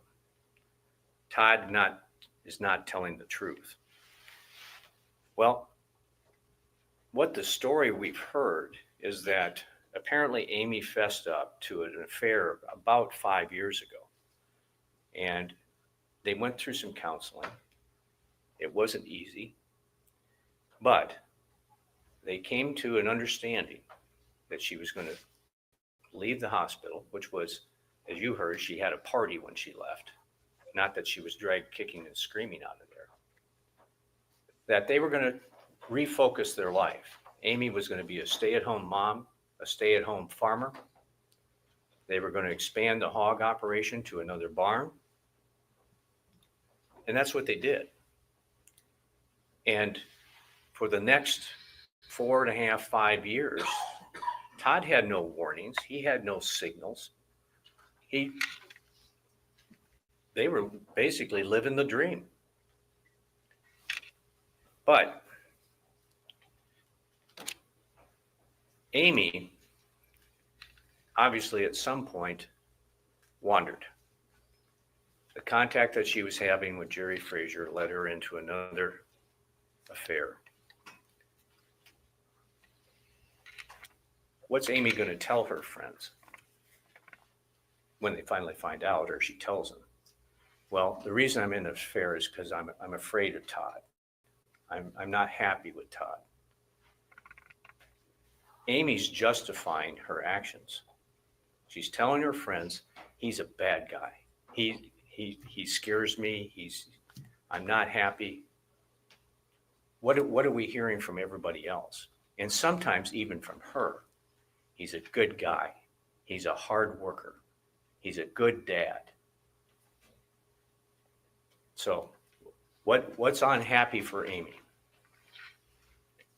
At the same time, during those 4 to 5 years, and as you heard from Terry, She's golfing, she's lunching, she's taking boat trips, she's having fun with friends. She's on the volunteer of the Earlville Fire Department, tumbling, going on vacations. So is this a prisoner? Is this someone being controlled and dominated by Todd Mullis?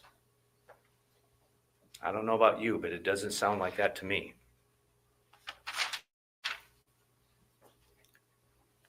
She tells people, he'll kill me or I'll disappear. She's justifying what she's doing, and perhaps even in her own mind. And again, this is going to be jumping around here, and I'll try to get back to a more orderly presentation to you. Carrie Callan, things are pretty tense around here. There was some tenseness around the Mullis house there in the last part of October, first part of November, because Todd's mom got upset because Todd was encountering a tough time. It was bad weather, field work wasn't getting done, and Amy was spending time with her uncle who had suffered this brain bleed, which there's nothing wrong with that. But 3 kids at home, bad weather, crops, and so forth, he complained. He complained to his mom, and I think he even complained to Terry about it. And his mom said something to her, and what did Todd do? Todd told his mom, "You're out of line. You shouldn't have said that to her."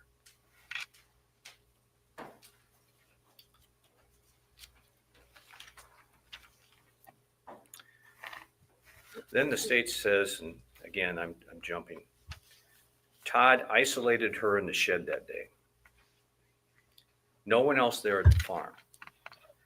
Well, we talked at the beginning of this trial that we're not here, or at least I'm not here, to try to prove who murdered Amy Mullis. She was murdered. But the question is who? And if you want to speculate, look at the aerial photo of this farm. The main gravel road, main north-south gravel road runs within a few feet of that shed. It's November 10th. Apparently it was warm enough that the day before, Todd's nephew was doing some field work, but too frozen to do that Saturday morning, which is what Todd had planned to do. So was his plan that day to do ripping, or I call it chisel plowing, or was it to kill his wife? Well, going back to this weather issue, the doors to this shed are frozen open. They won't close. Is it possible that somebody could have went in that shed and been in there and Amy surprised him? I know that sounds like a murder mystery, but It's possible. could it? Probable, no. Whatever happened in there was sudden and violent.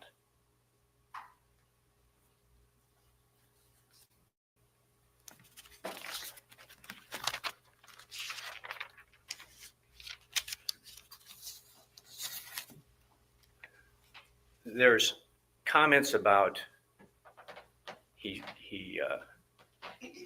puts her in the pickup. He pulls the fork out of her back. Well, you shouldn't have done that. Everybody knows you shouldn't do that when someone has a puncture wound. He couldn't get her out the door with this dang thing sticking out of her body. What a horrible, horrible situation to be in. To lay her on the lap of his son, to call 911 and drive as fast as he could, trying to get help, telling the 911 operator, "I can get closer." No, stop. Let the ambulance come. Now, late this morning, but actually at the very end of Todd's testimony, we hear this repeat of the 911 call. And the words I wrote down that the state says he was saying, he was whispering into the 911 call as he was doing CPR on Amy, was cheating whore and go to hell cheating whore. If you listen carefully, and it may be very difficult with that type of equipment, but if you listen carefully, he's out of breath. He's is he's doing compressions. He should be. He says, she's cold, she's cold. And he tells Thompson that as soon as Thompson steps up, she's cold. Who? It just boggles the mind that you would be on 911 saying that. If you murdered your wife and you're whispering, cheat her, go to hell, you're going to do it on a 911 call? She's not saying that. And if you have trouble hearing it, you're going to have to let the court know. But she's cold and he's panting. She's cold. Listen, that is a Hail Mary by the state here, folks.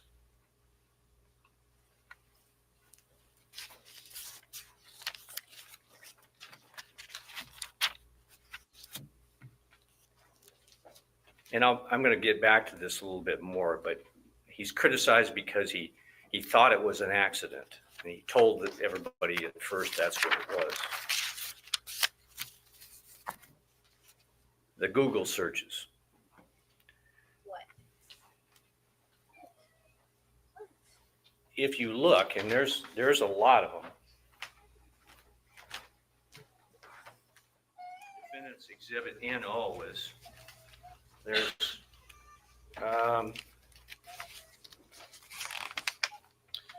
2,945 entries on NO.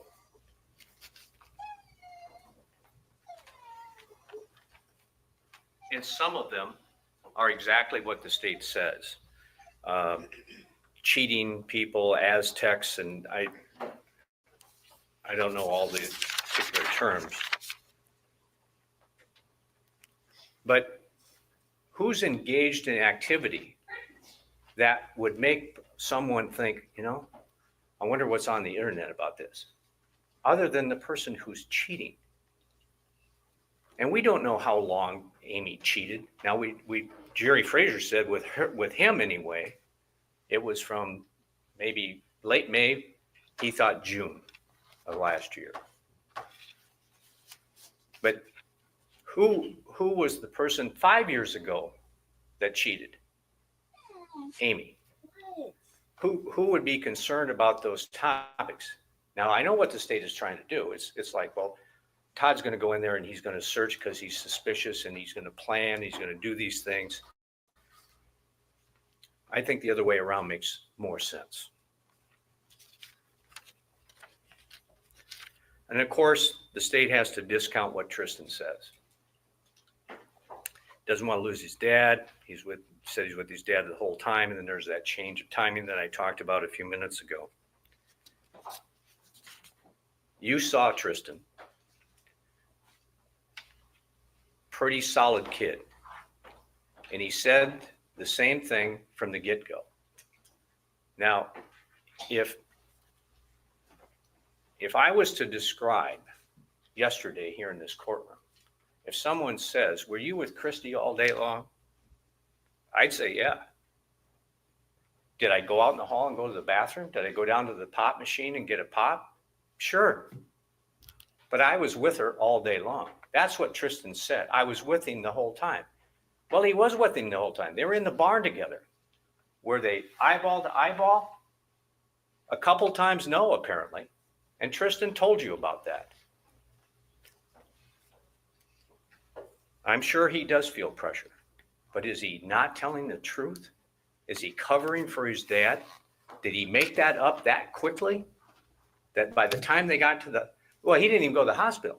He went back with Michael Krogman and told the two deputies what had happened, that him and Todd were in the barn.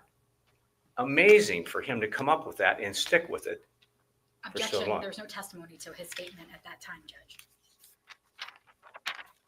Go ahead and proceed, Mr. Firehelm. Thank you. Witnesses Thompson and Cruz, the doctors. No problem with those. They did their jobs. They explained things to you. Amy was murdered. Dr. Thompson figured out that it wasn't an accident. He found more holes, and then they started to investigate more puncture wounds. the state goes through, and I'm just too old to try to learn it.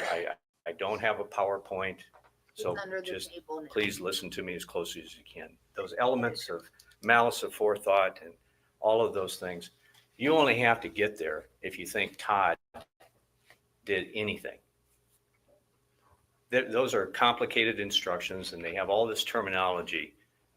If you don't think Todd Mullis committed this act, then you don't have to try to analyze all that stuff.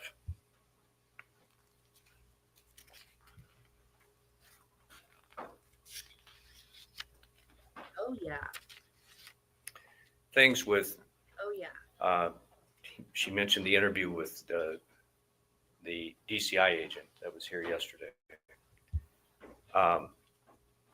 He's trained, he's experienced, and he wouldn't let Todd say a word. He'd ask a question, but he wouldn't let him answer. And his analysis that, well, he should have just said, I didn't do it. He should have been more emotional about it or whatever. Todd's comment was, you're asking me to admit to something I didn't do. What's clearer than that? Especially when you walk into the room thinking that perhaps this is still an accident. And they made a big deal out of making that clear, that up until that point, until this agent says, we got the facts, we might even have some audio of you fighting in the kitchen that morning. We got it out of the cloud, which was a lie. Objection. Go ahead, Mr. Firehome. What that agent wanted from the get-go is he felt he was clever enough to get Todd to admit that he did something, and he would have had to get him to admit to something he didn't do, and Todd just wasn't going to do it. And you can see how many times he circled around and came back and tried to get him to say it.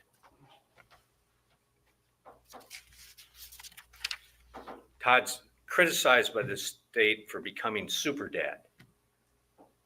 What the heck else was he going to do when she's gone for almost half the time through September and October? And I'm not criticizing her for being gone for love of family. And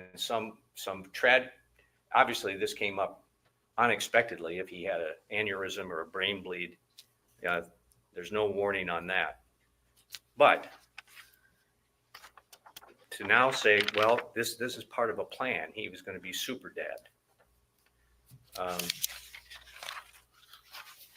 It's grasping.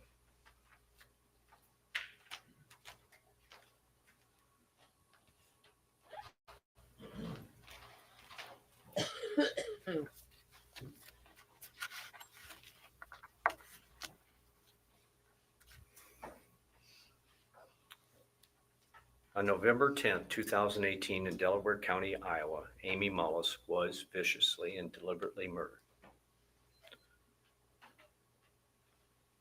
Your job is to listen to the facts, the evidence, look at the exhibits, and decide what?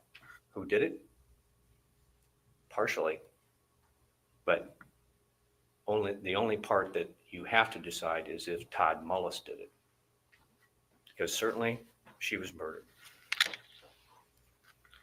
The evidence that you've heard, both from the state and from the defendant, is that morning Todd and Tristan went to the other farm for chores to see if conditions would allow for further field work.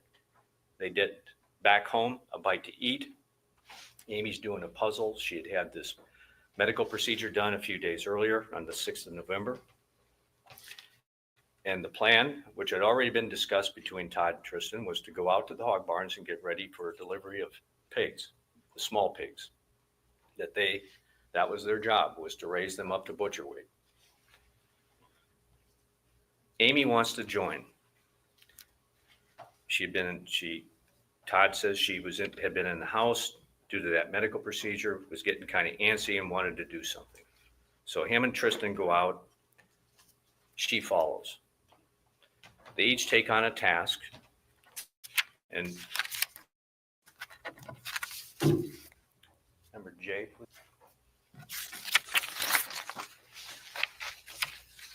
there's the barn that they went to. That loading chute door in the center. And to the very right, as you're looking at it, is that service door going into the office area. So that's where they went. All right, please.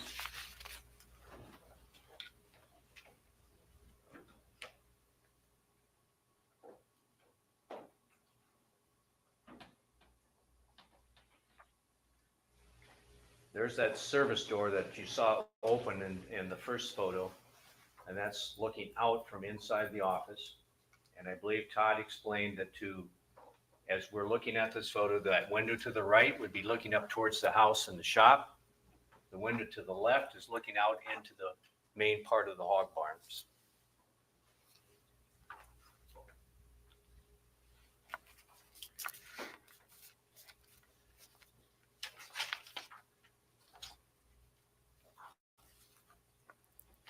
Would you go to Q, please?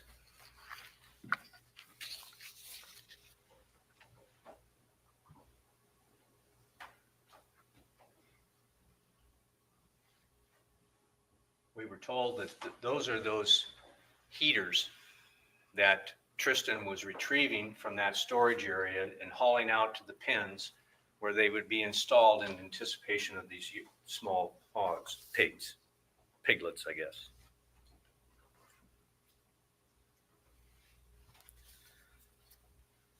Triple R, please.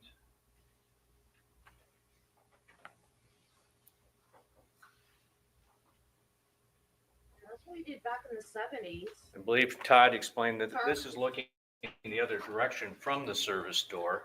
Now the window on the left is towards the house and the shop. The window on the right is out into the hog barns. And you see straight ahead the door that goes out to where to the left would be the loading chute, and to the right would be the door that looks down that long hallway, which we'll see here in a second.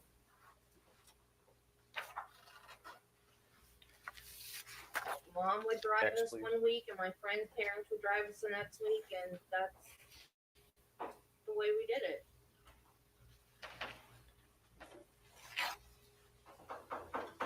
Todd explained that that's the shot looking through that window on the south side. I think I got my directions right, of the office, which looks out into that hog area where they were working, getting things ready.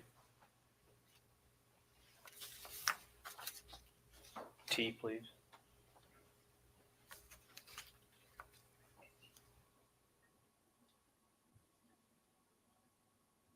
Here you can see kind of a combination. To the right is the office where we've seen the earlier photos, but now you can see down the long walkway to the other end of the barn. That's a distinct possibility. Well, I guess he asked his mom. His mom was watching Wyatt for him, so Did you go to N? his mom was helping out. Nancy?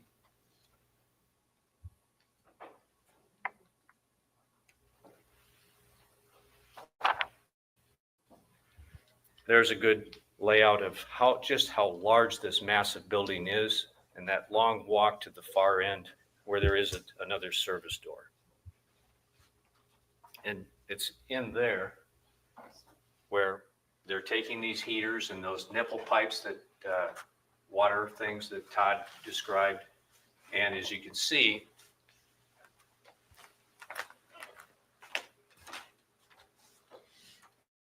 the light globes that Amy was cleaning.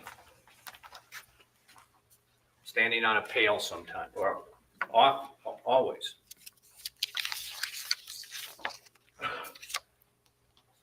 Q, please.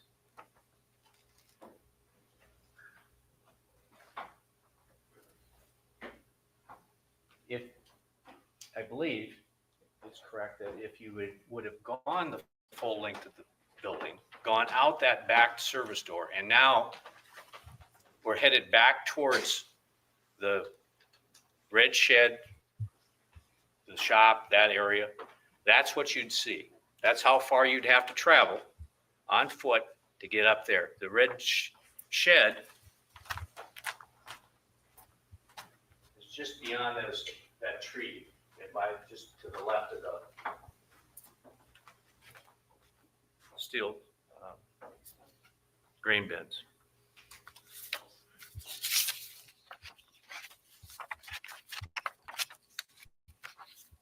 Hold, please.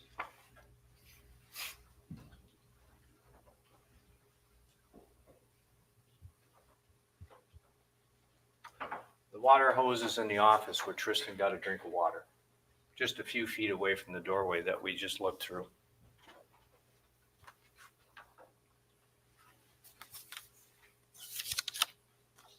W?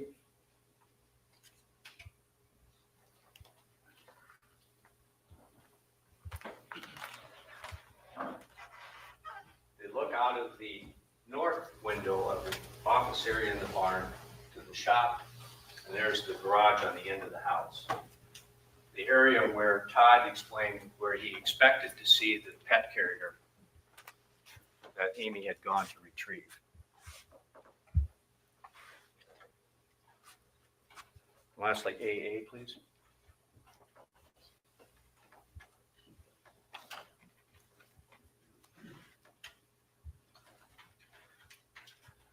And I believe Todd described this as you'd be standing very close to that service door going into the office and looking over towards the red shed.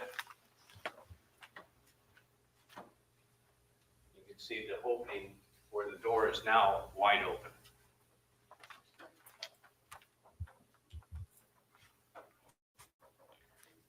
So that's where we're at, the three of them, each doing their individual chores. But at some point, both Tristan and Todd observed some unsteadiness on Amy. They obviously are aware that she recently had this medical procedure. Terry Stanner told you about how it was, but she also, remember what Terry said? She went back to work that day. So depending on what Amy's physical health was, because of maybe excessive bleeding and so forth that was described,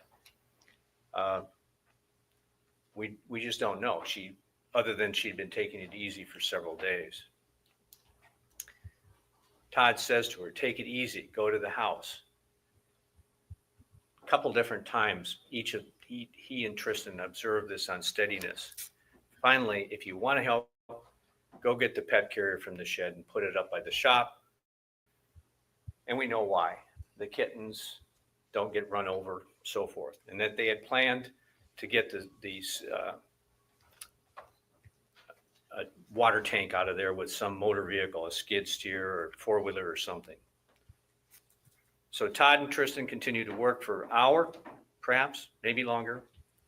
And finally, when they looked out that window that I just showed you towards the shop, there was no pet carrier, and Tristan went to see whether she couldn't get it out or had gone to the house and just didn't try or whatever.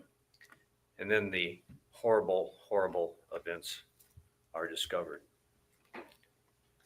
I've talked about it, getting put in the pickup, the 911 call, how Todd tries to see if she's alive or if she's breathing, responding. She's not. They meet, the 911 call we've talked about, and that he's not whispering terrible things at the end of it. Todd goes on to the hospital. Tristan goes back to the farm. Tristan tells his story at the hospital, at the school.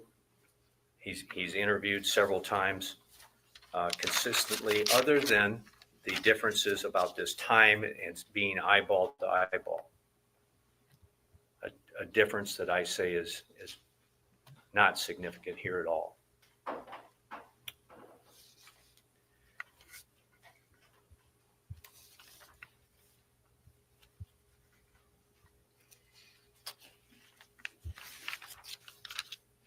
Where did this investigation go off the tracks? I would place that point when Todd said in the 911 call, she fell on the fork. At that point in time, he had no other explanation. He didn't believe it to be a brutal assault. The only thing he could think of, she had been dizzy and she's got a fork in her back. She must have fell trying to get this pet carrier out. Now you can second guess and Monday morning quarterback that thing, but now we know a lot more. We know a lot more. She had the medical issues. She had the medical procedure 4 days earlier. She had been taking it easy. She wanted to get out of the house and she had balance issues in the barn. Was it so unreasonable for him in that moment of panic on a 911 call when he's being asked what happened? She fell on this fork and you can hear it. Was he to assume she had been murdered? What sense would that make? As the state says, it doesn't make sense. And I agree it doesn't make sense. But that doesn't make sense doesn't equate to Todd Mullis being guilty of first-degree murder. It was based on what he knew at the moment, at a moment of extreme emotional stress. He didn't know there was more than 4 puncture wounds. You saw all the clothes that came off. Even the medical people didn't know it until they really examined her, that there were more than 4 puncture wounds. Todd didn't know that, or Tristan either, really. As soon as the medical professionals informed law enforcement that an accident was not, that it didn't appear to be an accident, and Todd's explanation didn't match up, he now becomes the only suspect. And as the agent said yesterday, we gather evidence that fits our theory. We gather evidence that points towards our suspect. Objection, mischaracterizes the testimony. Go ahead, counsel. We heard from Deputy Himseth. I hope I say that's wrong, and I'm not trying to butcher it. He came in and he was talking about what he did, search warrants,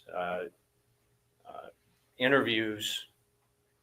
And when we talked about the iPad, he told you, those were all done by Todd. I said, you sure? All done by Todd. Well, we know that's not true anymore. Unless Todd's on the internet looking for wedding dresses and diamond rings and tattoos that we know that Amy was planning on getting. All of them, according to him, they have to be.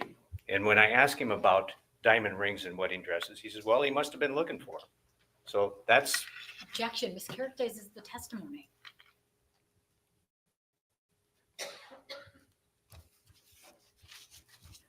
The physical evidence, the CSI type stuff.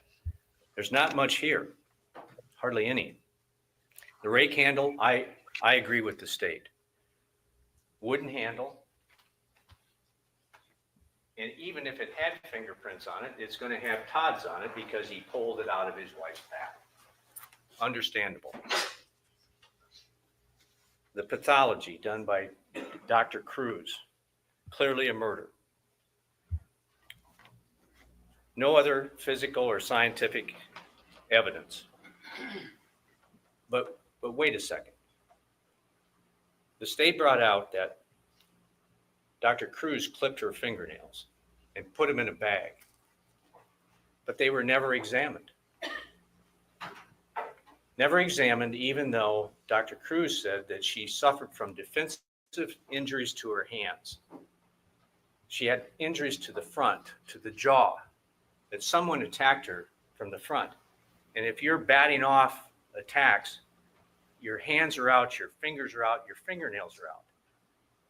But that wasn't examined, that wasn't followed up on by the state because it didn't fit their theory. I believe the agent, I'll try to be accurate, says scientific tests like that, it's not driven by the facts of the case. That's what he said, not driven by the facts of the case. Well, if someone's suffering defensive wounds and batting off their attacker, isn't that driving this thing? Wouldn't that drive an investigation into those fingernails to see if someone's DNA is there? Someone other than Todd Mullis's?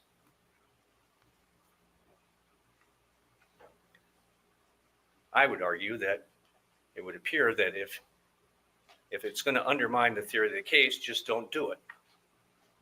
Only one suspect.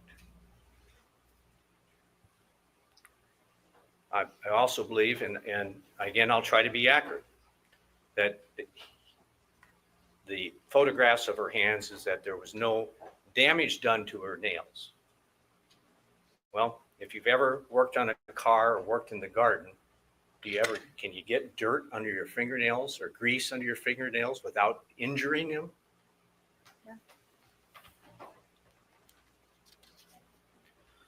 They took lots of photographs, apparently, of Todd's body, face, hands, back, feet, all of it. Any injuries? None. I believe, I don't know if it was the DCI agent or the deputy, that in ruling out Frazier as a suspect in this case, they did a self tower search in his area of his home near Anamosa. No cell phone tower search around the Mullis farm. If someone, the murderer, was using a phone, had one, might have showed up on the cell phone tower.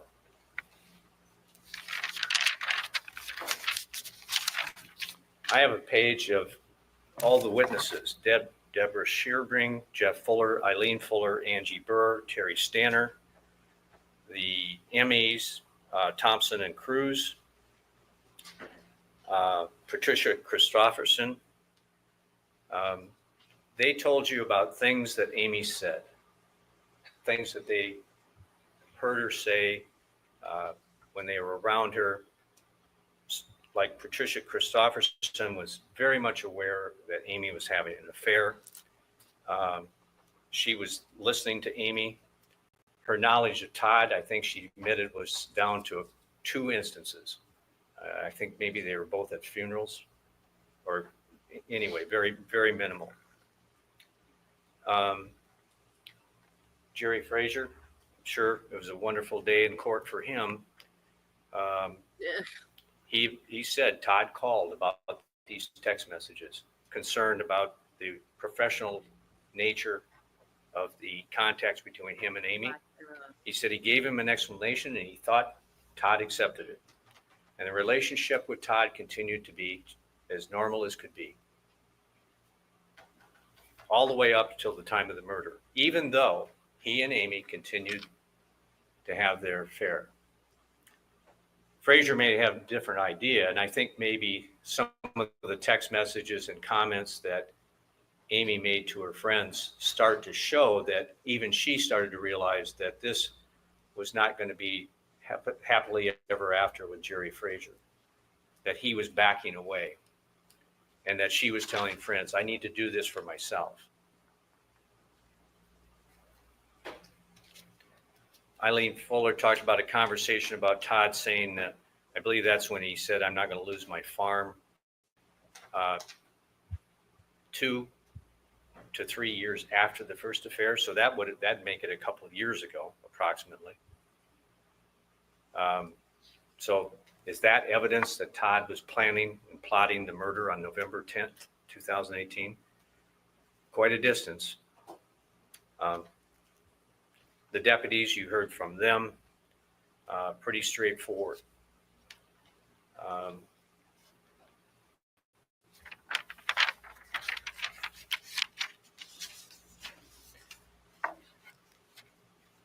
And again, I would state to you that Amy's comments to her friends about trying to make Todd out to be a bad guy was an excuse for her unfaithful conduct, wanting to keep the friends, knowing that some of those friends liked Todd. Hardworking, good father, strong family man. Amy was just not satisfied. And again, after 4 to 5 years of what Todd perceived as being a normal, healthy family relationship,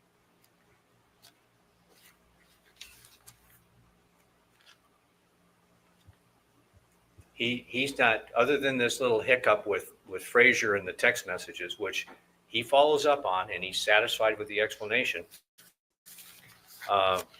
What he doesn't know is that Terry Stainer goes to a medical conference and there's someone there that she hears apparently that there's rumors that Amy's up to it again. So Terry goes back and tells Amy, that's the day that generated that crazy phone call to Deborah Sherbury, who didn't understand what in the world other than she worked at the hospital and Amy was worried about rumors.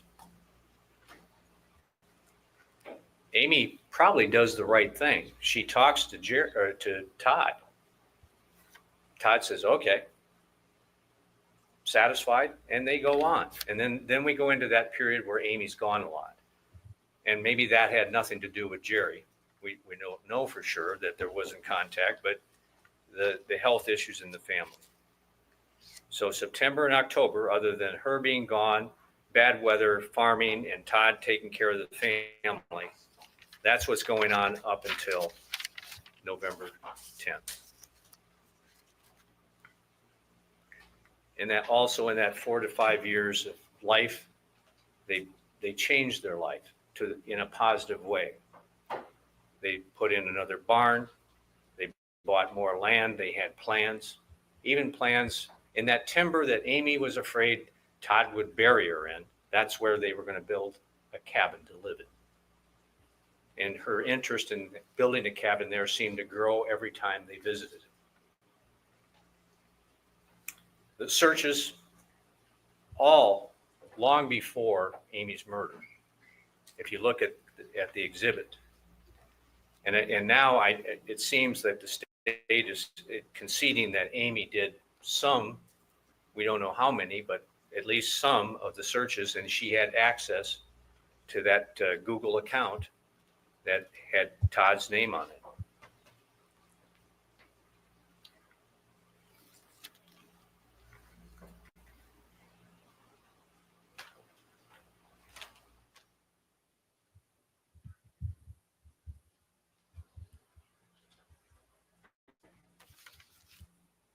The ones that the state seems to find most, a significant one anyway, the body organs on November 6th. Todd told you, Taylor was concerned, wanted to know more information, and together they looked up this information. The state seems to be asking you to believe that Todd was specifically looking for the areas in the body where these organs are at so he could aim this fork when he was swinging it wildly and hit them. It just doesn't seem plausible. On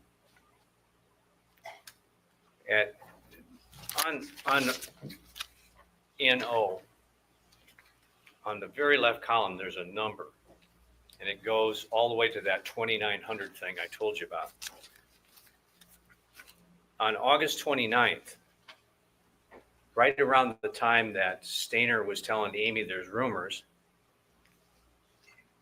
there's a search about bipolar disorder. Now, could Todd have done that?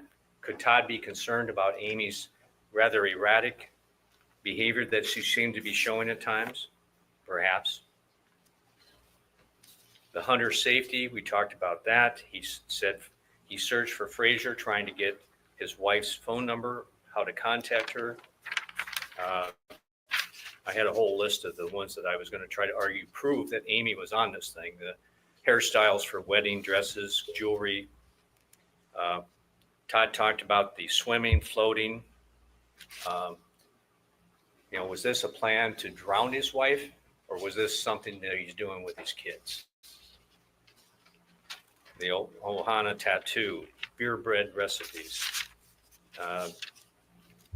Domino's in Fort Lauderdale, Florida. The DNA thing we've talked about.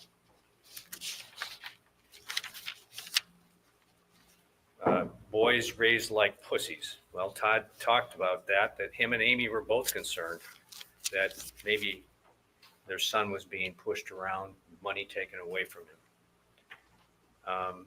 If you look at, that was at entry number 2725, that numbering system. at 2726, there's a research of Psychology Today, a very legitimate psychological magazine. So sometimes if you look around those searches, you'll see very legitimate connections to a real legitimate reason to be making those searches.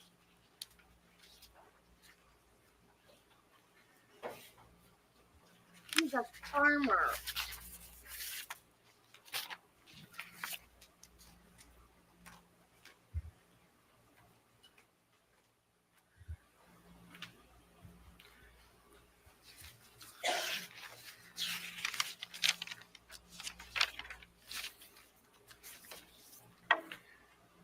Just a couple other witnesses. Michael Krogman, of course, talked about taking Tristan back to the farm, told him to tell the truth. That's what he said yesterday. Tristan seemed upset, rightfully so. Mike Mullis talked about again, although it doesn't appear necessary now, that other people had access to that iPad, but he also talked about the security cameras, which Todd confirmed in his own testimony, that if you knock the antennas out of the windows, there is no recording. And that's how they found them the day after Amy's murder.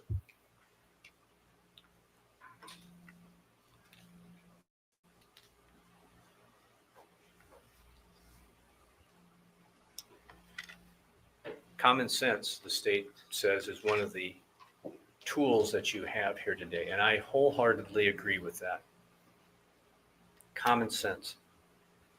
Is that man diabolical enough to not only murder his wife with that thing, but to send his 13-year-old kid to find her? Is that guy, did he do that?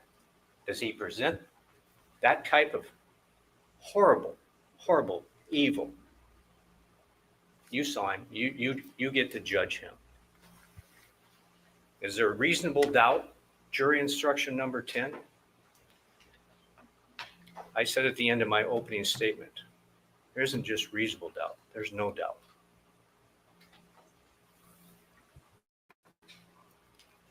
Who did it? I don't know.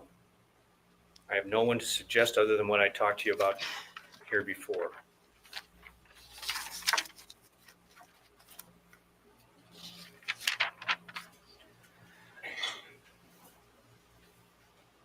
The state's case is that used car with new tires and a paint job.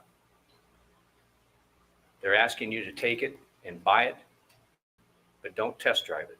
Don't start it up. Don't take it for a drive.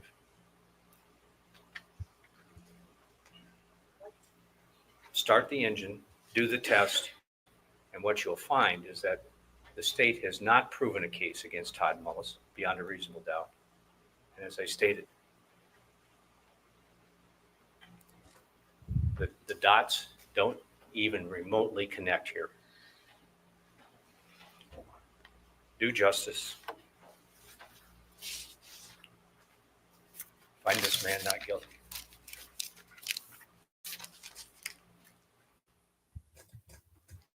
I bet it took you just a few minutes to realize that. What the hell was that? That was the most discombobulated, weirdest closing I have ever heard. I thought Ashley Benefield's lawyer was the worst lawyer I'd ever seen. I was wrong. I don't know if technically that was inefficiency of counsel, but yeah, that was bad closing. That was really bad closing. Really, really bad closing. Oh my God. That was horrific. that this wasn't an accident. Amy's face down on her hands and knees, rake in her back, 6 puncture wounds. For the defendant to continue to think that this is an accident is implausible. The reason he stuck with that story for 6 days was because this was his plan. Every little thing that he did points right to his guilt. The defense wants you to believe that Amy's a liar. You would think that Amy's on trial for her own murder. Amy's the liar. Amy's the bad person. Amy's the one that does Google searches. It's asinine.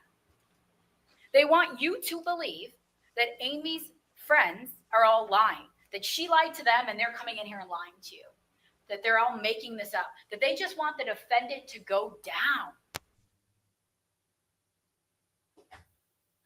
Do you think they want the right person to be responsible for this murder, to accept responsibility? If all of these witnesses are lying, if this is this big conspiracy. I think that is an incorrect statement of my argument. I didn't say those witnesses are lying. Go ahead, counsel. If this is some big conspiracy that the state has, that the police has against the defendant, wouldn't these witnesses have made it better? Wouldn't they have all came in here and said the exact same thing? No, because Amy was telling them different parts about what was going on with her life. That makes sense. She's telling her brother how she wants a divorce and how she's asking her brother to keep furniture for her. It makes sense she's not telling her brother about her affair. She's telling some of her friends about her affair, about what's going on in her relationship. She's talking about different things with different people, which we all do all the time. Amy wasn't lying. She wasn't making this up. Why would she make it up? There's no reason why she made it up, because she didn't want people to be mad she was having an affair. She was going around telling people she was having an affair. It's not like she needed to come up with some big excuse as to why.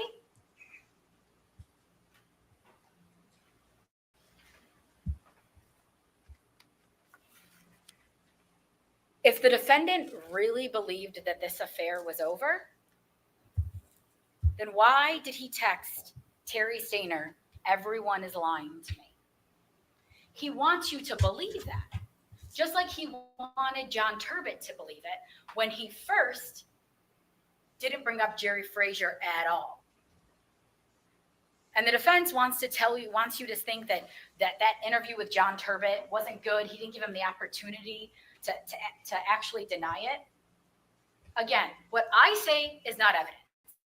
What this man says is not evidence. The only evidence in this case is what comes from this witness stand and these exhibits that you get to take back there with you. You are to determine what you believe from these witnesses and these evidence.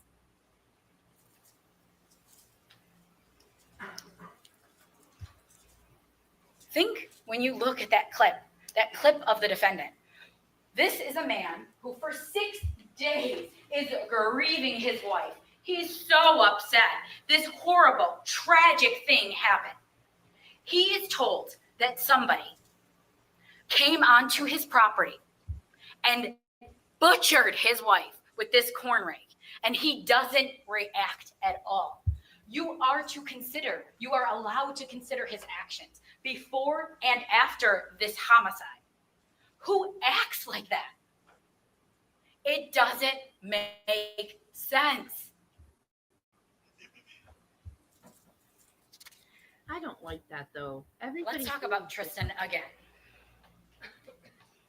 This poor kid who didn't want to be here, who didn't want to testify, whose mother was brutally attacked, who had to find her. And they're saying, well, just believe him, right? Believe him.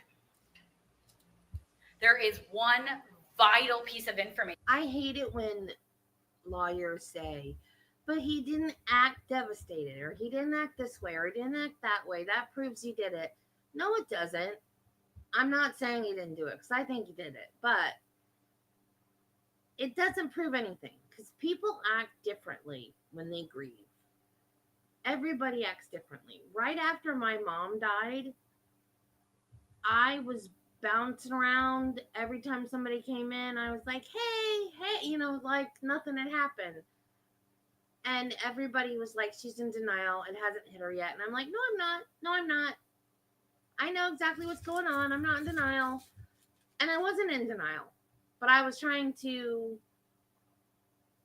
put on a brave face, I guess.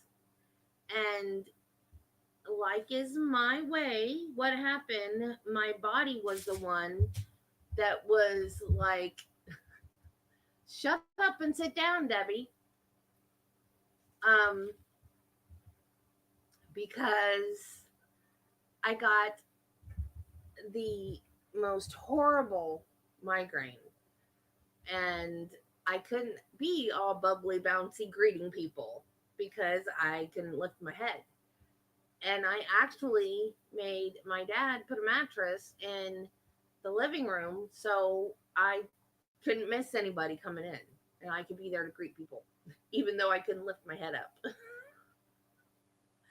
So I'm on a mattress in the living room. Everybody was in the family room, but this way, at least when they came in, I would hear them come in, and then I could get up and go in there, and I wouldn't go close myself off in my room. And then I wouldn't eat. My aunts were like feeding me, hand feeding me, and also giving me tranquilizers at the same time as they were feeding me, because I was in denial and I needed the tranquilizer. And also pain pills for the headache. So then I got up and I got dressed to go to my mom's viewing, and my mom had just gotten a brand new car, a brand new Lincoln.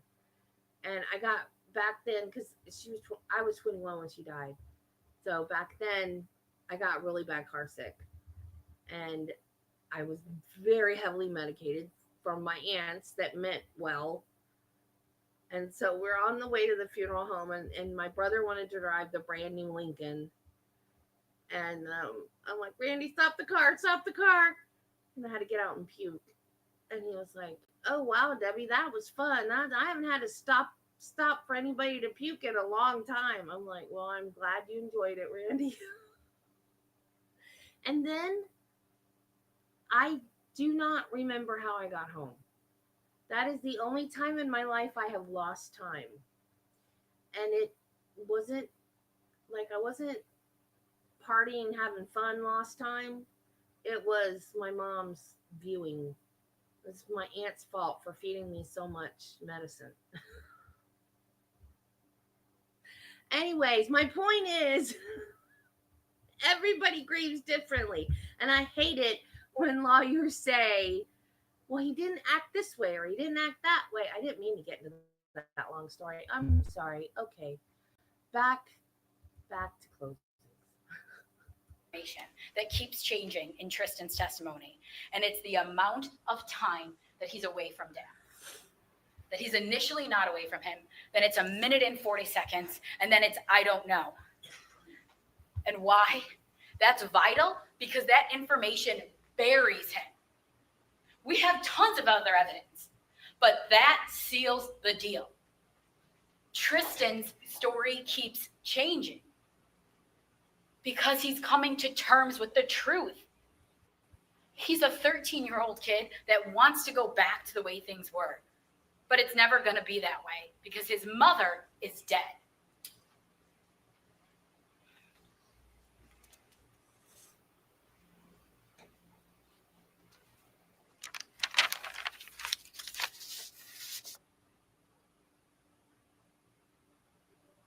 She lost her place. When you think about not only the Google searches, but when you think about the defendant's testimony, he admits what he can't deny and denies what he can't admit. There's certain things he has to admit, right? He thought this was an accident. He didn't remember about the cameras. There's lots of things, and I won't go over it because I know that you guys were paying attention. You remember the evidence. And everything he admits, he has an excuse for. Everything. Organs of the body, buoyancy, anything that's somewhat damning, he's going to admit. Then there's the ones that are really bad. He just has to deny. He has to deny killing unfaithful women. He has to deny the ones about infidelity. He can't admit that. And again, they want you to believe that Amy is conducting those searches. I implore you to look through those Google searches And yes, from the beginning, the state has conceded that Amy has done some searches on them. Does that mean she did those ones? No. Look at those searches. Look at the ones that we told you were relevant. Look at before and after, surrounding those and the exact times, not days before or hours before. Look at the ones within minutes, and you will see that it's the defendant looking for combines and other things. Now let's talk about this 911 call. Again, the defense told you what they believe it says, and I told you what I believe it says. But that's not for you, or it is for you to determine, not just to listen what we say. And again, I'm just going to ask you to please listen to it over and over. Listen to it as many times as you need. 6, 53, and 7. And determine for yourselves what it says. When you take that with all the other evidence, you know what the defendant's state of mind that was that day. And the defense wants you to think that because the 911 is recorded, that the defendant would never say anything like this. This is a man who's excited, right? And he is excited. He's excited because he has to pretend he's excited. He's also excited because he just carried out this murder. It doesn't matter whether he planned it or not. He's still under the excitement of what happened. He just took a corn rake and stabbed his wife with it. I don't like the way. Now he's in part of the cover-up. If you listen to that 911 tape, you can determine for yourselves what he says at those periods, and you will see that it just is another piece of evidence. This is not a Hail Mary. We don't need that 911 call. We don't need it. We don't need any part of that 911 call. It's just another piece of evidence that adds to everything else.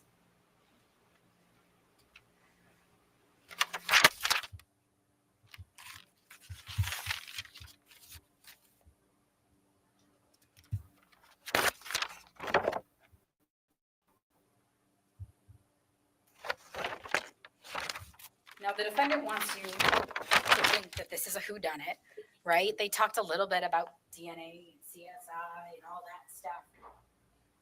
And what Agent John Turbett told you, it wasn't what the defense summarized his statement. It was that they follow the evidence. The evidence from day one has pointed at the defendant.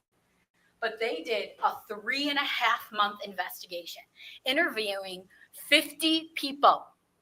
19 search warrants. This wasn't a let's hurry up and arrest him. They did a thorough investigation. And every piece of evidence, every one that kept coming in, pointed straight to the defendant, proving more and more what he did. And just ask yourselves, because as we've been talking about the common sense, right? Use your common sense. Did maybe the defendant not call 911 was because he wanted to get Amy in the car? He wanted a reason to touch this rake?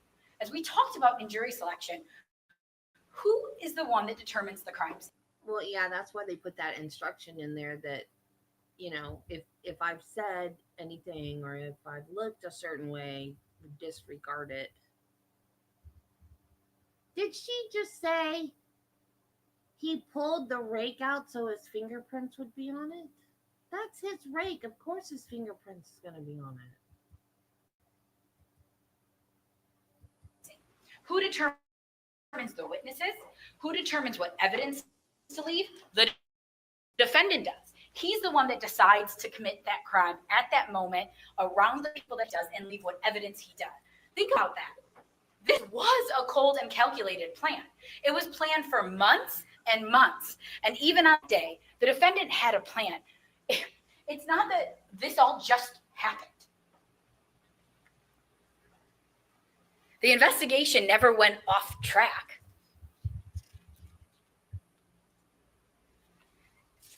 When you do listen to the 911 call and the defendant talks about Amy falling on the corn rake,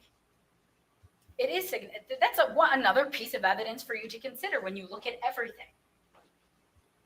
If as a person, if you find a loved one impaled with a corn rake, the fact that you're just going to jump to the conclusion that they fell on it, again, it just shows that he's telling this story from the beginning.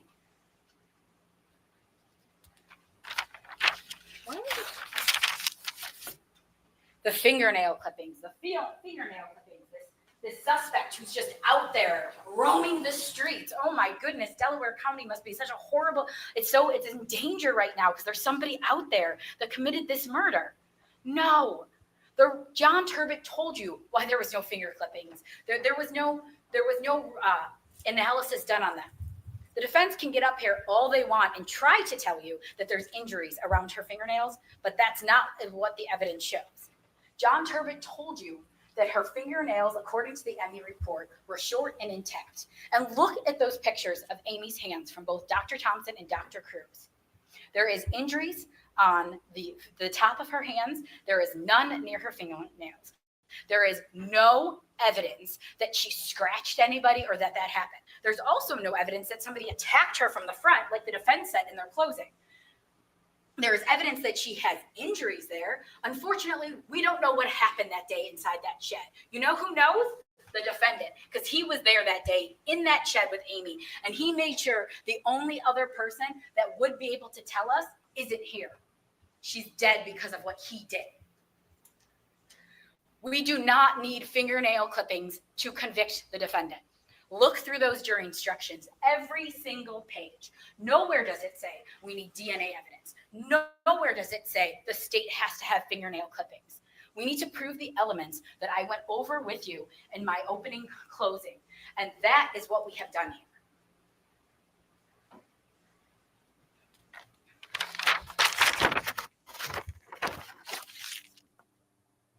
The defense wants you to believe that this whole second affair thing is put to bed. It's over. That everything is going great. And I don't want to belabor this again because I know that you guys have gone over this. But Jerry Frazier tells you he's still communicating with him. He testified that up until when they started that Gmail account, until her death, the date of her death, they are communicating between 15 and 40 times a day. Jerry Frazier tells you himself, days before her procedure, they meet and she performs oral sex on him. This affair wasn't over, and the defendant wants you to believe it was because he was planning this. Because this all along was his plan. We know it was his plan from the Google searches. This is something he's been thinking about for a long time.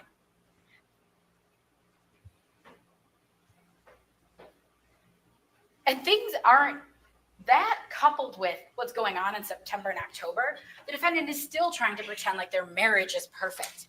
It's great. Nothing's going on. She's in Ankeny for half of the time, but he's such a loving husband, he doesn't mind. It's ridiculous for you to believe that.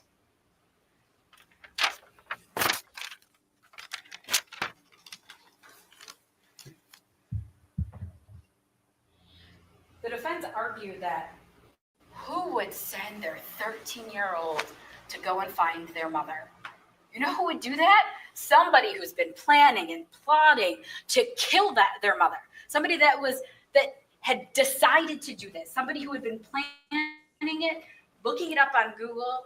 Somebody who had been looking at all the different ways to do this. That was the significance of the other Google searches, to show you he can have an excuse for it all he wants, but when you look at it in light of all the other evidence, you know he was trying to figure out, how am I going to do this? And he had to make it look like an accident, right? Let's be honest. He had to at first, hoping that it would work. He couldn't do something out of the ordinary. And what would be something that would maybe seem plausible? Maybe if he carried it out the right way, didn't strike her twice, a farm accident.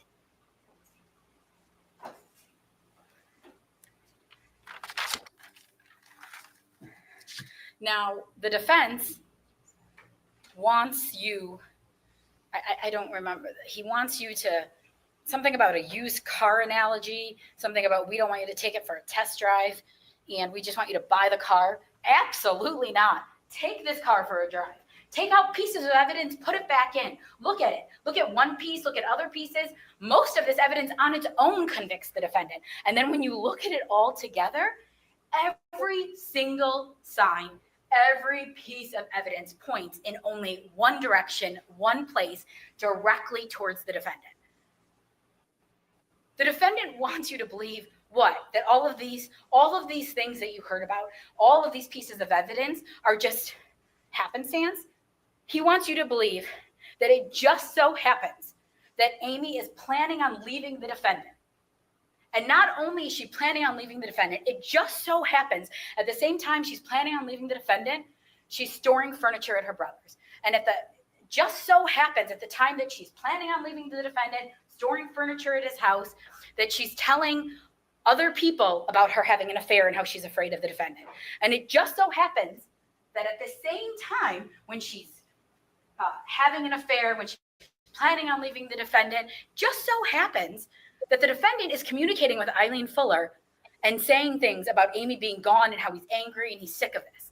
And it just so happens right around this same time, right before it, when all of this is happening, that the defendant finds out about the affair, that he confronts Jerry and Amy about the affair. And it just so happens when all of these other things are happening that Todd and Tristan have a conversation. And remember Tristan told you that at one point he comes home from school and mom's crying and he goes outside and dad says something about mom talking to some guy. So it just so happens when all of these other things, when she's planning on leaving Todd, when she's telling her friends how afraid she is, when he's finding out about the affair, he's telling Tristan, it just so happens when all of that is happening that Amy has a procedure. And it just so happens that days before her procedure, it just so happens that they look up, the defendant with Taylor looks up organs of the body and looks at this map specifically of organs. Just so happens. And it just so happens that 4 days later, no one else is around. It's just them on the farm. It just so happens that it's Tristan, Todd, and Amy out in the barn. And it just so happens when all these other things are going on that Amy gets dizzy, really dizzy from this procedure 4 days ago. And it just so happens not once, but twice she gets dizzy, twice. And it just so happens at that point, not the defendant, because he doesn't want you to believe it was him now. It was Tristan. Tristan said, hey, maybe mom should go get that pet carrier. Just so happens when all these other things are going on, at that moment, they decide the thing that would be helpful for us, even though you're so dizzy, is go get this pet carrier for us in this narrow way, because you'll be fine. You're too dizzy to stay out here with us and to help us clean a light fixture, but you're not too dizzy to go get a pet carrier that's 15 pounds. And it just so happens, you would have to believe that it just so happens when all these other things are going on, there is some mystery attacker out waiting on the Mullis farm. Just happens to be there at the exact moment that Amy Mullis just so happens to go to a red shed. It just so happens that the mystery attacker sees a corn rake to use as a murder weapon. It just so happens when all these things are going on, and that nobody else is on the farm, even for that mystery attacker, because then nobody else can see him. And it just so happens that no one hears a thing, not one word, nothing, sees anything, hears anything. So this mystery person, who clearly did they have a plan to go there and murder Amy without a weapon? Just so happens to be such a good murderer that nobody hears them and they leave absolutely no evidence. And it just so happens when all of this is going on, Todd and Tristan have a conversation about that pet carrier. And it just so happens that Todd sends Tristan to go look for it. Not back in the house to look for Amy. It just so happens. Not that he decides to go look for her. Not that he tells Tristan to go in the house and make sure mom's okay. It just so happens when all of this is going on that he sends his 13-year-old son to go look for Amy or that pet carrier. And it just so happens when all of this is going on, the defendant runs to that shed and he doesn't call 911. And it just so happens that when all of this is going on, he chooses to just pick up Amy and pull that rake out. And it just so happens that he makes that 911 call. It just so happens with all of these other things that he says she fell on a corn rake. And it just so happens that he goes to the police station that day and he maintains that she fell on a corn rake and that he doesn't tell anybody about the cameras. It just so happens, according to his testimony, that he didn't even remember about the cameras. It just so happens the next day is the first time he thinks about it, but he doesn't tell anybody about it. And it just so happens that those cameras weren't working because he thinks some cats got him. And it just so happens that the next day the cameras come back on. And it just so happens the Google searches, they just happen to be there when all this other stuff is going on. All of this other stuff that points right at him. It just so happens that somebody is using his Google account to search for infidelity and killing your cheating wife and all of those things. It just so happens. It just so happens that when he is told that this is an accident, that he has no response because he's so taken aback. It just so happens. You would have to believe that he is the most unluckiest man in the world. No, because that's not the truth. Because every single one of these things shows that he did this. Now, the defense told you in my opening, or I'm sorry, in his closing, that I'm gonna say that I proved to you. That is probably the most selfish thing that you could ever do. Send your kid to find their parent that you just murdered. It's selfish to murder your child's parent to begin with. But then to send them to find them, it's awful. This is the state's rebuttal closing. I have to say, I tend to agree with Todd that his counsel was not the greatest. That was the worst closing statement I've ever heard. And I thought Ashley Benefield had a bad lawyer. Oh my God. It was awful. Awful. Not saying that, I'm not saying he didn't do it. I'm just saying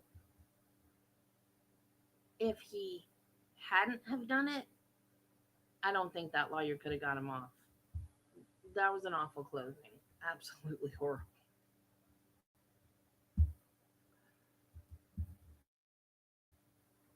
Oh. The jury was out for 7.5 hours over 2 days. Aren't you guys glad that we don't have to wait for a verdict? You that he did it. And I am here to prove that to you, and I have proved that to you. I have proved it by the witnesses. We've proved it by the testimony. We've proved it by everything you've heard in court.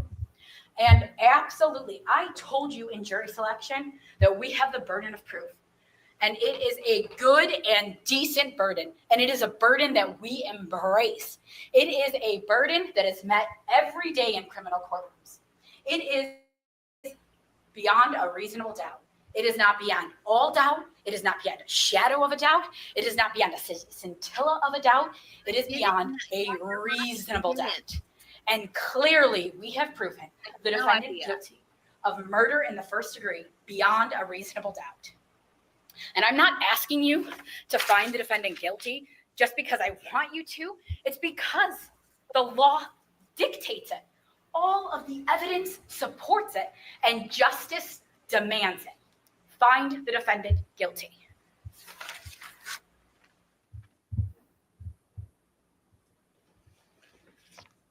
Okay, folks, turn your instructions back to number 27 and we'll read the last few.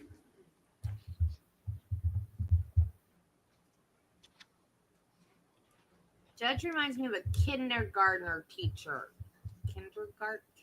Instruction number 27, during the trial, you've been allowed to take notes. You may take these with you to the jury room to use in your deliberations. Remember, these are notes and not evidence. Generally, they reflect the recollection or impressions of the evidence as viewed by the person taking them and may be inaccurate or incomplete. Upon reaching a verdict, leave the notes in the jury room and they will be destroyed. Instruction number 28. During your deliberations, you must not communicate with or provide any information to anyone by any means about this case. You may not use any electronic device or media, such as a telephone, cell phone, smartphone, iPhone, BlackBerry, or computer, the internet, any internet service, or any text or instant messaging service, or any internet chat room, blog, or website, such as Facebook, YouTube, Snapchat, Instagram, or Twitter, to communicate to anyone any information about this case, or to conduct any research about this case until I accept your verdict. Your cell phones must be turned off during deliberations. If the length of deliberation causes you to need to make a call regarding personal arrangements, such as childcare or other scheduling issues, you may make such calls when the jury takes a break and temporarily stops deliberations, but you must not discuss the case until after you've reached your verdict and I've released you from jury duty. Instruction number 29, when you begin your deliberations, you should select a foreman or forewoman. He or she shall see that your deliberations are carried on in an orderly manner, that the issues are fully and freely discussed, and that every juror is given an opportunity to express his or her views. In order to return a verdict, each juror must agree to it. Your verdict must be unanimous. It is your duty as jurors to consult with one another and reach an agreement if you can do so without compromising your individual judgment. Each of you must decide the case for yourself, but do so only after an impartial consideration of the evidence with the other jurors.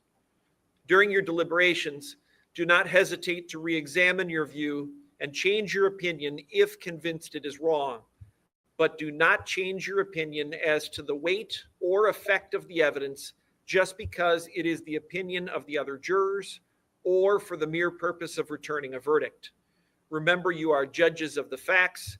Your sole duty is to find the truth and do justice. Instruction number 30, I am giving you one verdict form. You will find only one verdict. When you have agreed upon a unanimous verdict and the foreperson has signed the verdict form, please notify the court attendant. Signed at 2 p.m. this 20th day of September, 2019. Okay, just a couple other small pieces of information before we send you out to start your deliberations. Occasionally, during the deliberation process, the jury may have a question. If you have a question, you have to reduce your question to writing. It needs to be signed by your foreperson and given to the court attendant. The court attendant will bring the question to me. I'm required to inform the parties of the question, and we have to make a record about your question and the proposed response to you. You need to understand that words not specifically defined in the jury instructions should be given their ordinary meaning. I cannot comment to you about the evidence. You will receive no additional evidence.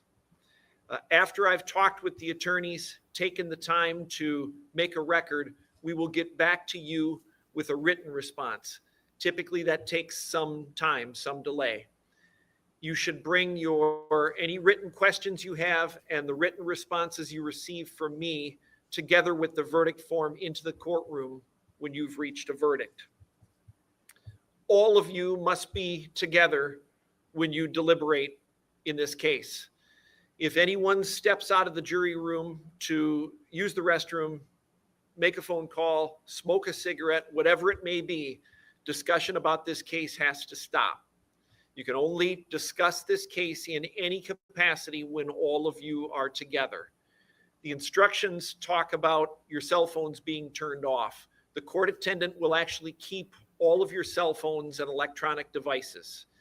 If you need to use your phone for some reason, you can ask the court attendant and she'll allow you to take a break and use your phones. Remember, you still can't use them to communicate with anyone about this case or to do anything to acquire any information about this case. Last thing is, there are 14 of you, only 12 of you get to deliberate. We have a jury of 12, 2 of you are alternates in case during this trial someone became ill or had an emergency. Mr. Ayers and Ms. Oakey will be the 2 alternates. The two of them cannot speak with the rest of you in any way about this case, their thoughts, their feelings, anything. When I excuse you very shortly here, all 14 of you will go to the jury room, and Mr. Ayers and Ms. Oakey will collect any possessions they have, give the court attendant a cell phone number for them, and then they are excused and free to leave. The two of them remain under the admonition. You cannot talk to anyone about the case, shouldn't draw any conclusions, and you cannot do anything to acquire any information about the case. If one of these jurors becomes ill or has an emergency, one of you may be called in to take their place. When the jury has reached a verdict, the court attendant or I will call both of the alternates and let you know what the verdict was, and at that time release you from the admonition. Okay, throughout trial I've been telling you you can't discuss the case with anyone, including each other. Now obviously is the point where the 12 of you are going to start discussing the case with each other. I have the verdict form, and I'm going to give this to the court attendant, and she will at this time take you back into the jury room to start your deliberations.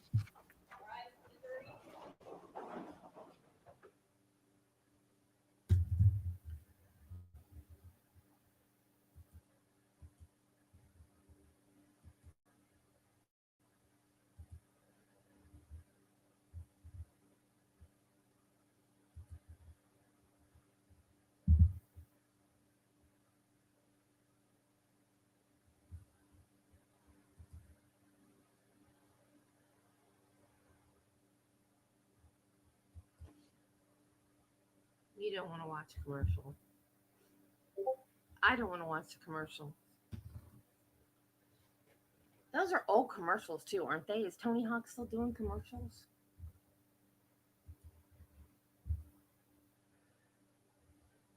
Oh, hang on, no sound.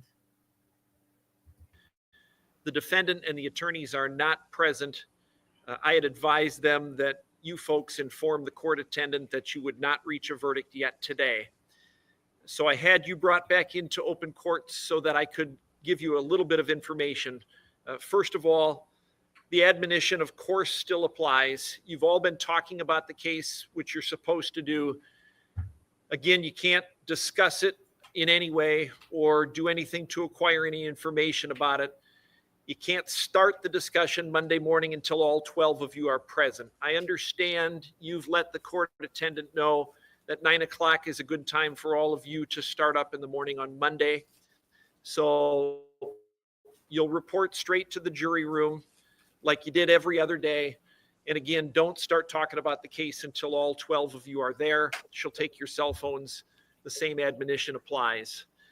Other than that, enjoy the weekend. Do everything you can to not think about this case, and we'll see you on Monday. Okay, the record should reflect that it is 2:30 p.m. on Monday, September 23, 2019. I've been informed by the court attendant that the jury has reached a verdict. The jury is not back with us yet.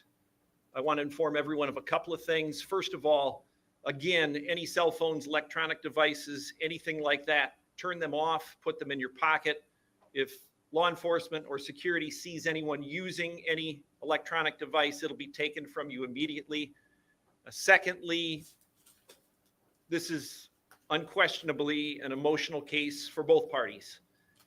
When the verdict is read, I expect there to be no outbursts, no disruptions of court of any kind. For those of you seated, stay seated. Don't stand up. If you stand up, law enforcement will be very close to you very quickly.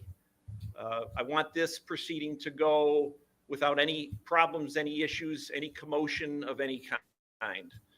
Okay, let's go ahead and have the jury brought in, please. Okay, for the record, we are back in the courtroom. The defendant is personally present. All of the attorneys are present. The jury has now joined us. I am informed that the jury has reached a verdict. Would the foreperson please hand the verdict to the court attendant?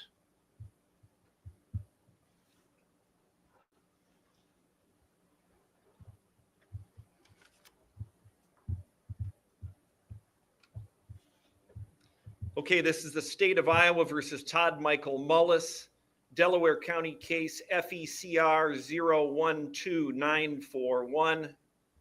We, the jury, find the defendant, Todd Michael Mullis, guilty of the crime of murder in the first degree, signed by the jury foreperson. Is the defense asking that the jury be polled? Okay. Does the court attendant have the jury list? Go ahead, let's poll the jury at this time. Okay, ladies and gentlemen, I'm going to dismiss you in just a moment here. I would ask that you go back to the jury room. The court attendant will collect your badges, make sure she collects your notes so that those can be destroyed and you can get your possessions and your belongings. I would ask that you wait for just a few minutes. I will come back there and talk with you. I do that in every trial, give you the opportunity to ask questions, lodge any complaints that you may have, or give any advice about how we can make things better for jurors in the future. So I do want to thank you again. I know the attorneys have thanked you. We thank you for your service. This is critically important for how our system of justice operates. And at this point in time, I will discharge you and send you back to the jury room. Okay, for the record, the jury has been excused. The defendant is advised, based upon the jury's finding, that he has the right to file a motion in arrest of judgment and a motion for new trial pursuant to Rule 2.24. Mr. Mullis, your attorneys can explain that right to you. Pursuant to statute, you are not to be admitted to bail pending sentencing, and we will set a sentencing hearing in this matter. I'll talk with the attorneys about the issue of waiving PSI, which I presume will happen, and about picking a day that is mutually agreeable to the parties to set the matter for sentencing. Is there anything else the state needs to do on the record today? Anything from the defense on the record? Okay, we'll stand adjourned. Thank you, everyone.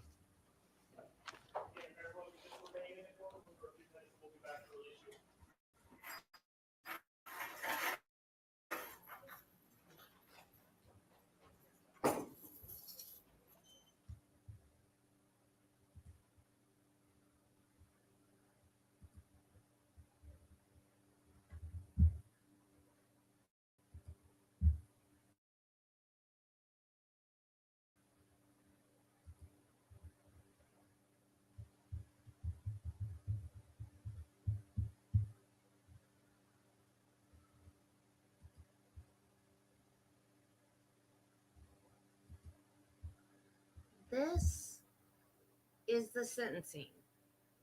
Why is there no sound? Dang it.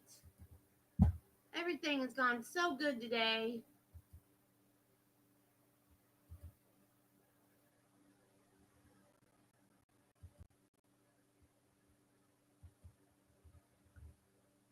This is obviously after the panda started. Just look at that courtroom.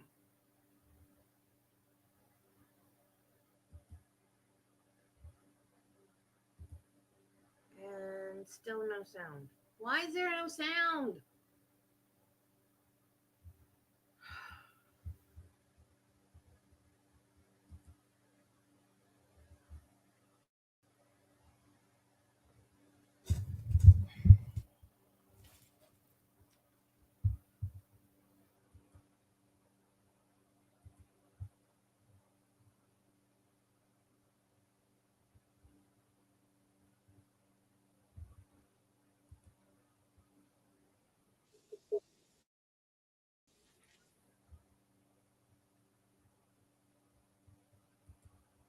Okay.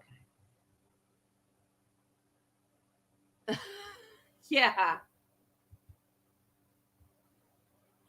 Yeah.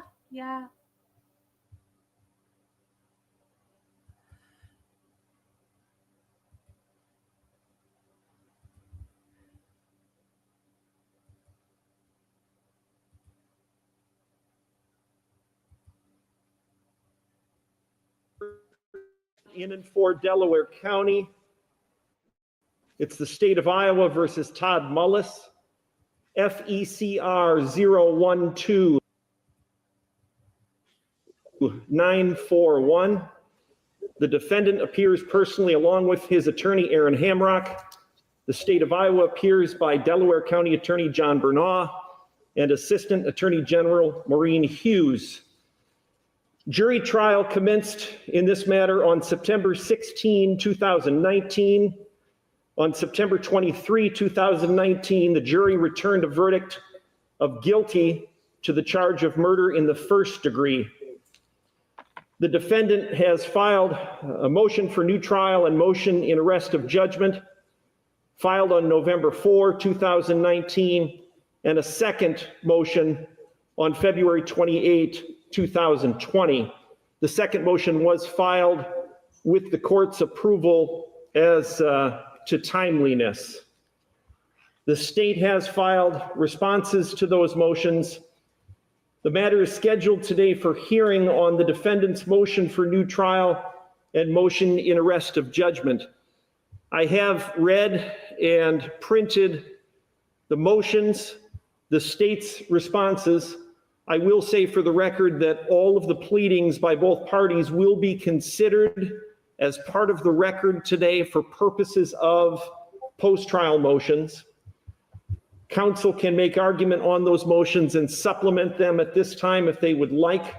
Mr. Hamrock, it is your motion. Do you want to go first? Thank you, Your Honor. That's weird. Have y'all ever heard a motion for a new trial done at sentencing before? That's a new one on me. I don't think I've ever heard a motion for a new trial done at sentencing. This is supposed to be sentencing.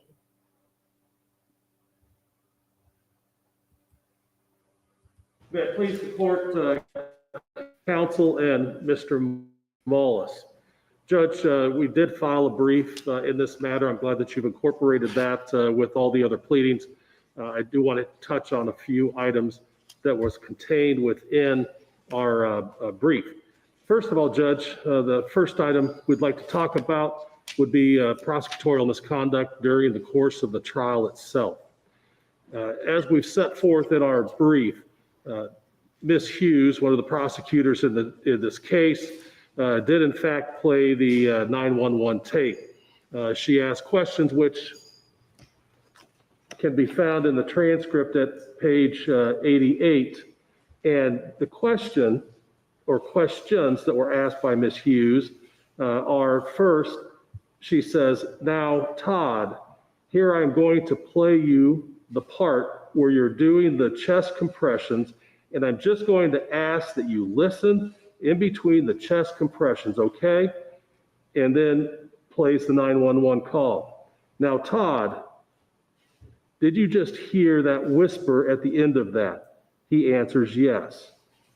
The question, "And what did you whisper?" He answers, "I couldn't hear it." "Okay, I'm going to play it again." Question, "Todd, do you whisper 'cheating whore' right there?" Todd says, "No." "So you don't remember what you whispered?" "No." "Okay, I'm going to play another clip for you." Plays the 911 call. "Do you know what you whispered there?" "No." "Did you hear that? So I'm going to play that part one more time." Next question, right there. "Do you say, 'Go to hell, cheating whore'?" Todd says, "No." "So you don't hear that?" He says, "No." "You didn't hear at 6:53, cheating whore. You didn't hear that." "I didn't hear that word." It's right at the end after you hear a ping, you don't hear, "Go to hell, cheating whore," and the answer is no. After the conclusion of this trial, counsel had the tape reviewed by an expert company. And the fact of the matter is that none of those statements were contained on that tape. So in looking at this, Your Honor, the question is, did Ms. Hughes intentionally, recklessly, and repeatedly use prejudicial terminology while she knew or reasonably should have known this phrase was not in the recording that was played? Were her questions distorted to get distorted testimony, making unsupported statements during her closing argument, diverting the attention away from the actual existing and presented evidence? So to prove prosecutorial misconduct, we must show that the prosecutor acted with reckless disregard, and that's contained in State versus Leadham. Also, the Iowa Supreme Court has set forth in State versus Schlitter to specifically note that conduct by a prosecutor that deprives a defendant of a fair trial is prosecutorial misconduct within the confines of the law.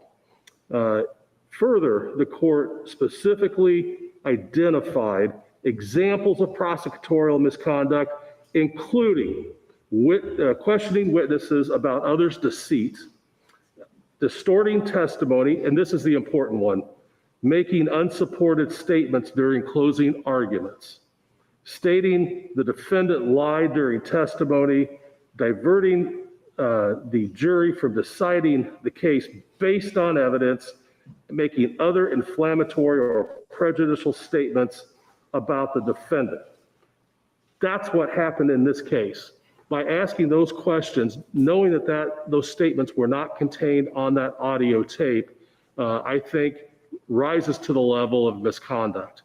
Now, I expect to hear from the government that jurors were interviewed, at least a juror was interviewed after the trial in this case.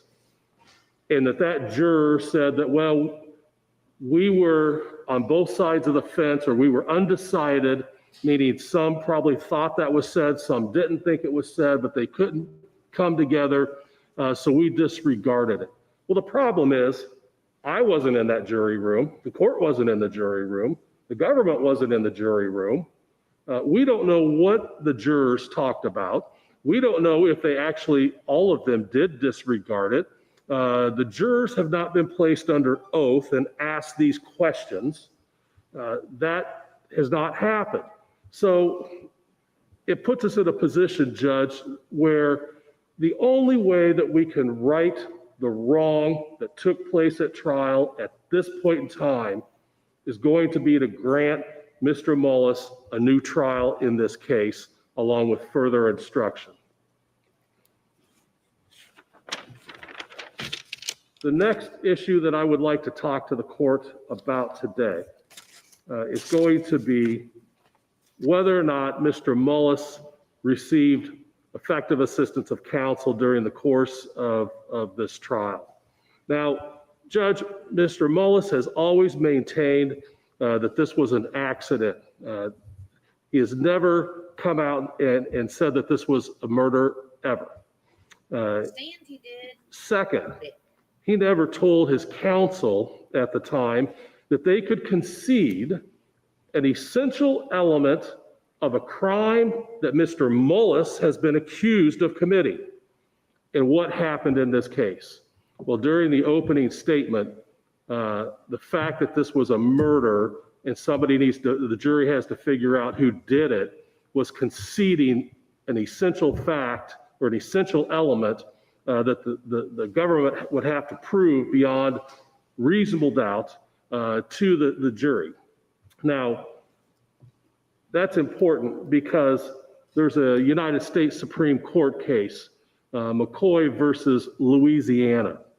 And in that case, the Supreme Court, under Head Note 6, goes on to say that numerous choices affecting conduct of the trial do not require client consent, including the objections to make, the witnesses to call, and the arguments to advance. The court goes on to say, though, that counsel in any case must still develop a trial strategy and discuss it with the client. The court goes on explaining why a lawyer needs to say why, in their view, conceding guilt would be the best option. And that did not happen in this case. To further advance that notion that it didn't happen, on July 7th of this year, Todd Mullis was involved in a probate proceeding, probate hearing that was under oath. And we've attached. He said that at first, Todd thought it was an accident, but then later he realized it had to have been a murder. But because she was still clothed and he couldn't see exactly what had been done to her, he assumed it was an accident.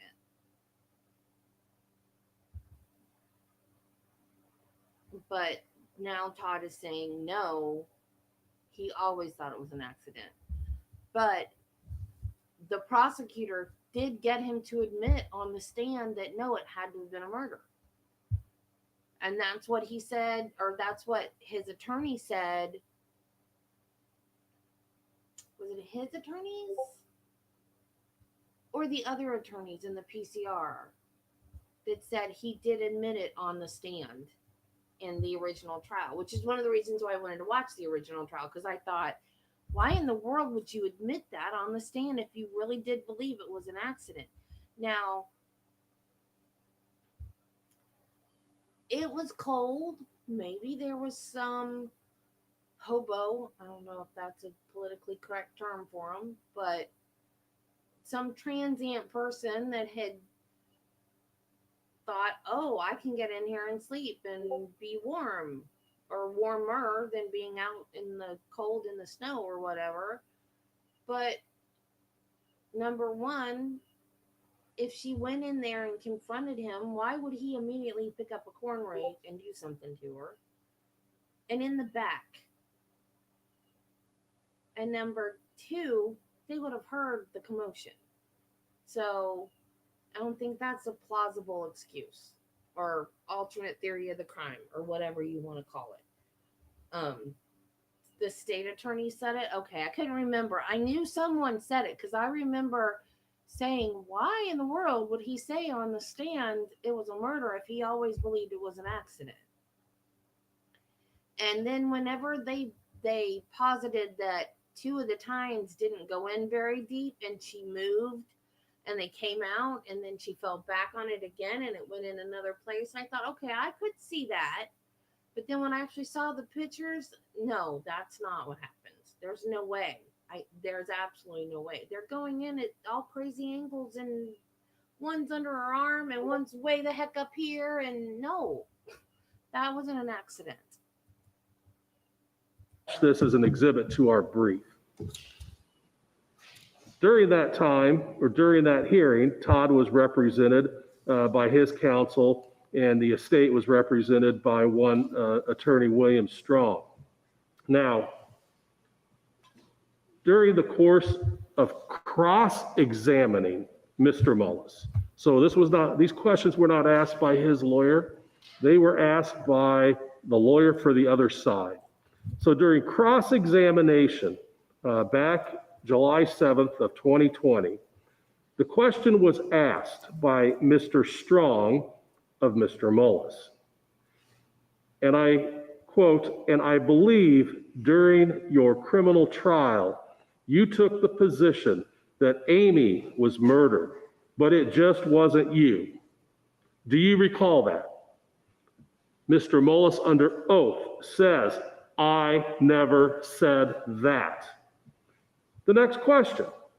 Well, I believe that was evidence that your attorney asked you during the criminal trial. You don't recall that testimony. There's an objection, and the question gets reread, and Mr. Mullis answers, I never gave my lawyer the request to state that. Meaning, I never asked my lawyer to concede that this was a murder and just take one of the elements that the government would have to prove beyond a reasonable doubt out of the equation. We have it under oath.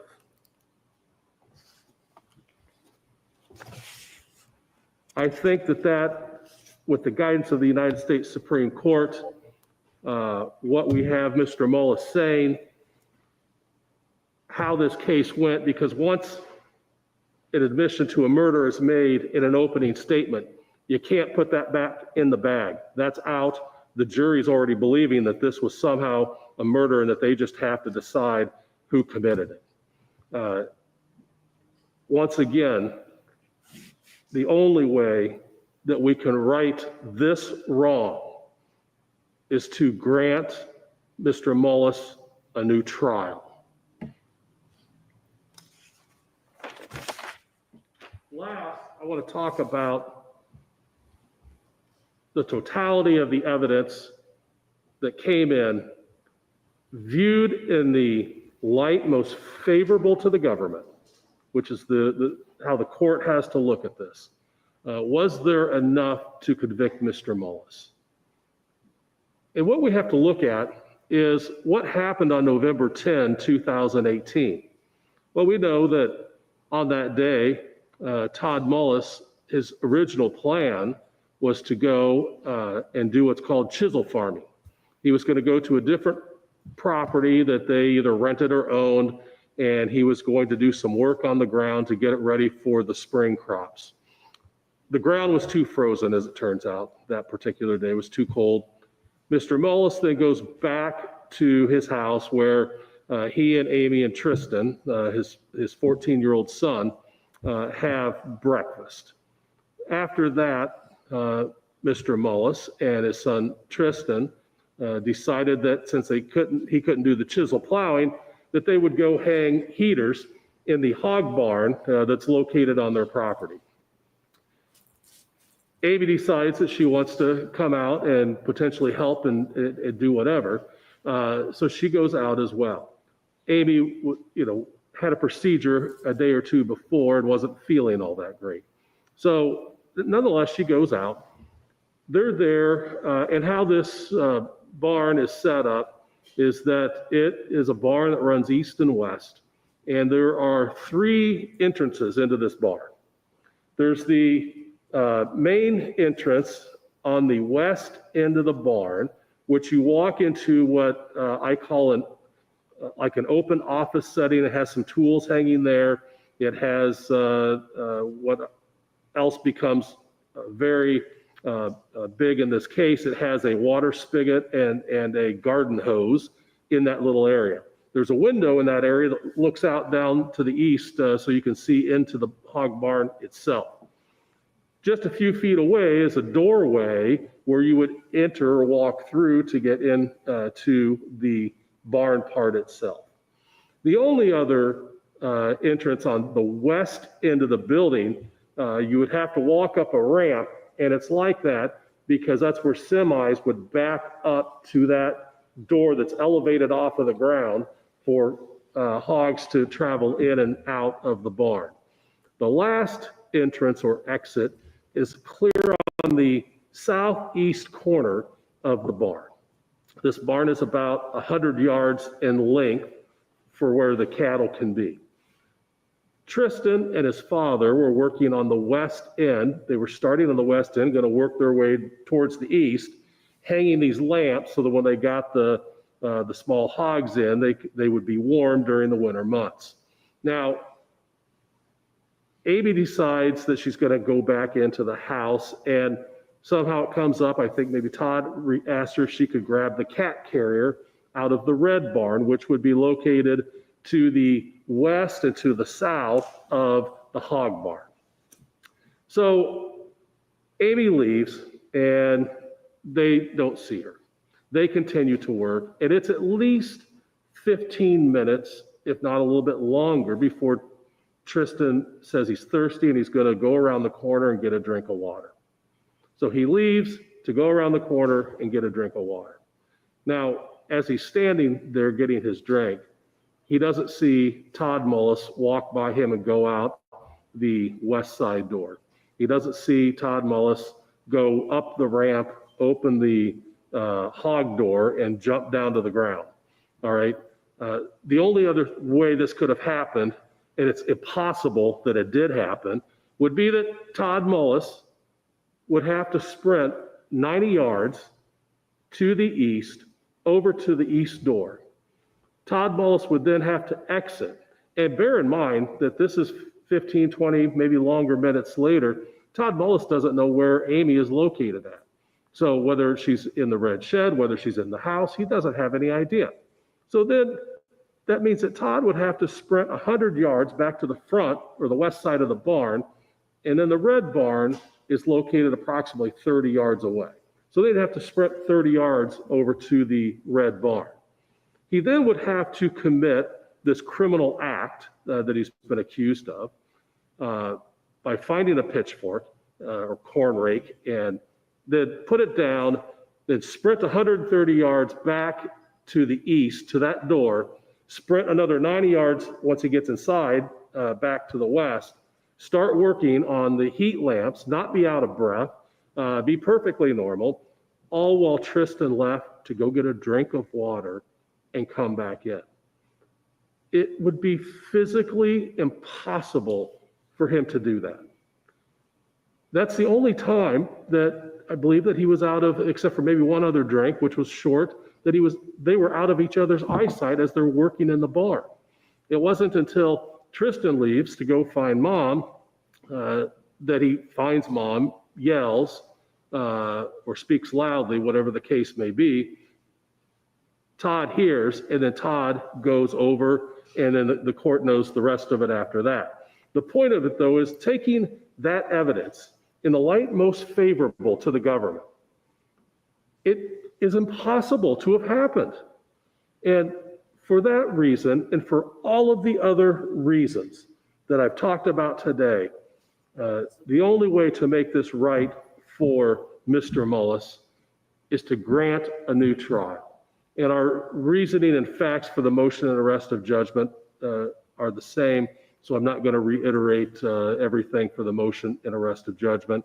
So in the end, Judge, we are asking that this court grant a new trial, allow us to proceed to trial and present our evidence. Thank you. Okay, Ms. Hughes, do you want to go ahead and offer the state's argument? Yes, Your Honor. As you are well aware, Judge, a court may grant a new trial pursuant to Iowa Rule of Criminal Procedure 2.24, subsection 2, subsection B, subsection 6, when the verdict is contrary to law or evidence. The language contrary to evidence means contrary to the weight of the evidence.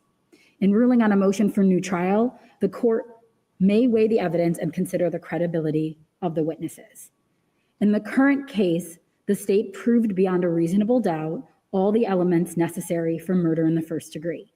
The verdict was consistent with the weight of the evidence, which showed the defendant committed murder in the first degree. As Your Honor is well aware, the decision to grant a new trial is within the discretion of the court and should be exercised with caution. Your Honor, with regards to the motion, the second motion for new trial and motion and arrest of judgment filed by the defense, I will briefly talk about the 7 different issues or points that they addressed. The first one being prosecutorial misconduct. The defendant takes issue with what I indicated and what I believed then and still believe the evidence showed. But it is the state's position, Your Honor, that even if the jury did not believe that's what the tape said, I very deliberately and several times instructed the jury during closing to decide what they believed the tape stated. In fact, Judge, I told them not to listen to what I said or to what the defense attorney said, and I advised them to decide that for themselves. Additionally, Your Honor instructed the jury that questions and statements made by the lawyers are not evidence and are not to be considered as such. You not only instructed them on that, Your Honor, but you also included that in the jury instructions in writing that were given to the jury. And those are the same instructions that were given to the jury that they used in deciding their verdict. As Your Honor is well aware, a new trial based on prosecutorial misconduct is only warranted when it is so prejudicial as to deprive the defendant of fair trial. The defendant bears the burden of showing both prosecutorial misconduct and prejudice. The defendant did not do that in this case. With regards to the second issue addressed by the defense, it discusses improper expert testimony by Deputy Hemasat.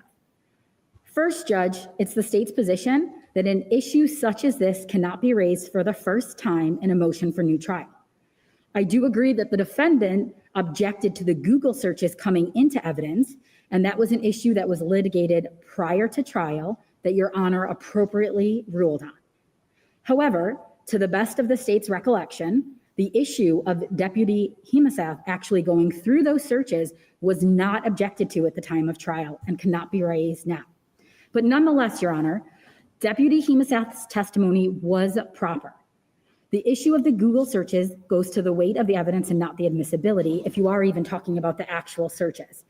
The defense properly addressed the issues they had with the Times on cross-examination, which was the appropriate way for them to challenge the evidence and to subsequently make the proper arguments that apply.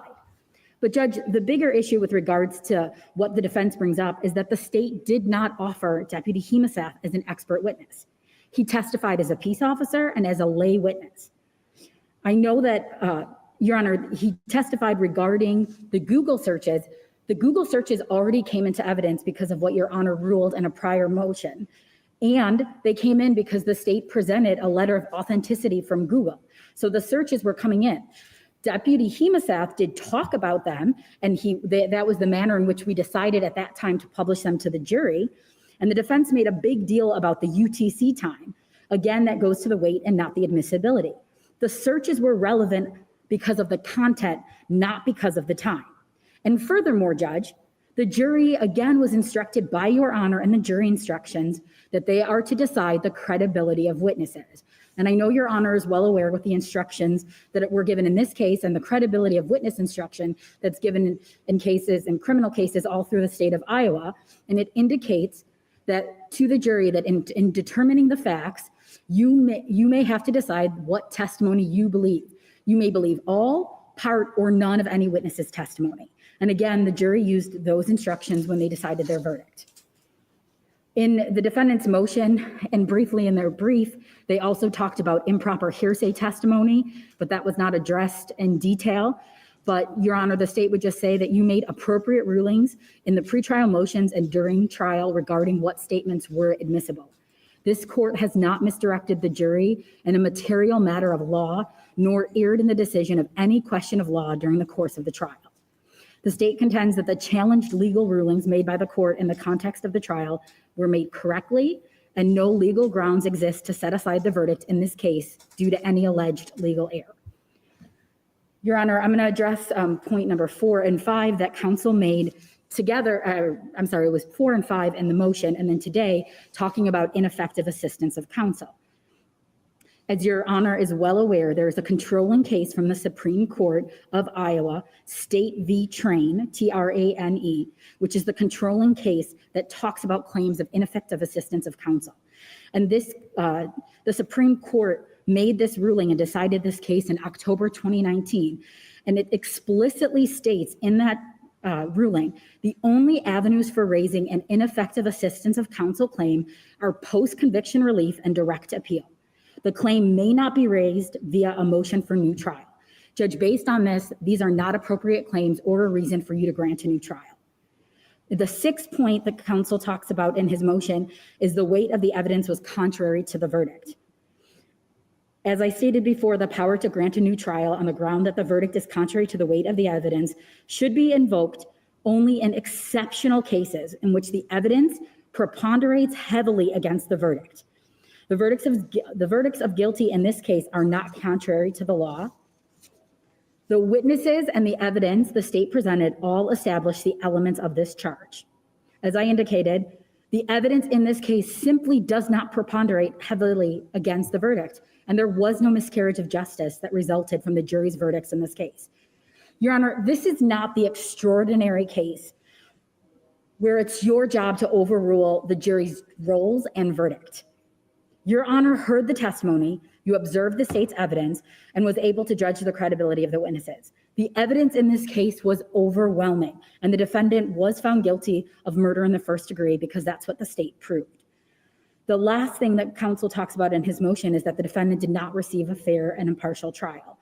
And I believe that's what he just briefly discussed about the totality of circumstances. Again, Judge, this, I believe in his motion, he references prior arguments pretty much indicating that the verdict is contrary to the evidence, which we did was start giving second closing argument. And that is not what a motion for new trial is for. What he just indicated to you was what he believed are the facts in this case. He was indicating facts at the end of his argument, all factual determinations that were made by the jury in this case. That is not the correct avenue for a motion for new trial. We would ask that you deny the defendant's motion for new trial as to all, or to every issue that was raised. Mr. Hamrock, it is your motion. I'll give you the last word if you have anything else you want to add to your argument. Thank you, Your Honor. Judge, inflammatory statements. Those, the questions that were asked on cross-examination of Mr. Mullis were highly inflammatory.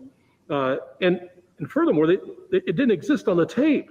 I mean, this is why the Supreme Court has created case law when there's prosecutorial misconduct to allow Your Honor to grant a new trial. And this is what it is. I mean, we have proven that. We had the burden, I know this, and based upon everything that was said, based upon the trial transcript, we know this, and based upon the questioning of the jurors that we don't have a clear answer to, I believe that prosecutorial misconduct does in fact exist. When a person, when a prosecutor asks questions, makes statements, with reckless disregard, I think that's what happened here. That's the definition, at least according to some of the case law, of what that is. Next, I went through the facts as I read through them as they came in during the course of the trial and are reported by the court reporter into the transcripts. And that's what I wanted to impress upon the court, that the facts, even in the light most favorable to the government, don't rise to the level of convicting Mr. Mullis. When you want to talk about a miscarriage of justice, this is it. This case is it. I mean, Mr. Mullis didn't do this. So it is to sentence Mr. Mullis would be a miscarriage of justice, and we're hoping that the court prevents that today.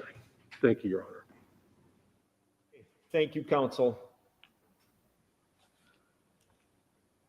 Let me just address the three issues that Mr. Hamrock argued today. The first issue was prosecutorial misconduct. I will say, with respect to that issue, and perhaps touching on some other issues, today is not a day when I can take evidence and testimony and when I'm going to make factual determinations about certain things. For example, when defense says today that an independent entity of some sort reviewed that tape and determined that none of those things were said, I can't make a finding of that today. There's no evidence of that today. By the same token, there was some reference to what jurors may have said afterwards about whether they heard those same words or did not, or considered them in any way. I'm not making any findings today. There's no testimony to that effect today. And this isn't the right process to make those determinations. I am required to simply review what happened under that argument and make a determination of whether it rises to the level of prosecutorial misconduct. And both parties have talked about recklessness.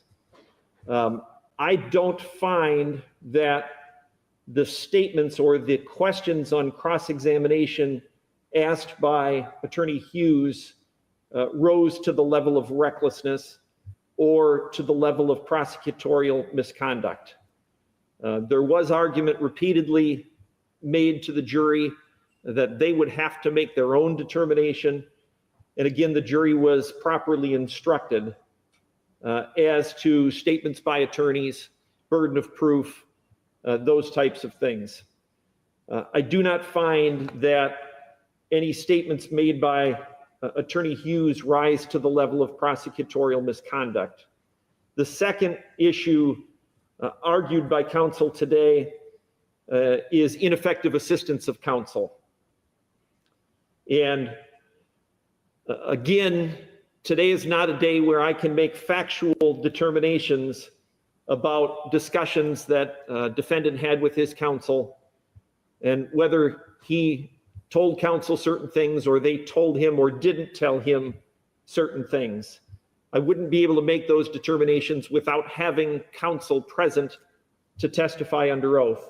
I do understand, Mr. Hamrock, that you have provided a transcript of your client being under oath in a different proceeding, a probate proceeding, in which he did say, I did not authorize my attorneys to say those things. I understand that. But generally speaking, ineffective assistance is an issue that's typically dealt with on post-conviction relief.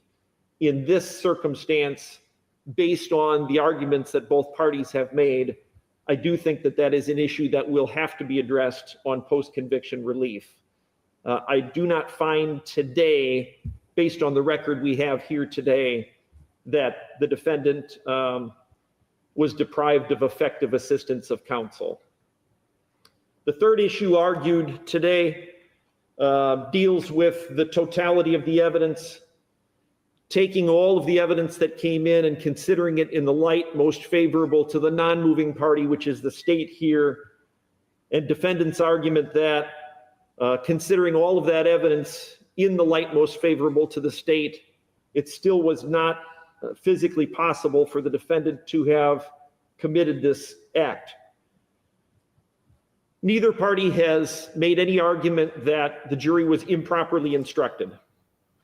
So we did have 12 jurors properly instructed on the law after a lengthy trial who unanimously agreed to a finding of guilt. Ms. Hughes recited the law as it pertains to the burden today and what I have to consider, and I think she properly recited the law.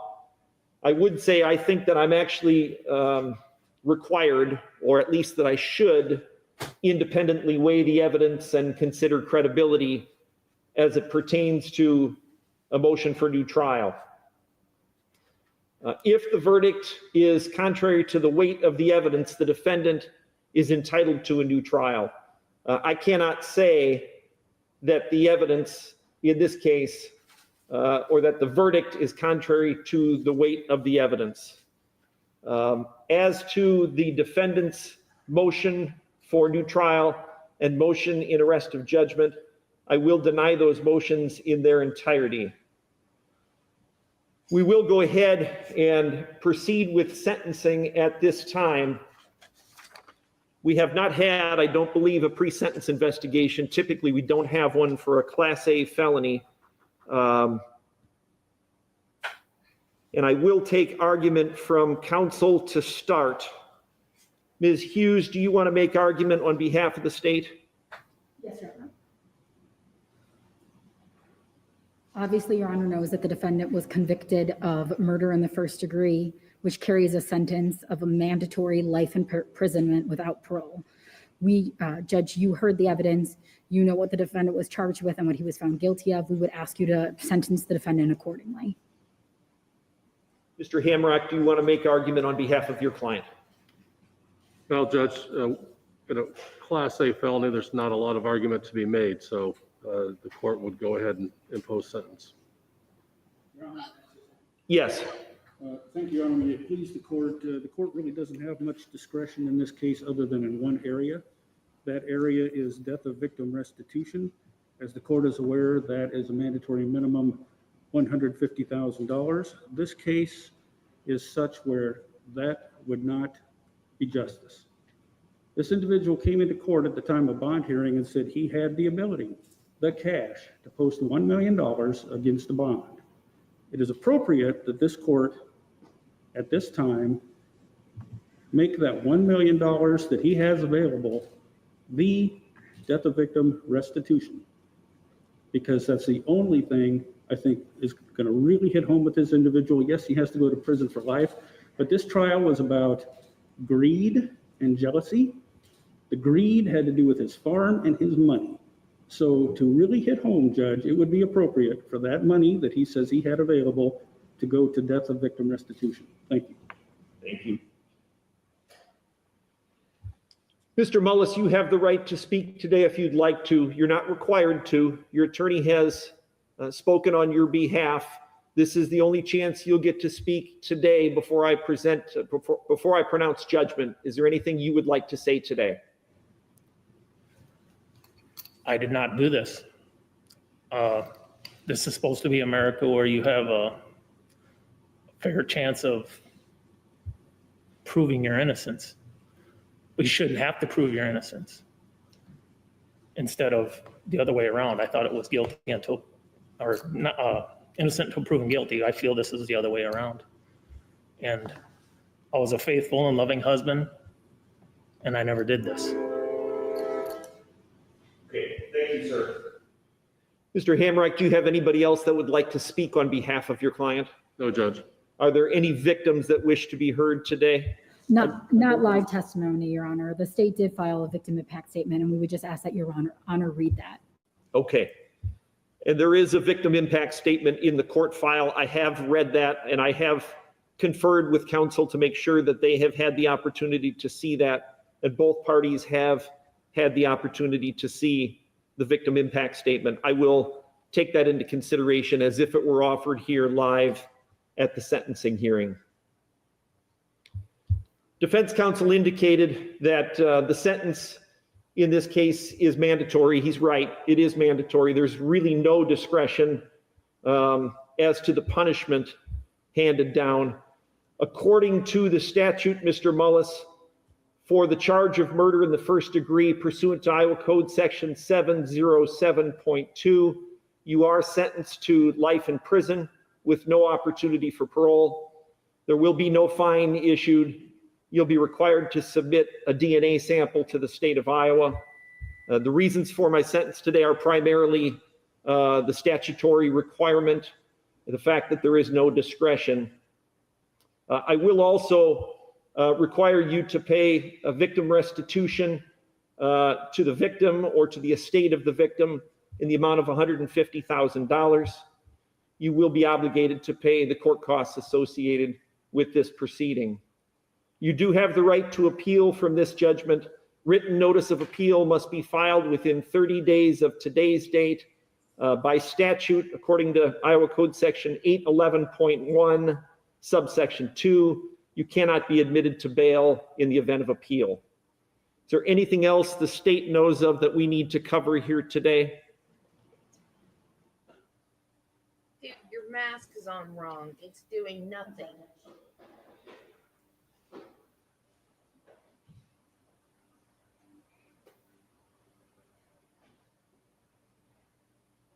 Nothing further, Your Honor, sorry. Mr. Hamrock, anything else that you need to cover on the record today? No, Judge. Okay, we'll stand adjourned and close the record. Thank you, everyone.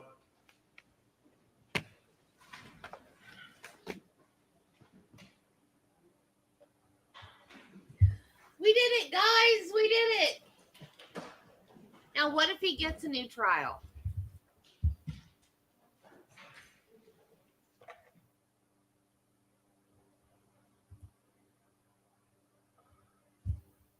What if he gets a new trial? Are we going to watch it again? We will know. We're supposed to know on April 8th what the other judge's decision is about a new trial. So I will keep an eye on that and I will let you guys know.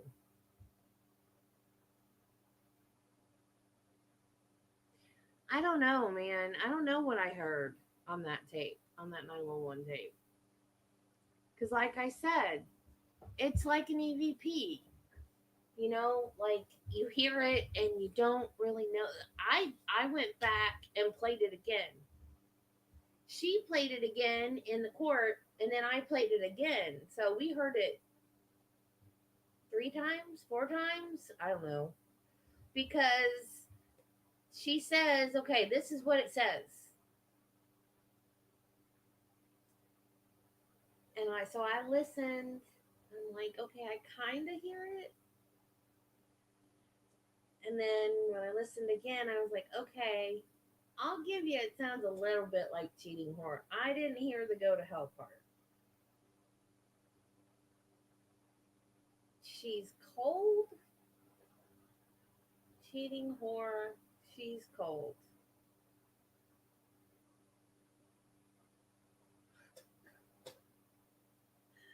Now I have no idea what I heard. But like I said, it's like an EVP. Like once, okay, do you remember back in the 90s, all of those Disney movies that had hidden messages in them? There was one, it was in Aladdin, and it's when he's still pretending to be the Prince Ali of Babwa or whatever, and it's when he meets Raja for the first time. And everybody was saying that Aladdin says good teenagers take off their clothes. And I listened to that, and I listened to that, and I listened to that, and I was like, oh my God, it does say that. Why would they put that in there? Oh my God. So then there was, I don't remember where it was, but there was something that came out where they did like all of these things, because in the Lion King, the special effects company, there's a scene where Simba like falls, there's like an overhang thing, and he like falls down on it, and it makes like flowers or something kind of puff out, and it goes up into the sky, and it spells something out, and it looks like it says sex, but it doesn't. It said SFX. That was the special effects company. They put their logo in there. I love Disney movies. I even, before I got married and, you know, the stepkids, I collected all of them. So I've got like all of the old classic ones. Like I have them in the, I wish I'd kept them just for collector's items. I had all the old clamshell VHS tapes too. But I got rid of all those. I should have kept them. They'd be worth some money someday. Anyway. So, you know, they were saying, well, that says sex. No, it didn't. It was the logo of the special effects company that worked on it. So I guess it was like, I don't know if it was a TV program that like went through and corrected all of those Now there was one that was true. Someone actually on the cover of the original, I wish I kept this. Oh my, if I had kept just one, this is one I should have kept. In the original clamshell of the Little Mermaid, the artist did draw a very phallic symbol in the spear of the castle.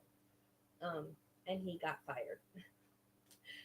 Anyway, in Aladdin, he's not saying all good teenagers take off their clothes. He's saying, good kitty, get down and go. And said, it's like he's saying it so quickly and kind of like under his breath, you know, because like he's not wanting Jasmine to know he's afraid of this big cat. And he's kind of like, good kitty, get down and go, you know, and it, so like when someone tells you that that's what's being said, and then you listen to it, that's what you hear.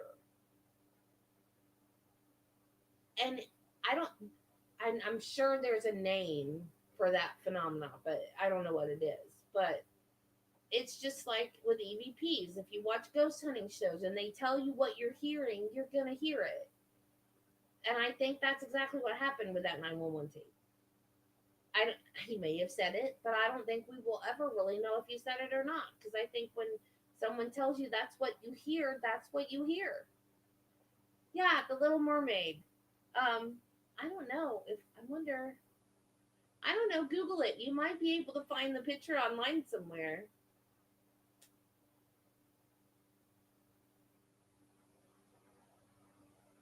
I don't know. I didn't hear about that one.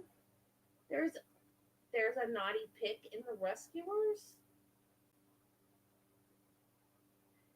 Let me see. There is the Lion King, Aladdin, Little Mermaid. There's another one. There was something in another one too. I don't remember. This was all back in the 90s. They were trying to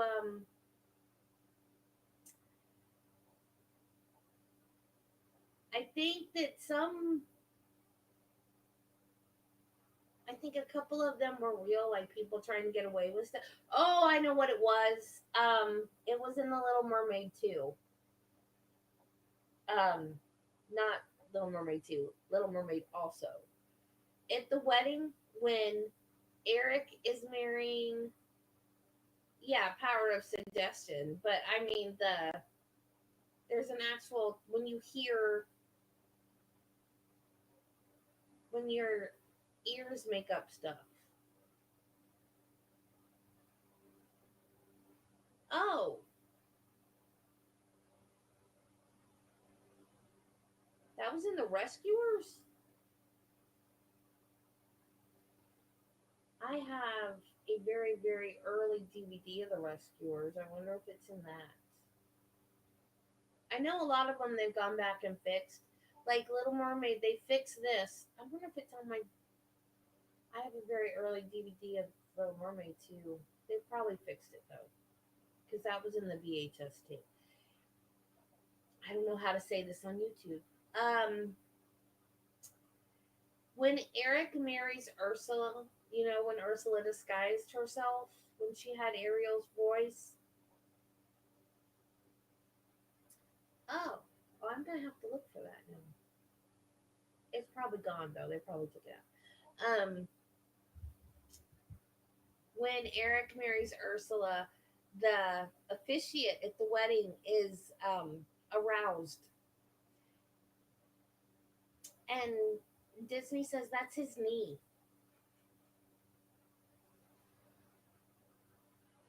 Oh, maybe that's where I read all this. Maybe it's on Snopes. That is probably where I read it. That's probably where I got all these from, on Snopes. Because it doesn't make sense it was on a TV show. I know I read the corrections to all these somewhere. That is very possible that I read it on Snopes. But yeah, so they had, I think they redrew it so that it didn't look, because he's really, really short. He has really short legs, so his knee is close to that area.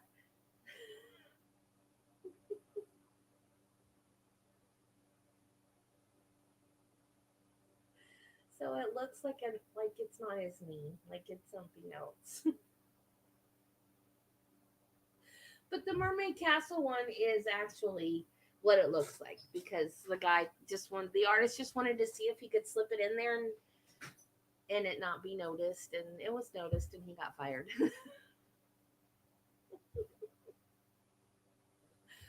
So I also know jokes that if Disney cast members tell, they get fired for telling them.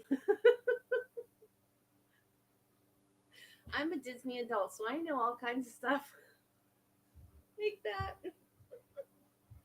that I can't repeat on YouTube. Okay, so we got through that, and we'll have to keep an eye out for April 8th to find out if he gets another trial.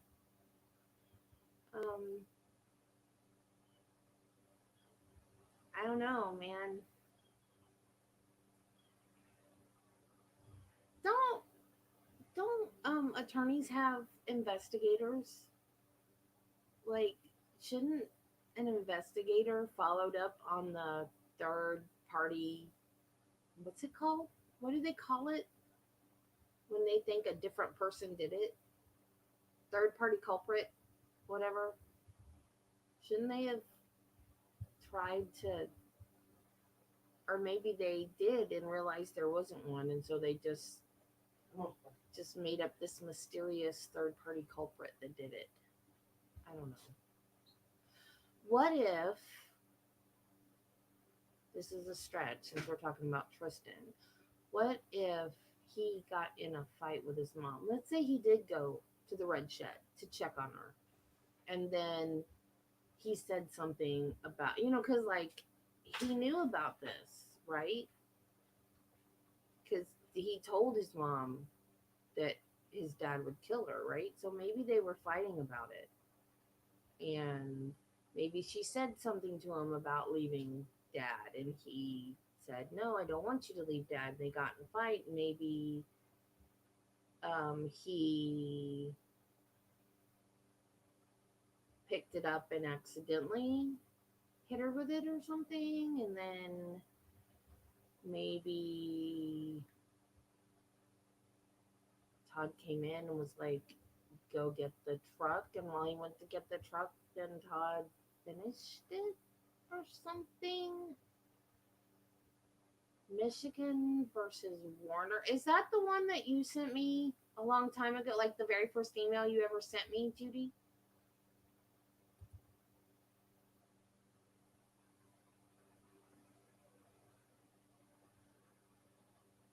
I'm going to have to look that one up. So that one's September. Brian Walsh is in October.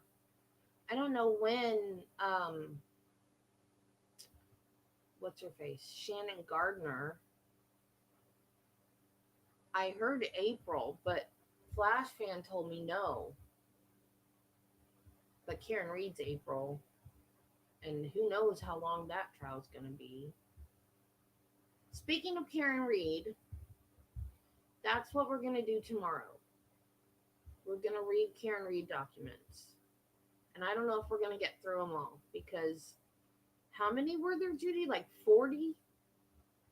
It took 2 emails for her to send them all to me. So, and if they end up being boring, then we'll just forget it. Because the hearings are the 18th and 19th. So we're going to hear them argue what's in the motions. Of course, we're not going to hear, they don't go step by step through the motions, because the judge reads them and then they just argue them. So I'm missing having a heads up before the hearings, like they start arguing and I'm lost. So since there's 40 of them, I don't want to be lost for 2 days in a row. I kind of want to, happy birthday, Jelly Bean.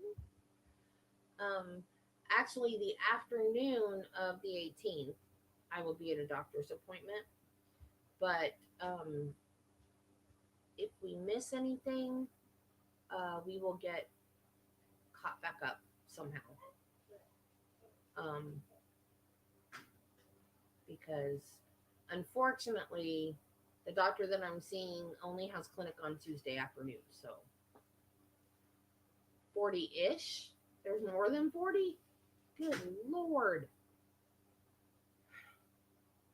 And right now I feel defeated. It's not even my trial. I'm so sorry. I feel so bad for this woman. They are railroading her big time. Dinner is not done yet. Don't touch anything. It's in the middle of being made.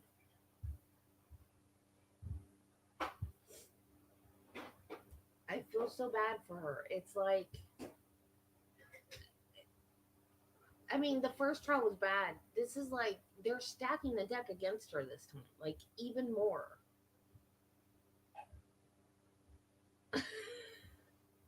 My mom did that. That's what my mom did. I don't. I just decided that I had decided I was going to grow old gracefully. And then my husband started talking about my gray hair. And so I decided I would go back to coloring it, but my natural color. So that's what I did. And I ordered my color from Amazon for like every 2 months, and it hasn't grown out enough. I mean, it's grown out, but it hasn't grown out enough that you can see the gray yet. So I'm like, what is going on? So maybe I don't have as much gray as I thought I did.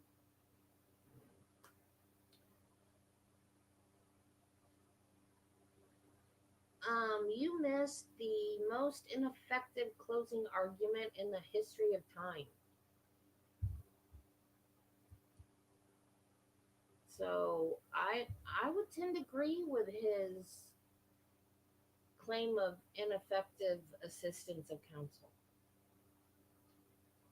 I'm not saying that he didn't do it though. I'm still kind of undecided whether he did it or Tristan did it though.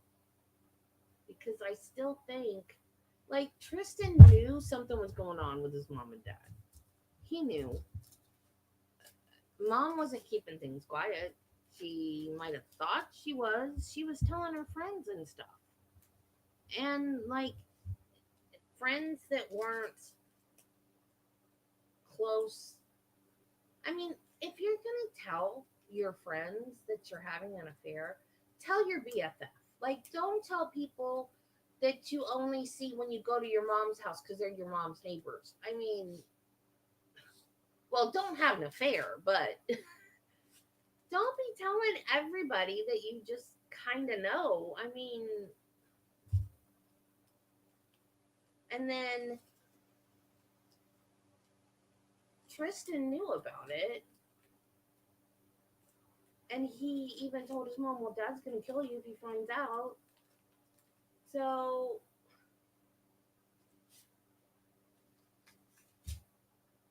So did he do it and his dad covered up for him? Did he start to do it and his dad finished it? You're kidding me. Oh my God. Oh, that reminds me. I was going to do this tomorrow, but if I can find it again, I'll do it. Where'd it go? It was just there. Dang it. Okay.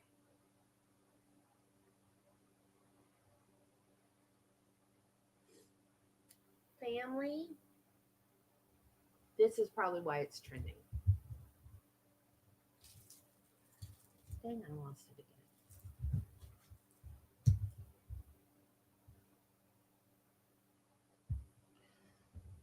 This is on X. I don't know, unless because I read the stuff about Karen Reed that pops up on my X feed.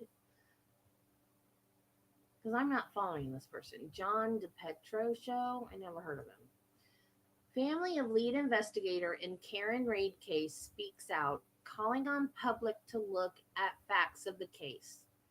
The family of Michael Proctor, the lead investigator in the murder case that left a beloved Boston police officer dead, is finally speaking out and accusing the defense of using Proctor to deflect the overwhelming evidence against Karen Reed.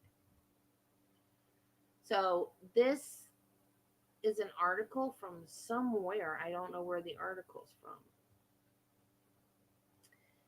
And there is a picture of Proctor on the stand from the trial.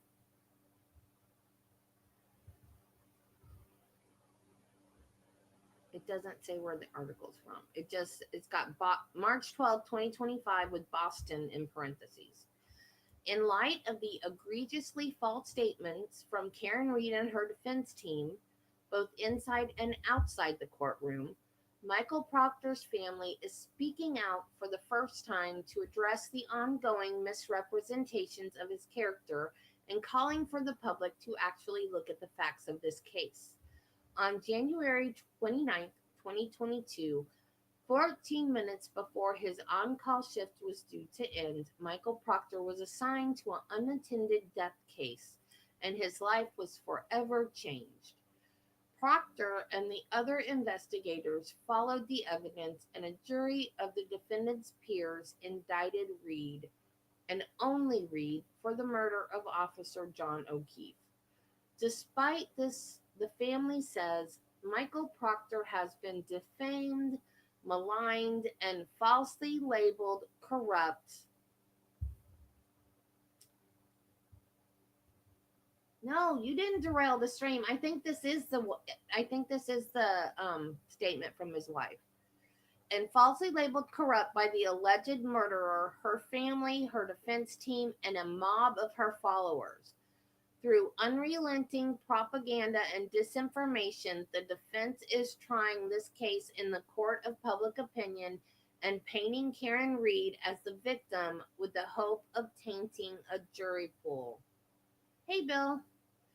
At the end of the day, a beloved police officer, an honorable man, was killed.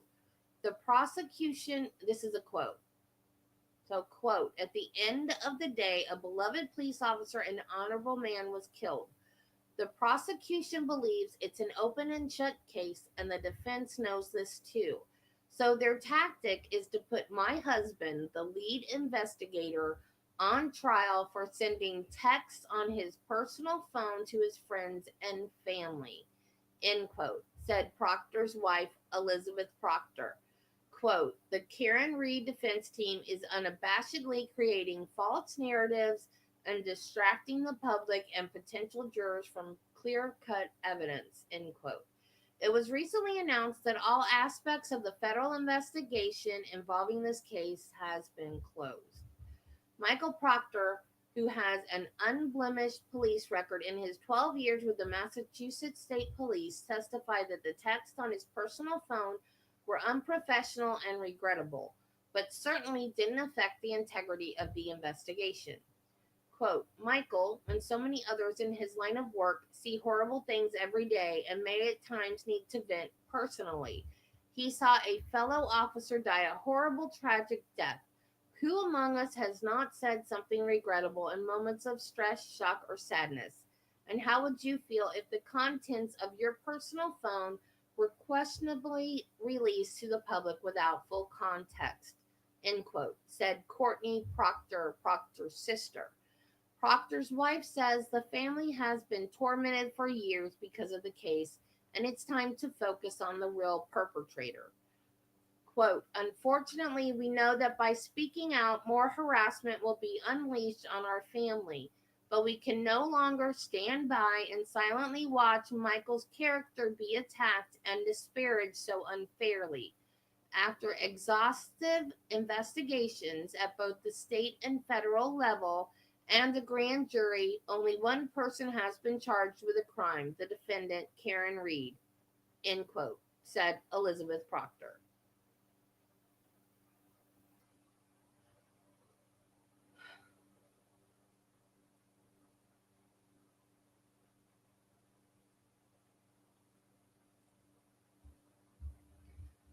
Yeah.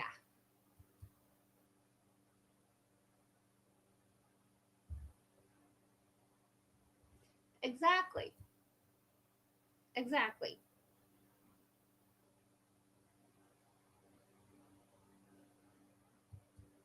So why is he being investigated? Why is he on paid administrative leave? Exactly. I believe there is this, I have TikTok now only because my stepdaughter's on it. Like, I don't use it. I don't even watch her TikToks. I did it just so I could say that I friended her on TikTok or follow her on TikTok, whatever the terminology is.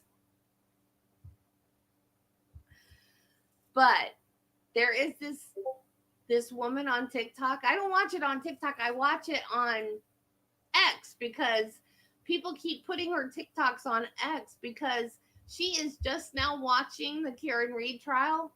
And she's like, are y'all kidding me? All y'all people that think, and this is her vernacular, all y'all people that think Karen Reed is guilty, are y'all cool? What are y'all doing? Jen McCabe, she's the ringleader of the cover-up. This lady is so funny.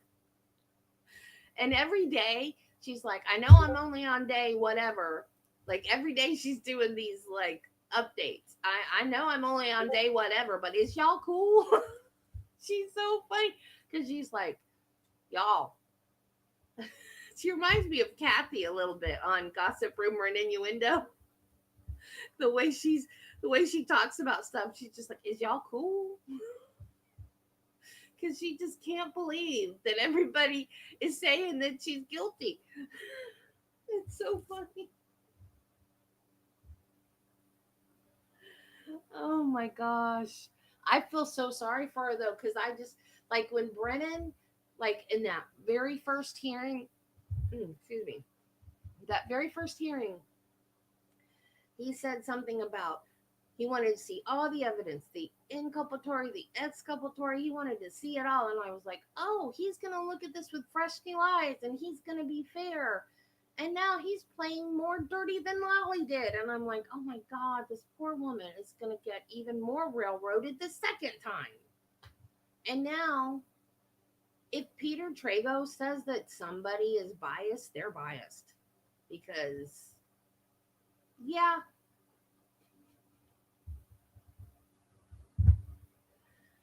Yeah, this is what I do all day. I have no life. I like the attention. But I'm done now. I have to go cook dinner or finish cooking dinner for my husband. So. Yeah, exactly. And I know you love me, Bill. I know, and I don't know because I'm not a cop. I mean, my dad was a cop, but he never told us about his cases. He never talked about anything. We never knew anything. Like, you know, he's been gone now, what, like 12 years? And I want to ask him questions because now that I watch body cam footage, I didn't know what my dad did for a living. He never talked about it. Ever. Like, I want to know, did you stop soft sits? I remember one time I was watching Law and Order and I called him and I'm like, Daddy, did you ever read anybody their Miranda rights? And he was like, well, of course. Because he was a state trooper. I thought he just drove around giving out speeding tickets all day. I had no idea what he did for a living. But I know in nursing, you don't say anything to anybody about anything. Nothing. So, why did he do that? Cops aren't allowed to do that, are they? They're not allowed to tell people about their stuff. Or is it different with cops? But I mean, why would you tell your high school buddies about the medical conditions of a suspect? Or that you wish a suspect would unalive themselves? I mean, that's so inappropriate. But whatever. So tomorrow we're going to go over Karen Read documents until I get sick of reading. And then I don't know what we're going to do. Okay. Bye, guys. Love y'all. I will see you tomorrow. Bye.